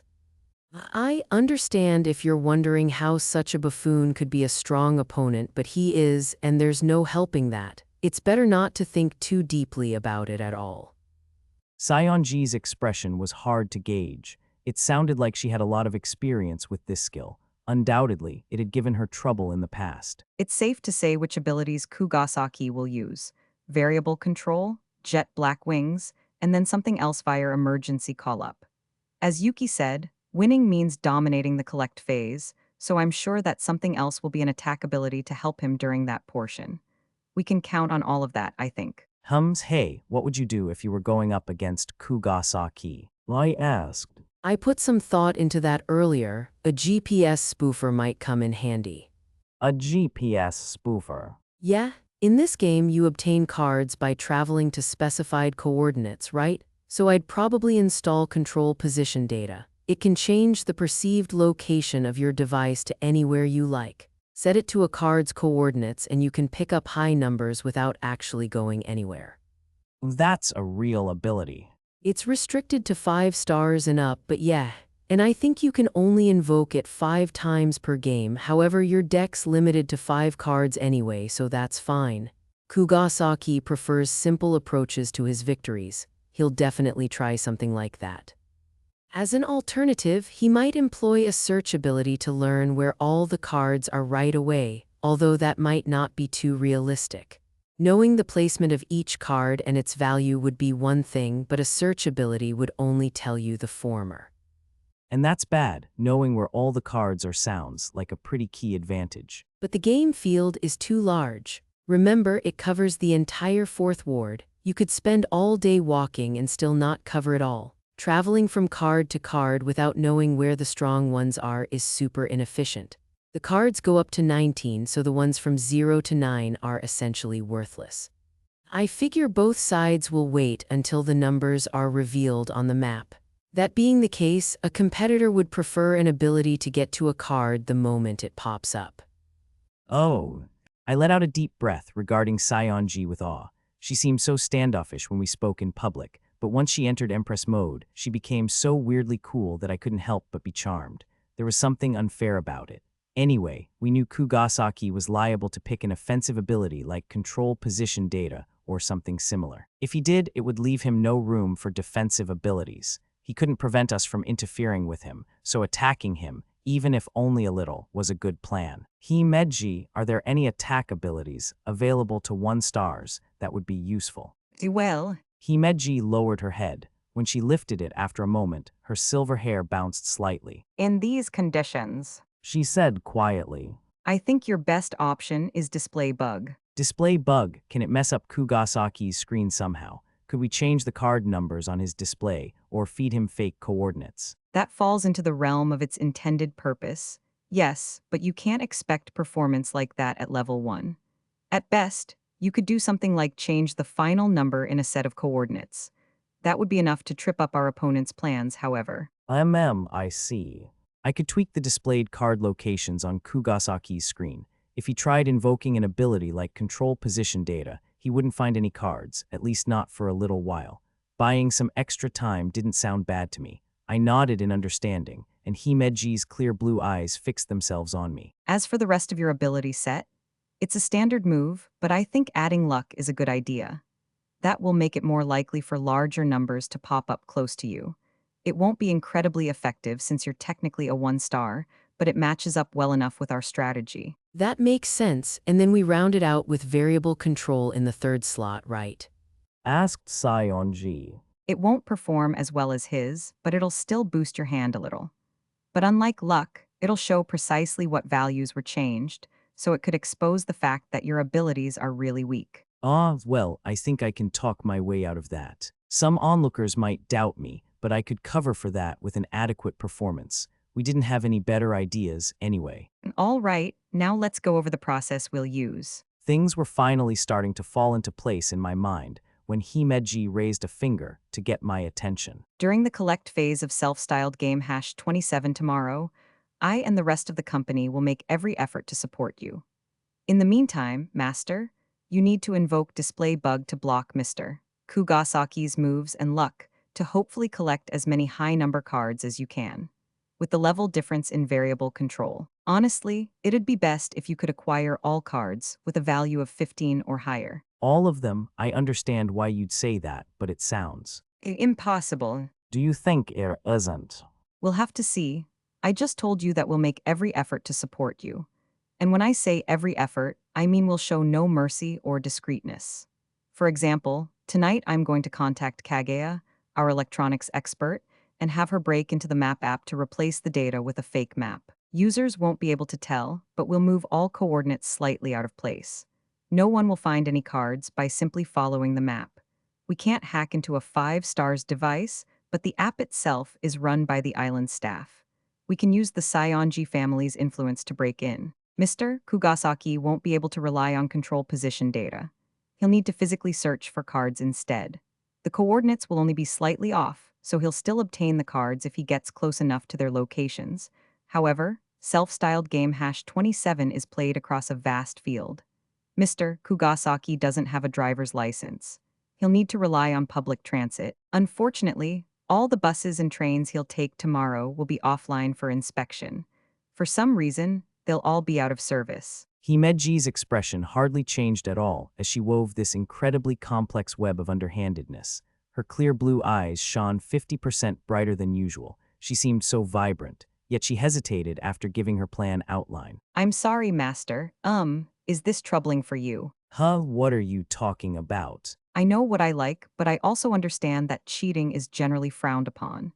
It's a little late to say this, I realize, but I've never heard your opinion on the company's actions, Master. Right. Apparently my silence had made her think I wasn't a fan of cheating. Honestly, I was amazed by it all, and keeping quiet had been my mistake. I met those blue eyes that watched me searchingly. Himeji, I can't speak for anyone else, but cheating or not, it's all the same to me. If it keeps my lie safe and gets me closer to my goal, then fine.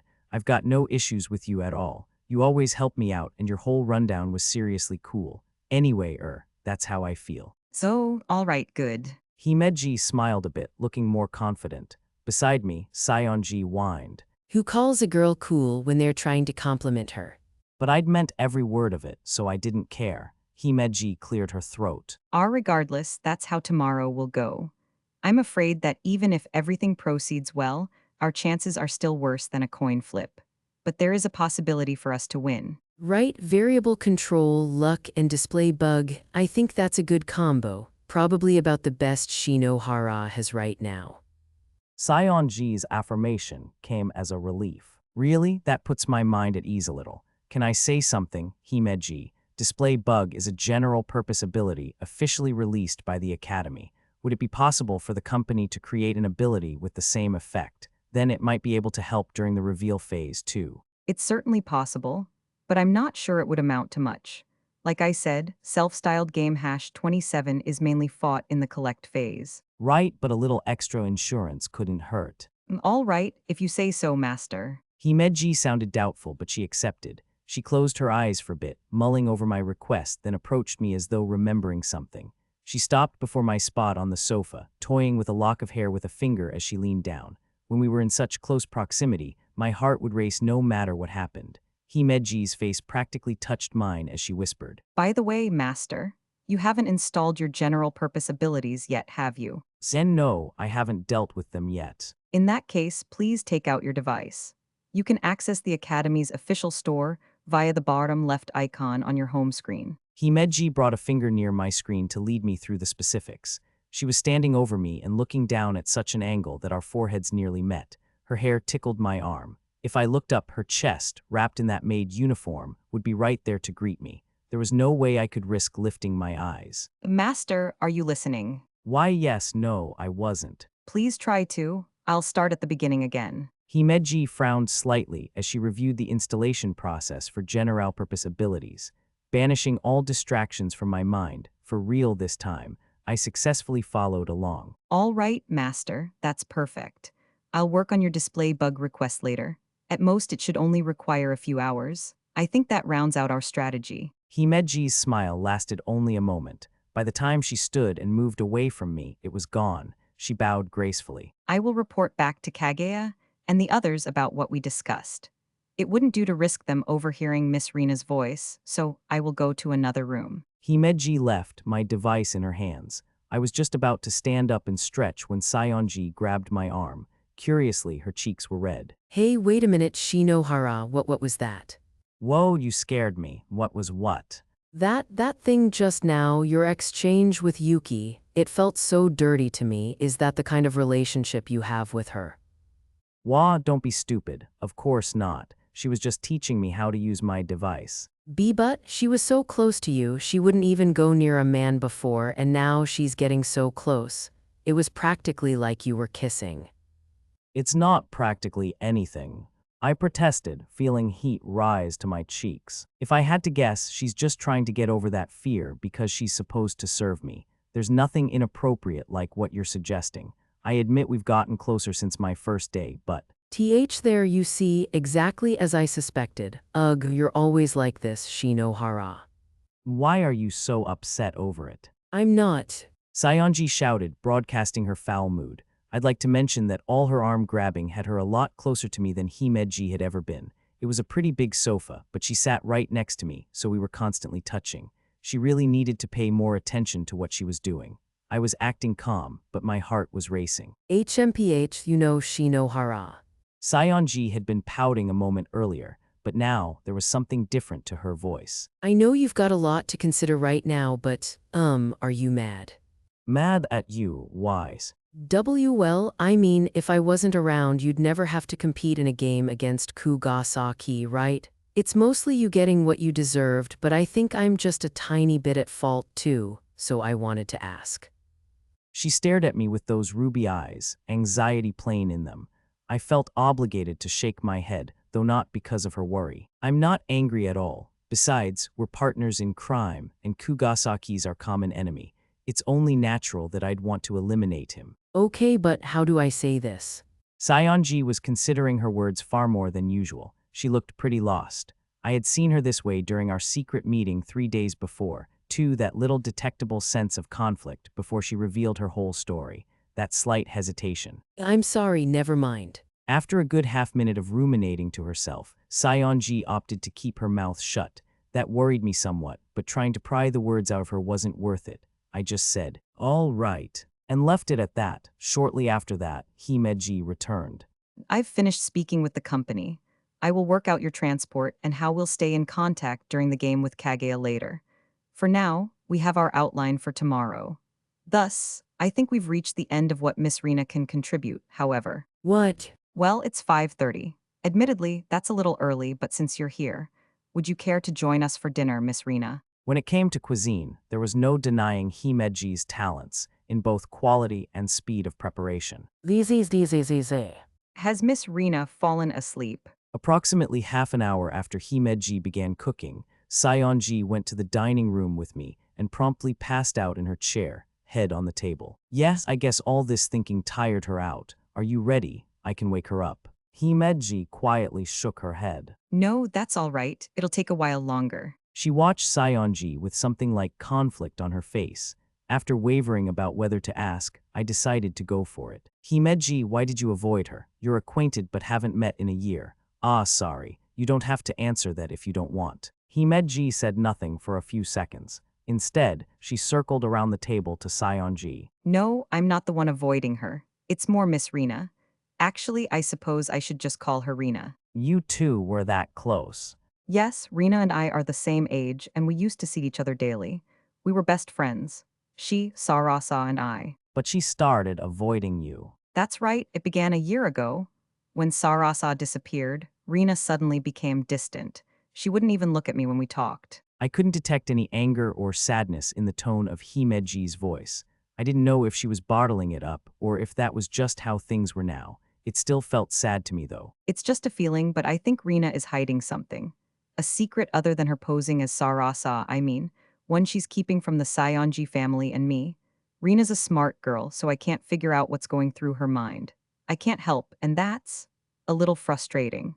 That's why it's hard for me to smile around her. Himeji smiled at Sionji as she spoke. Then she reached out with her right hand and gently ran it across the other girl's long red hair. Her blue eyes moved to me. This has nothing to do with the game or the company. It's just my own selfishness. But if you could stand by Rina's side, Master, if you can be with Sarasa Sionji and Rina Akabane as well, then please protect her for me. I know how stubborn she is, but deep down, she's a really weak girl. Himeji smiled a little, but before I could respond, she turned and left for the kitchen.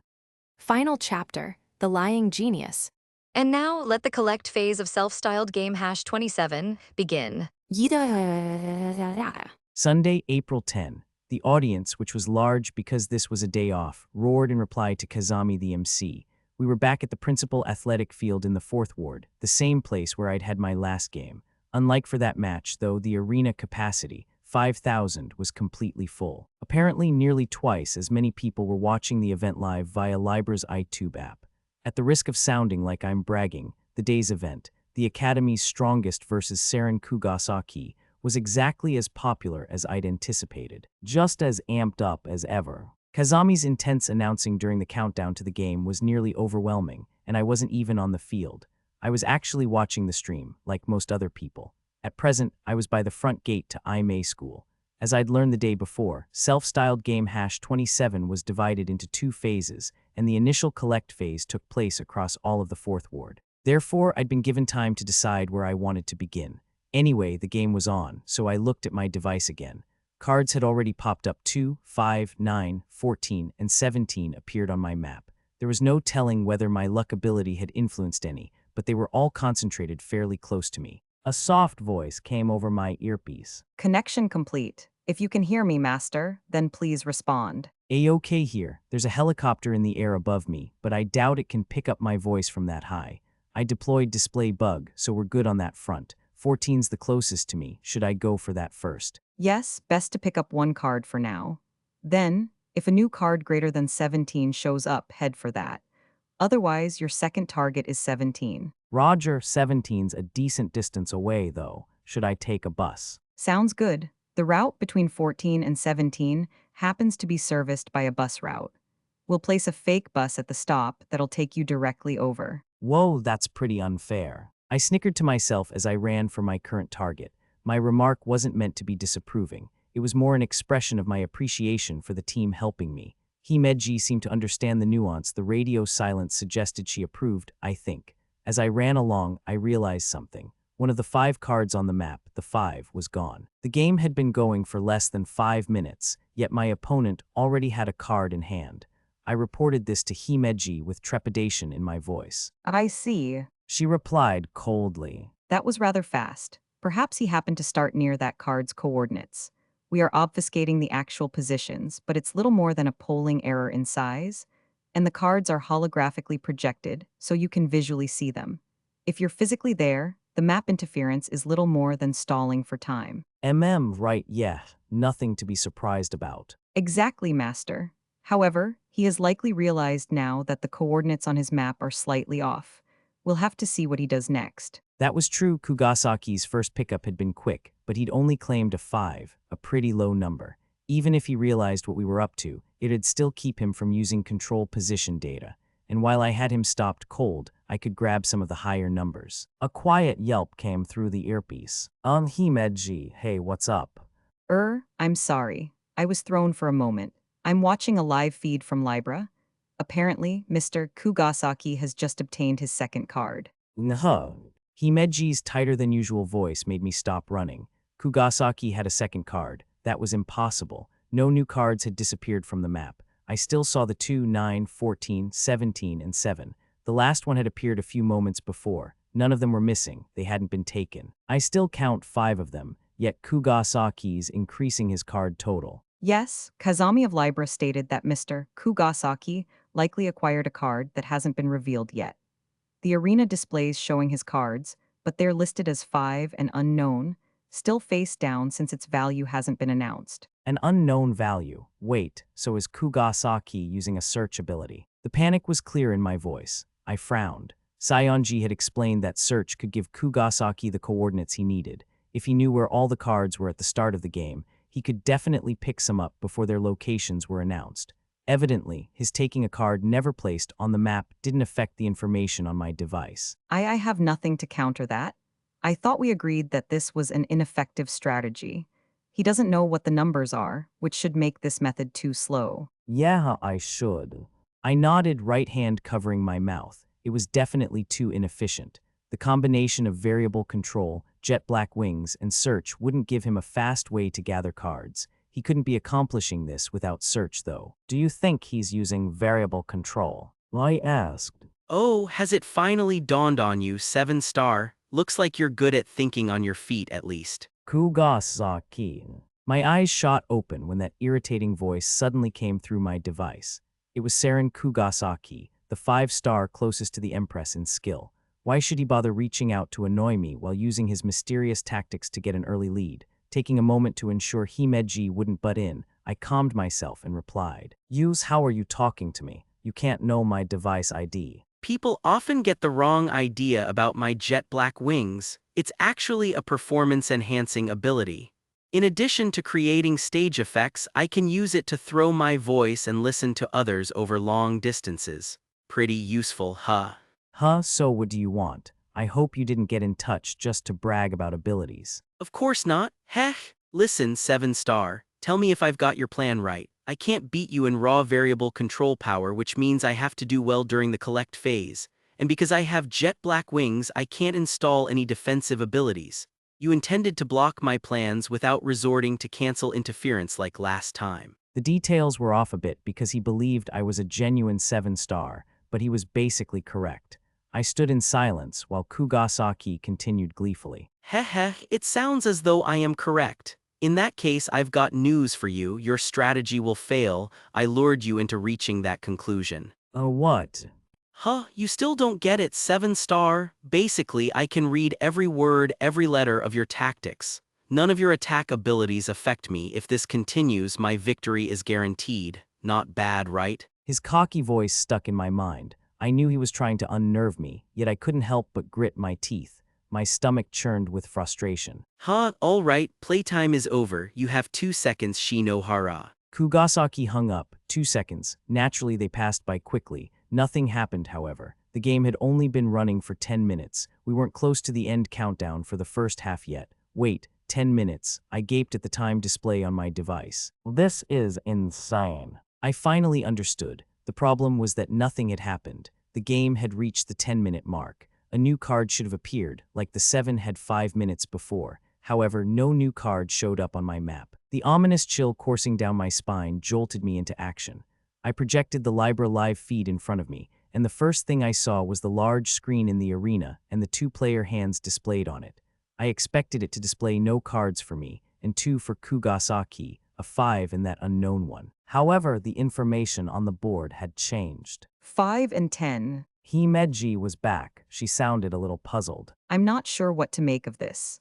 I haven't heard anything about Mr. Kugasaki picking up a 10, and what happened to the unknown card from before. Well, that's the trick. What? Those aren't two different things. They're connected. The face-down card in Kugasaki's hand turned into the 10. More accurately, the previously unknown number was revealed to be a 10. Revealed? Oh. Yes, the game just passed the 10-minute mark, but we didn't get any new information. At least, that's what it looks like to us. But there was new data, the value of the unknown card. Presumably, if a player picked up a face-down card, That number would be revealed whenever the next 5-minute interval came along, rather than a new card appearing on the map. It all came together to reveal how Kugasaki's strategy operated. Basically, Kugasaki used search to learn all the card locations, and now he's trying to continually pick up cards ahead of us. That way, there'll always be a face-down card in his hand, which gets flipped over after 5 minutes, denying any new information. We can deal with that once, but if he keeps it up, I'll only be able to get the cards I can see on my device. So Mr. Kugasaki is trying to hoard all the cards from the start. Himeji's voice wavered. Honestly, I was just theorizing, but from what I could tell, that was Kugasaki's plan. Continually grabbing cards that weren't on screen blocked any new data from reaching me. He'd keep that going until the first phase of the game ended. Also, I don't think he's got variable control installed at all. I doubt our interference is working on him. I think his third ability is for defense. Sacrificing variable control for protection? It's not out of the question, but would he be willing to make such a tough commitment? Because in the reveal phase, you'll be competing with the values of your cards, not how many you've collected. He can only carry 5 cards in his hand, so if he collects a 6th, he'll have to discard one. Isn't this game about quality over quantity? That's true, but Himeji was trying to cling to hope. Unfortunately, I had to disappoint her. In the reveal phase, we're taking cards from our hands and playing them against each other. There are 5 rounds, and the first to win 3 takes the game. So what happens if I end the collect phase with fewer than 3 cards? No. Himeji was at a loss for words. I was right. That had to be what Kugasaki was after. If he gathered 18 cards, he couldn't lose. He didn't need variable control at all. His plan required search and a way to protect it. It was the perfect setup for hoarding the entire stock of cards. Himeji, Saionji, and I had never seen this coming. This is bad. More than just bad, Master. I just received word that the bus Kageya's driving has been stopped by a road closure. Huh, the road's closed. Yes, apparently, vehicles bearing the symbol of Mr. Kugasaki's self-styled Holy Knights have been barreling around the ward since this morning, and the authorities are trying to stop them. Now I see how he obtained cards so quickly.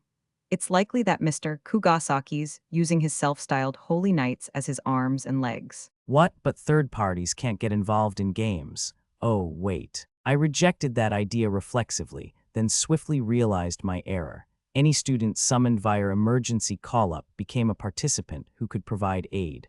This wasn't a rule infraction. She found a way around all of our countermeasures. There was defeat in Himeji's voice as it sank to a whisper. There's no way out of this, Master. If he's shut down our cheating, then I can do nothing.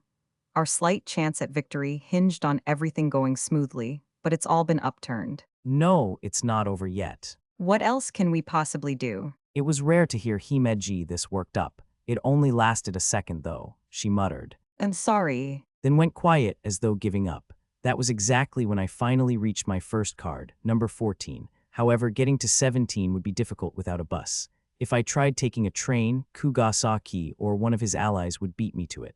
Death bells sounded in my brain. Oh, there you are, Shinohara. Urasaka. That monster bike skidded past me and came to a stop just ahead. When the rider took off her helmet, out came Urasaka, the girl I'd beaten in a game 2 days before. What's a biker like you doing here? I'm not a biker. Whatever. I came here cause I was asked to. If you're going out, give Shinohara a ride. Who asked you? No clue.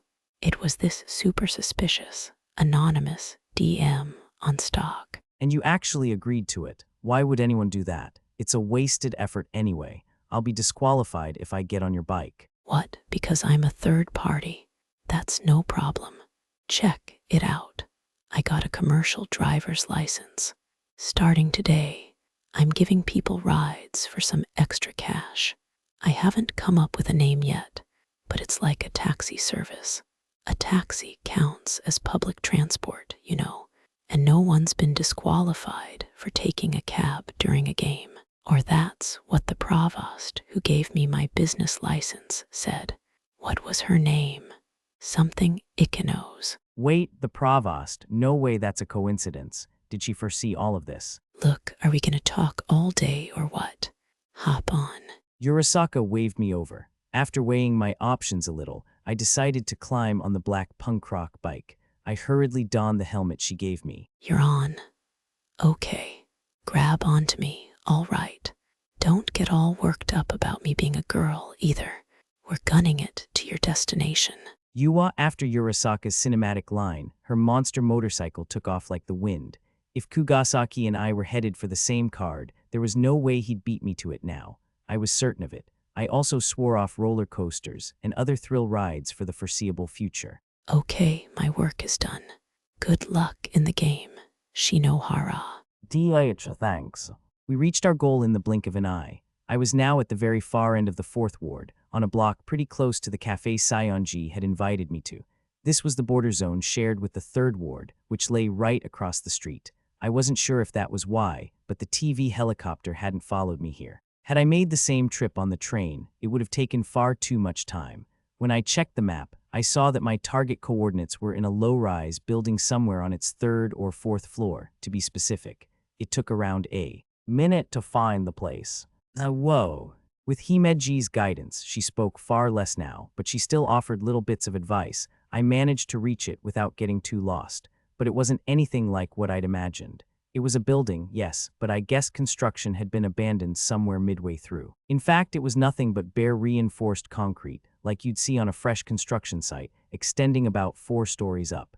The exterior was still covered in blue tarps to protect it from the elements. Inside, I saw nothing but empty space. Being somewhat shut off from outside light and air, it was dim and musty. Far above was the roof, although it was more of a grimy tarp. It was nothing but sheer vacant space in here, no floors to speak of. Maybe the structure was meant to be a big concert hall, or perhaps floors were supposed to be installed later. Either way, there was nothing here now. On the right was a temporary metal stairway, one put there for construction workers, presumably. That was my only way up. Okay. I felt hesitant, but the only thing to do was climb. The aluminum stairs clanged concerningly with every step, and the sounds echoed throughout the empty building. I tried not to think about it as I approached the card's location, step by step. Mr. Kugasaki has obtained his 7th card. Himeji's voice lacked its usual relaxed confidence. Suppressing the growing panic in my mind, I reached what would have been the 3rd floor. Oh, no way. That was all I could manage to say. I hadn't really been able to tell from below, but the stairway between the 3rd and 4th floors had been all but destroyed. The handrails remained, but nearly none of the steps did. They must have corroded away after being exposed to the elements for too long. However, when I strained my eyes, I spotted the card hologram just ahead. So grabbing the handrail with my left hand, I thrust my right in the air, holding my device up high. All my weight was on the handrail, and there was no telling when the step beneath me might collapse. I kept my other foot on the 3rd floor landing and slowly leaned forward. Phew, stay calm. This is the 3rd floor. I'll be in trouble if I fall, but I'm being careful, so that's not going to happen. Yes, calm down, and don't. Maybe my thought was ironic foreshadowing. No. The moment my device overlapped with the card hologram, there came a gut-wrenching screech of bending metal. Before I realized the handrail had given way, I was tumbling through the air. I was only barely awake. I'd covered my head with my arms, so it was fine, but the rest of me throbbed in pain. I was bleeding a bit from my limbs. What remained of the temporary stairway was scattered on the ground. It made the place resemble a crime scene. My device had fallen out of my hand when I dropped, so I didn't know how much time had passed. I wanted to contact Himeji, but my earpiece had fallen out, and I couldn't find it. Ooh. My surroundings were blurry, but I tried to check how well I could move. Luckily, nothing was broken. At worst, I had some light sprains but wasn't immobile. That's good, but my personal health wasn't the issue.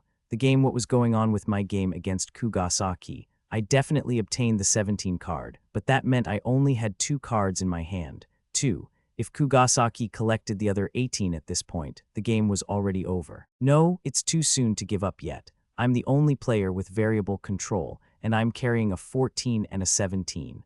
As long as I can find a 3rd card, I might even have an advantage. The hell you do, stupid. No. I was talking to myself to gather my scattered thoughts, yet another voice bluntly denied my remark. It was a suspiciously familiar one, too. When I followed it to its origin, I spotted Sarasa Saionji, her arms crossed. She looked more displeased than I'd ever seen her. She stared at me for a few moments, then brought her arms down and marched over to me. Once she was right in front of me, she rested one hand on her hip and averted her eyes a bit, like someone giving an excuse. Look, don't get the wrong idea. Wrong idea about what? Me being here, you're totally misunderstanding, right? I'm not here because I'm worried about you. I didn't ask Yurasaka for help and I didn't get worried when she said it was a pretty dangerous-looking place. Why don't you check up on him later, mystery lady? Also, I'm not a mystery lady, so, you know, it's just a coincidence. I was walking around to kill some time and I happened to see you here. Oh, that's sure one crazy coincidence. I couldn't help but laugh. This act was so very like Sayonji. Interacting with her during a game would normally be a little dangerous, but as I'd confirmed earlier, there was no helicopter shooting footage around here. Sayonji didn't seem too alarmed about helping. Anyone nearby must have been safely shooed away. Hey Sayonji, do you know what time it is? How long was I out? I don't know when you fell unconscious, idiot, but a little more than 30 minutes have passed since the game began. There's still over an hour left in the collect phase, but most of the cards are already taken. Oh, well good, at least it's not over. Listen, Sayonji, can you ask the band girl to come back here for me? What for? What else? I think I can walk okay, but it's going to be hard to run. Kugasaki's gonna take all the cards if I just stagger around. I need to get back in this as soon as I can. Quit being so stupid. Sayonji, cutting me off, crouched down to get a closer look at my face. I was still on the ground, so this was my first good look at her ruby eyes since she'd shown up. They were filled with steely resolve. I already called for her a moment ago. Do I need to do it again? Because I will. Stupid, stupid, stupid, stupid. You need an emergency room, not another card. I'm not in a position to help you, but I can at least call for an ambulance. You need to get checked out right now. Her serious tone left no room for humor. The intensity made me gasp a little. Sayonji seemed genuinely concerned about my condition, which helped me realize I was in pretty bad shape. However, what are you talking about, Sayonji? I can't afford to lose this. Now's no time to go to a hospital. Yes, it is. I had no idea you were this stupid. Well, let me spell it out for you in a way you'd better understand. You need to resign right now, Shinohara. At this point, there's no way left for you to win. It's impossible. Why are you saying that? Oh, are you angry? I'm only telling the truth. No, you're screwed too if I lose. Shouldn't you be forcing me back to my feet? The question came out heated more because of my astonishment than because of any animosity. The real Sarasa Sayonji is still missing, isn't she? You're posing as her so you can get her back, aren't you? You've been fighting for this the past year, right? Don't just give all that up because I'm a little hurt. Your lie's no longer your own, all right? We're partners in crime. If you decide to duck out on me, I'll be in deep trouble. Listen, I don't want to lose this. I can't let it end like this. For myself, for this girl I've never met before, and maybe just a little for you, so just drop whatever's telling you to get in my way. I'm not getting in your way. She replied, her voice shaky. Then she glared hard at me for a while with tears in her eyes. It was clear she wanted to say something, but she held it back. Seeing Sayonji appear so frail reminded me of Himeji's words. This was a girl fighting by herself, keeping something secret even from the Sayonji family, something vital. I didn't know how much time passed before Sayonji finally nodded. It's a lie. She whispered. Oh, what? Don't make me say it again, Shinohara. I had to drum up a lot of courage for this. Wait, it's my fault now. Well, sorry, but I have no idea what you said, so one more time, please. I told you. Sayonji gave in and shut her eyes. Then, in a much louder, almost defiant voice, she shouted it at me. I mean about Sarasa being kidnapped. That was all me telling a lie. Oh, what? It took a little bit to comprehend the admission. Wait, Sayonji, what do you mean? I mean exactly what I said, all right? Sarasa, the real Sarasa Sayonji, hasn't been kidnapped at all. She's fine. She's attending high school over in mainland Japan. She can't remain inconspicuous with the last name Sayonji though, so she's adopted an identity similar to my real one. That's basically it. That's it, huh? My confused brain went into overdrive trying to process this. The best I could do was ask, why would she do that? Because it's what she wanted. I told you a little about it already. Her family basically held her hostage until she graduated middle school. She was going to be forced to participate in the star hunting system in high school to establish herself as the family heir. But I heard her. When she was half asleep, she confessed, I sure wish I could have gone to a normal school. Sarasa is a good girl, so she'd typically never admit that to anyone. She resigned herself to her family's plan and followed it to the letter, but she wanted to be free. And, well, don't you see, after I heard that, I wanted to do something. It's not like she explicitly asked me to. I wanted to surprise her, so I decided to pretend that Sarasa had been kidnapped. I took her back to the mainland and made it look like an abduction. All by yourself, you against the entire Saionji family. Yes, by myself. I'm a genius, remember, and the Saionji family is beholden to whatever Masamune dictates. I didn't have any help getting Sarasa. Yeah, but what about Himeji? She worked with Sarasa and used to be close with her. Couldn't you have teamed up with her? Absolutely not, stupid. Who knew how many times I'd been called stupid today? It had kind of pissed me off at first, but once I considered it a natural part of Saionji's dialect, it started to sound cute. Maybe I was deluding myself. Saionji, still crouched down beside me, sighed. You have to understand. Masamune Saionji's the most powerful man on the island, and he's really set in his ways. He'll punish everybody involved if he discovers a plot that goes against what he wants for the Saionjis. Oh, right. Plus, this lie is set to expire. Sarasa will graduate in 2 years and it will come out. Knowing that, how could I drag Yuki into it? Listen, I don't think you know this, but I really love Yuki. She's every bit as important a friend to me as Sarasa. That's why I couldn't tell her. I'm even deceiving Sarasa.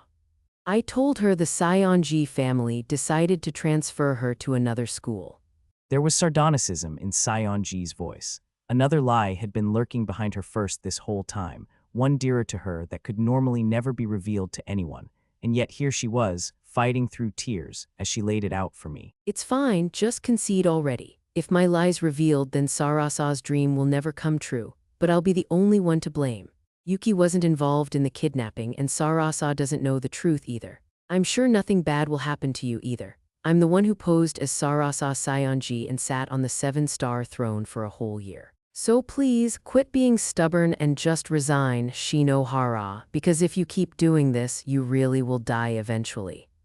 Her order sounded more like a scream this time. Undoubtedly, she'd been anticipating a collapse since all of this had begun the year before. She was prepared to be held accountable the moment anything went awry. That's why she'd kept even Himeji at arm's length to protect this second lie. Now she was even trying to help me. That's why she'd revealed all of this to me. Saionji was offering herself to me as a sacrifice, telling me to use her as a scapegoat, despite looking ready to cry. After hearing the truth, I lowered my gaze and sank into thought. Saionji's true feelings, my complicated predicament, and the little bit of selfish desire Himeji had revealed around me. I replied with all of that in mind. Now it makes sense. What? I could tell Saionji's mouth was hanging open. She likely hadn't expected my reaction, but I paid that no mind. When I asked about your lie before, I thought it didn't feel characteristic of you. Wait, so you knew I wasn't being totally honest? No, I wasn't that certain. I only wondered if posing as your friend after she was kidnapped to bait the criminal was really the kind of plan you'd go for. I mean, you challenged me to a game after an obvious accident. If there was truly an abduction, you wouldn't rest until you found those responsible and took them down. Why, yeah, maybe. Saionji meekly nodded as she looked into my eyes. Honestly, I was surprised. To hear her confirm my idea, this was the girl who deceived the Saionji family for an entire year. When she set her mind to something, nothing was impossible. Hearing that from her lifted my spirits, although I'm not certain why. I smiled at her. Right, that's why I doubted that kidnapping stuff. The real reason makes much more sense. Still, fooling the academy and the Saionji family to make your best friend's wish come true, it's nuts. I don't think you're allowed to call me stupid anymore. Wah, you don't have to put it like that. You might think it's silly, but it was really important to me. I know. Look, Saionji, when I say something is ridiculous, I'm not trying to say it's wrong. In fact, it's the greatest compliment I can give. I do think it's crazy, but it makes sense to me. I relate to it in a way. It's awesome. So, let me help with your lies. What do you mean? Let's keep this farce going a little longer. Saionji didn't seem to understand. Or maybe she didn't want to. I just grinned at her. It was about time. I'd been relying on Himeji and the simple, secure approach of cheating my way to the top. However, that had run its course in a way. I needed to get serious or I'd never win this game. A switch flipped in my mind, and I looked back into those ruby eyes with renewed vigor. We've kept this up so far. There's no need to ruin it by quitting midway. I haven't accomplished what I came here to do, and I know you don't want to give up yet either. Didn't you make up that kidnapping because you didn't want Himeji or Sarasa to suffer for your actions? Then what's the harm if I get involved? Unlike them, I'm not your friend or anything else really. I'm your accomplice, your only one. We're both liars, so let me shoulder your burden with you. But. No buts, don't misunderstand. I'm not saying this for your sake. This whole thing me as a fake 7-star and the secret connection to the Saionji family that rules the academy is actually really good for me. Being discovered will be even more of a risk, but this will give me more info than if I was just another student, and that makes it worth the trouble. So you do it too, Akabane. Take advantage of me too, don't be afraid to, and don't throw it all away just because you can't shoulder it any longer. Let me take half of it instead, because otherwise, it won't be balanced right. Shinohara. Saionji swallowed, but her eyes remained focused on me. For a while, there was just the sound of our heartbeats in this shell of a building. It felt as though we both got our feelings across, even if we didn't vocalize them. I reached out to Saionji's shoulder. She twitched, retreating a little, but then closed her eyes and carefully brought her face closer. And closer, closer. Saionji. What was that weird? I don't know, this is the first time I've ever. Oh, your first time, huh? Even if it is, you won't be able to stop the blood with your eyes closed. Stop the. Yes, stop the blood. I want to get back in the game. Or were you talking about something else? And no, I'll take care of you, so shut your stupid mouth, Shinohara. Whoa. Saionji, now bright red, pushed me back. She really should have been more careful. I almost got hurt again. Himeji arrived at the construction site a few minutes later, having tracked the coordinates of my device. Let me update you. First, we are approximately 40 minutes into the game. In that time, Mr. Kugasaki has obtained a total of 16 cards. As a result, there are just 2 cards left on the playing field, and no information has been revealed about either. I fell silent at her defeated voice. However, it wasn't too surprising. In fact, it'd be weird if I still had wiggle room at this point. Okay, I'll likely be stuck with just the 17 and 14. Kugasaki's bound to have 5 high numbers, so I'm totally gonna lose as it stands. But what are we gonna do now? Yeah, it's not possible for you to pick up any more cards like this. We need to figure out how to turn this around before the reveal phase. Wait 1 minute, please. Himeji sounded a little hesitant. Are you two saying that you're not giving up yet? All the cheats our company came up with have been countered. Nothing we came prepared with has worked. You think we can still pull out a win from this desperate situation? Of course. Oh. Himeji's blue eyes widened a little as Saionji, and I gave the same answer. She stood frozen, but swiftly recovered and gave us a light smile, as though overjoyed. Heh, I'm surprised. Very, very surprised. I can hardly put it into words. Thank you very much, Master, for making my selfish wish come true. Your wish, Yuki. It's nothing, Rina. Don't worry about it. All right, I will put some thought into this, too. If my best friend and my master intend to persevere, then I'd be a failure as a maid if I left it all in your hands. Why your best friend, Yuki?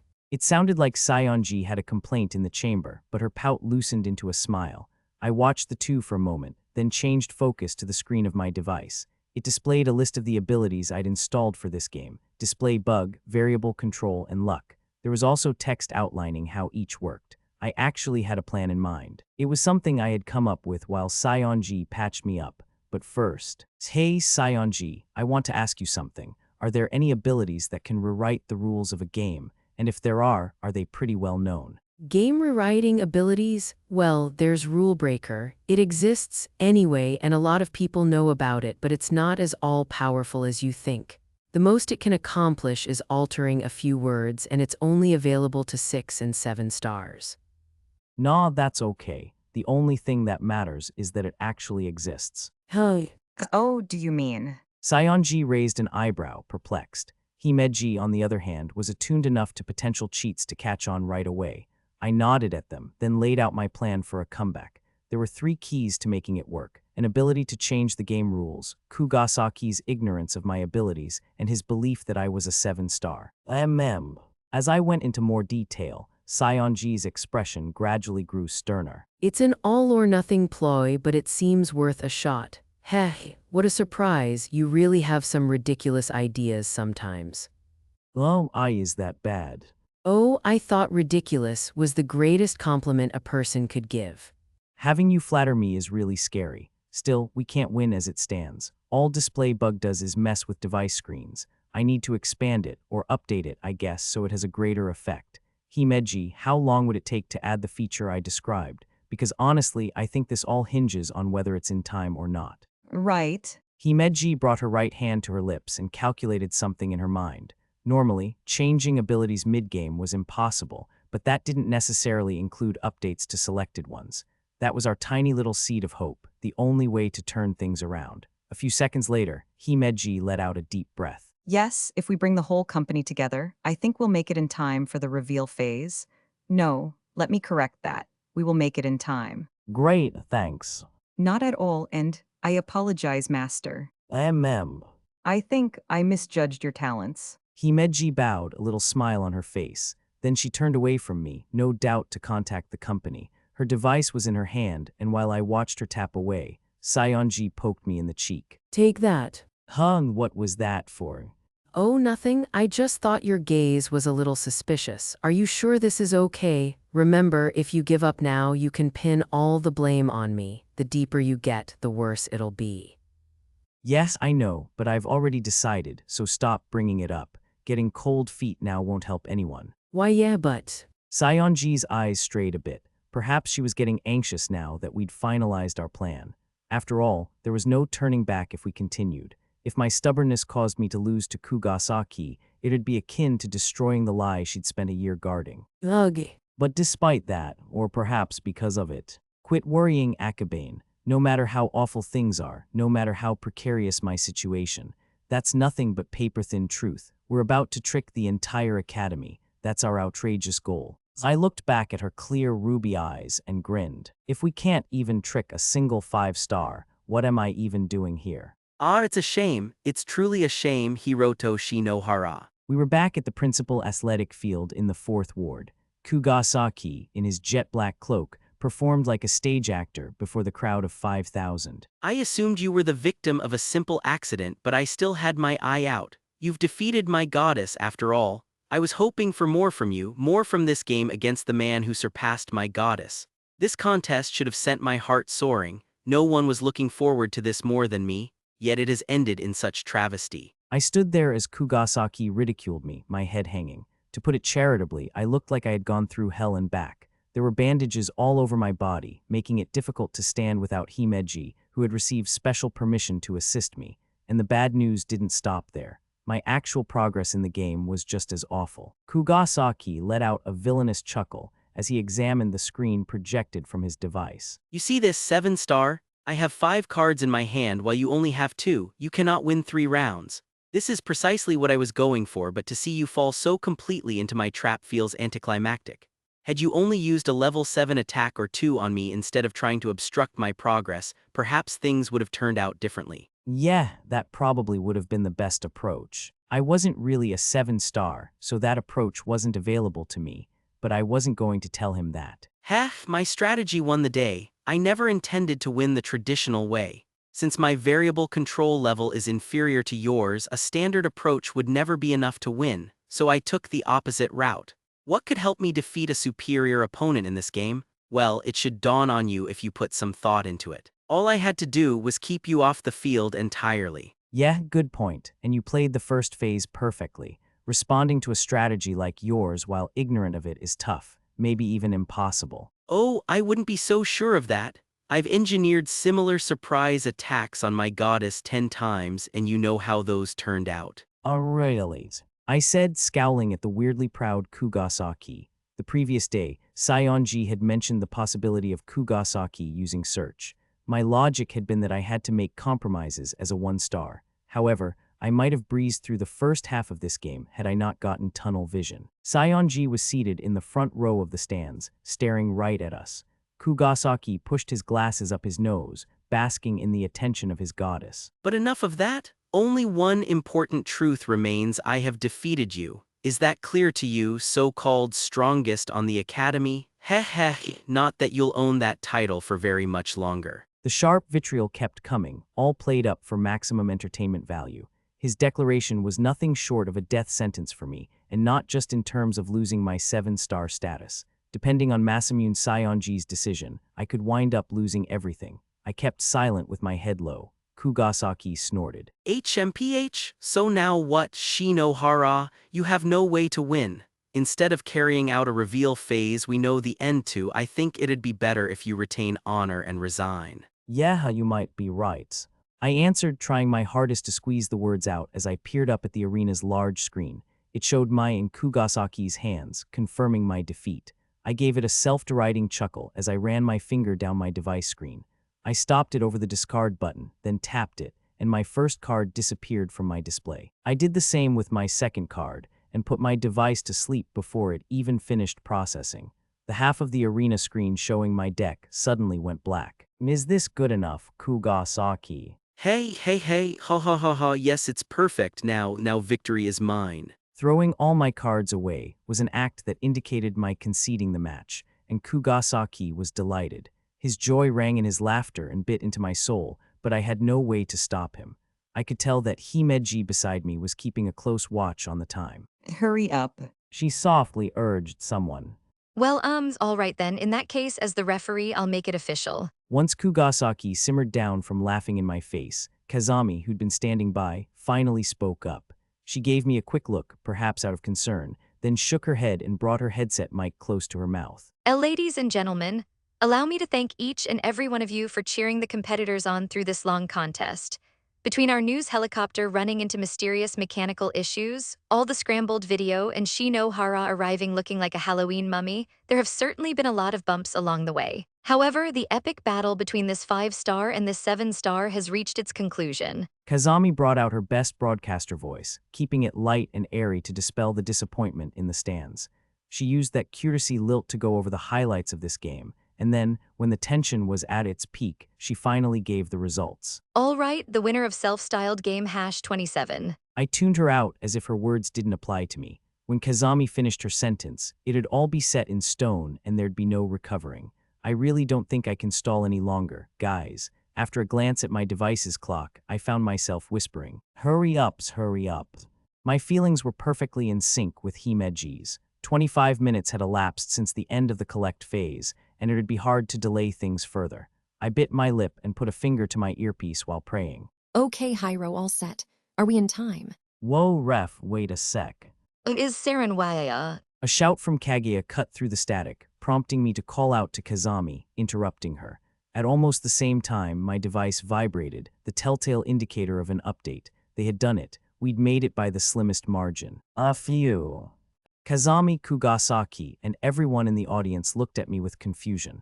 I took a step forward, waving Himeji away. There was no need to act agonized over my defeat. I began my show with a grin. Hey, Kugasaki, do you remember the conditions for ending self-styled game #27? Who do you think I am? Of course I do. 3 wins. To be exact, you need more wins than your opponent in the reveal phase. No, those are the conditions for victory. I'm asking about what's necessary for the game to end. To end. Kugasaki grimaced, undoubtedly a little irritated that his proudest moment was being interrupted.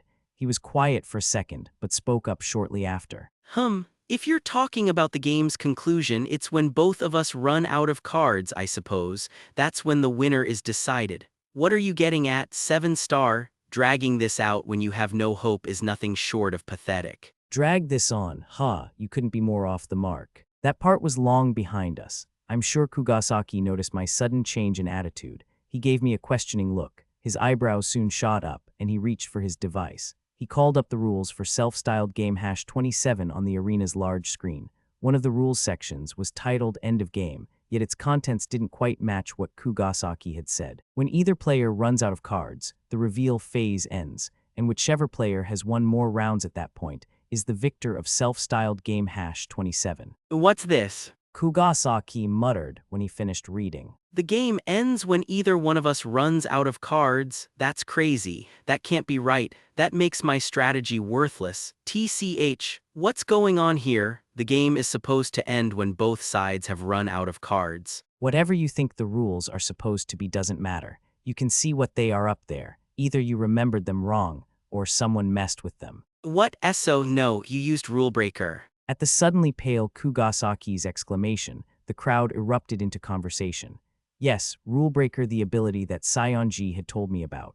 That ability was strong enough to turn this whole thing around. I stood amid the buzz from the audience and smiled. Did you enjoy that small taste of being a winner, Kugasaki? If that's what the rules say, the reveal phase ended when I threw my hand away, and if the winner's selected at that point in time, then your deck is meaningless. The score's still tied 0-0. So, Kugasaki, ready for a rematch, because I'm starting to get excited. Why yawoot? Kugasaki's face twisted in anger. I'm sure he'd never expected this to happen. This is nonsense. Nonsense. Sheer nonsense. The collect phase is the main battle of self-styled game #27. You and I both know that, and I outfoxed you. Why do you have to flip it all over at the last second? Why? Well, because you underestimated the reveal phase. The collect phase is important, sure, but it's not like it decides everything. You dirty little bastard. Kugasaki had lost all handle on his anger. He flourished his cape while raging at me, and I got why. After all, as things stood now, I was guaranteed to tie or win no matter what he tried.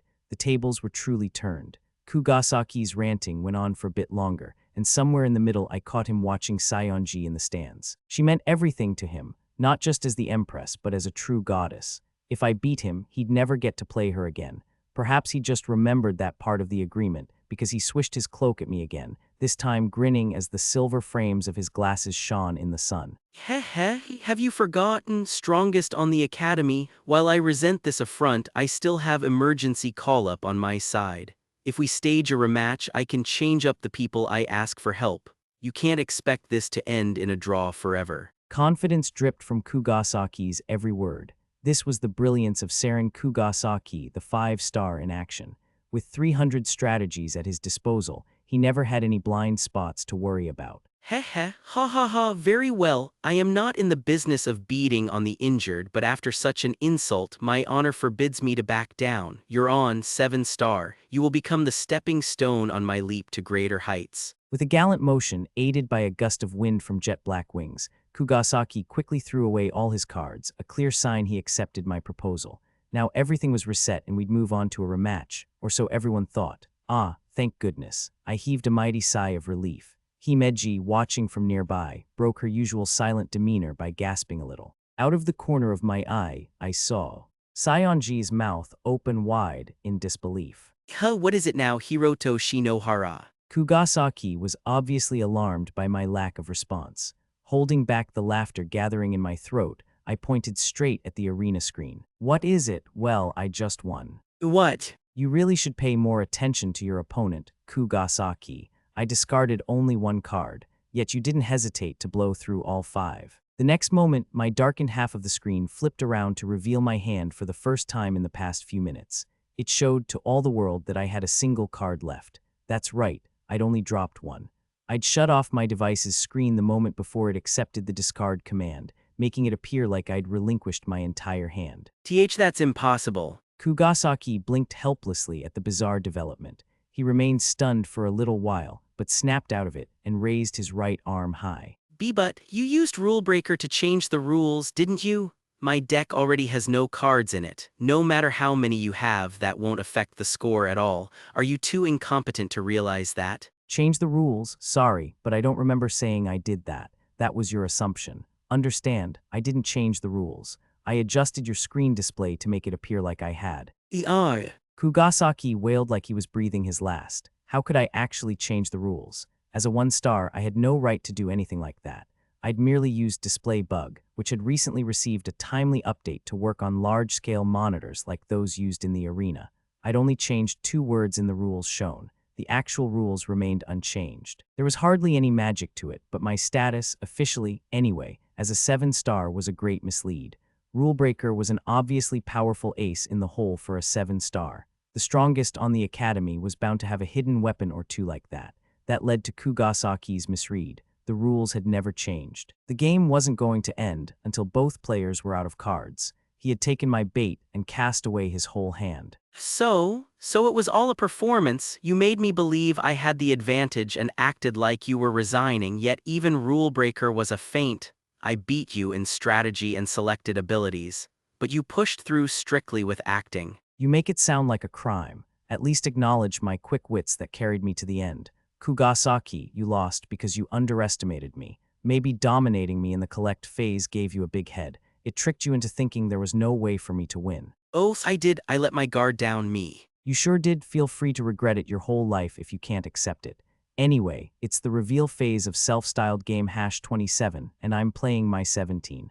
I won't use variable control since I don't need to. What about you? Any cards left to play? Kugasaki remained silent, his head low, and silence in this context meant agreement. All right, then I win. Of course, it's a given that I win games like this one, but still. The moment I flashed my smile, a hush settled over the entire field. Then, after a beat, I heard a murmur. I couldn't make out Saionji's words, but her pink cheeks trembled like she was about to break into sobs. A moment later, the air was alive with cheers. Himeji's exhausted voice caught my ear right before I lost consciousness. All tension left me. Great job, Master. You were so cool. Epilogue. It was Monday afternoon, the day after my game with Kugasaki. I was absent from class, resting at one of the island's hospitals. At least I probably should have been. I was actually back home in my own bed. I had been taken to a hospital right after the game ended. Fortunately, the diagnosis was just a collection of light injuries. My numerous lacerations made me look pretty beat up, but there was no blunt trauma and there were no fractures.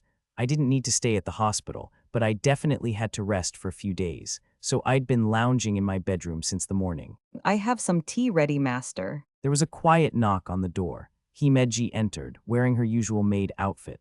She strode up to me leisurely, placed a teacup on my side table, then held her tray against her chest, her silver hair bouncing a bit. It's hot. Would you like me to blow on it for you? And no, that's fine. I can do that myself. But the doctor said you needed to rest as much as possible. I might ask you to if I was too injured to breathe, but... I sat up and took the cup Himeji had brought. She'd been acting like this since the day before, by the way. At first, she'd glared at me, saying, I wished you wouldn't make me worry so much. And so on, but now she was practically glued to my side. She even wanted to join me in the bath. I'd had to get Kaguya to intervene to stop that. This was all my fault, so it really wasn't my place to complain, but it's good. The straight tea had a light sweetness to it. Himeji gave me an ever-so-slight smile. Oh, a get-well gift arrived from Mr. Kugasaki earlier. I was expecting some kind of prank, but it's just a fruit basket. I'll peel some of the contents for you later. Kugasaki did that. Guess even he's got his sensible side. Sensible? Master, would you like to read the letter the basket came with? Because it's an epic handwritten narrative that runs to over 100 pages. I have prepared a summary of the letter, written from my perspective. It's 4 sentences long. I love you, Himeji. The focus and willpower required to write something long enough for a light novel contest in a single night amazed me. Reading it would probably break me, though. I read over Himeji's summarized version with great appreciation. My maid was way too talented. As I reflect on the results, I suppose I must accept that you are worthy of being a 7-star. However, there is no need to debate whether you outclass my goddess. She is the greatest, the loftiest, the one in absolute. And you, well, you are my rival at least. I know this sounds pretty smug of him, but I think Mr. Kugasaki meant all of this as praise.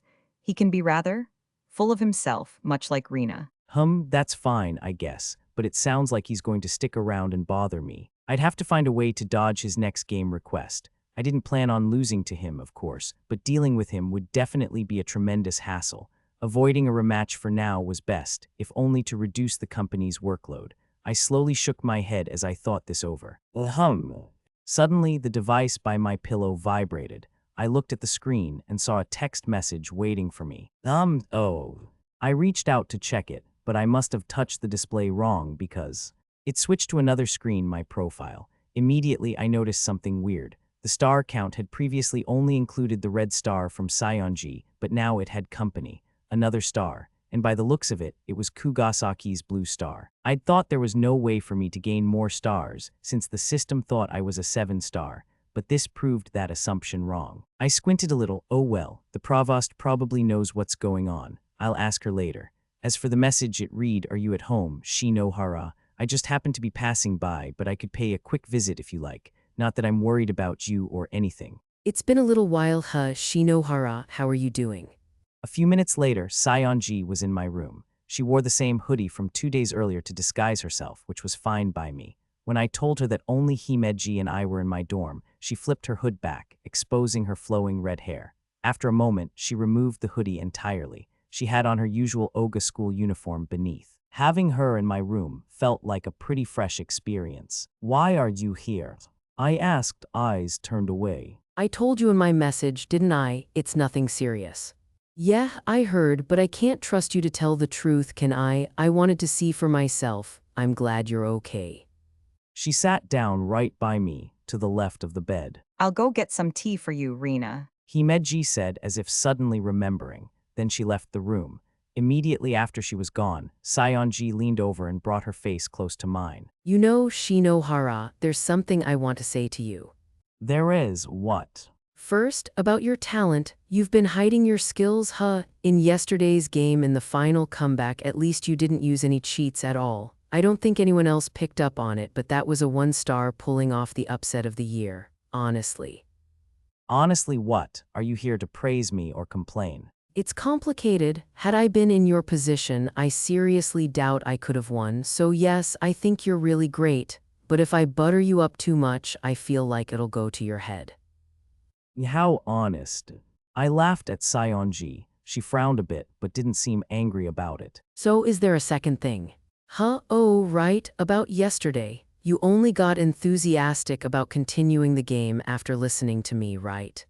Yeah, I guess. I nodded, not understanding where this was going. Sayonji gave a devilish giggle. What was that all about? Are you falling for me because I'm trying so hard for my best friend? Did your heart skip a beat? Come on, tell me, Shinohara.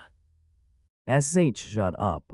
Sayonji peppered me with questions to the point that I had no choice but to confront my honest feelings. For all her obnoxious prodding, she was almost right. It annoyed me so much. This girl was beyond irritating. That and also, she's so obnoxiously insightful too. Ugh, why did she feel the need to press this topic? I was fairly certain she was just picking on me, but this was a pretty touchy subject. To be honest, there was a reason Sayonji's lies resonated so much with me. They painted her as a nice person, yes, but that wasn't all. When she talked about the kidnapping, it had kind of overlapped with my circumstances. It reminded me of why I had come to this island, those memories of the girl I was searching for, and that link made my emotions well up. But did I really have to say so much to this girl, whom I barely even know? I didn't want to tell Sayonji about it, or anyone really. How could I admit with a straight face that I had come to the academy chasing after this childhood acquaintance who was my first love? Anyway, what about you?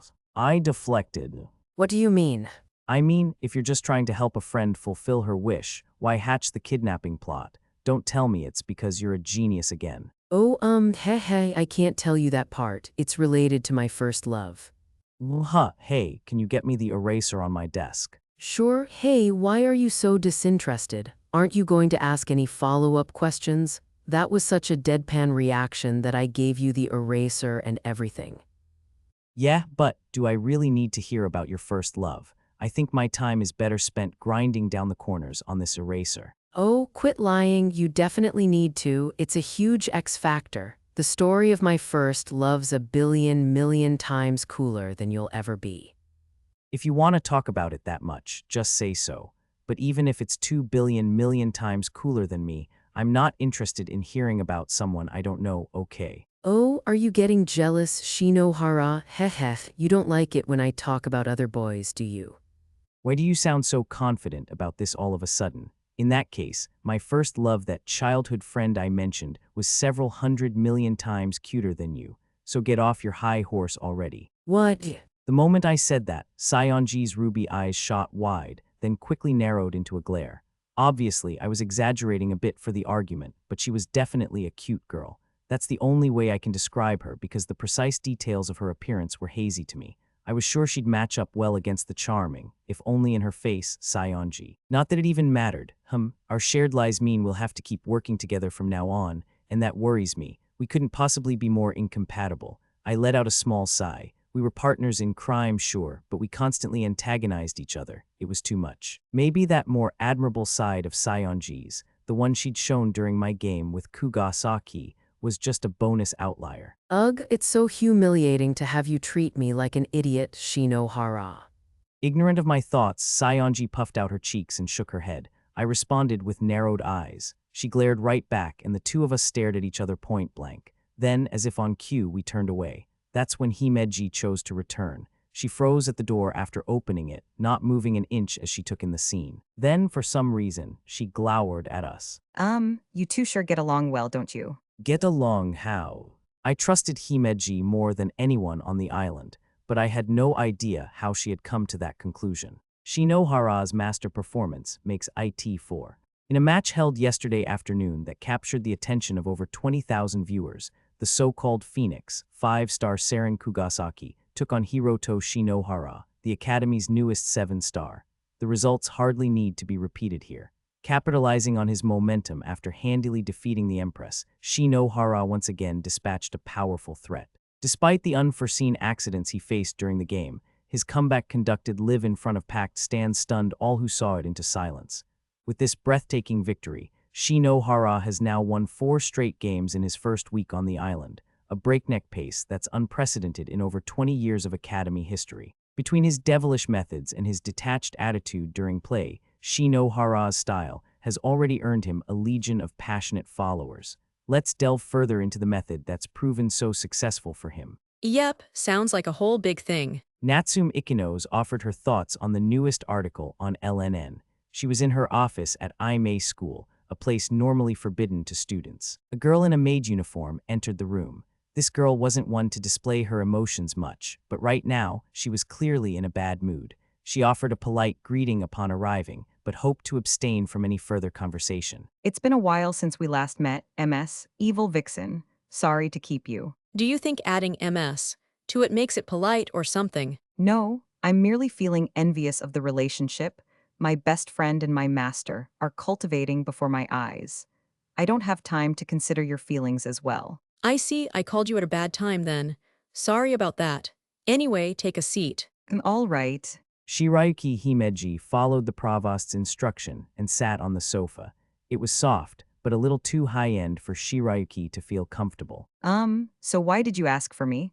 I think all the post-game cleanup has been taken care of. Yes, it certainly has. Just think of this as a little information exchange. Ikino spoke slowly as she placed a teacup of unknown make before Shirayuki. The maid beheld it with her clear blue eyes and took a sip to be polite. The tea was so unreasonably good that she cursed the unfairness of it. She'd have to ask Ikinos her secret later. Grinning as though she'd read Shirayuki's mind, Ikinos sat on the opposite sofa, crossing her legs alluringly. So, Shirayuki, here's a question for you. Your master, Hiroto Shinohara, has won 4 games. What do you think his rank is? His real one, not the pretend one. Well, his star count can't increase as long as he pretends to be a 7-star, so shouldn't he still be a 1-star? I doubt winning 4 times has suddenly made him a 4-star. Wrong on both counts.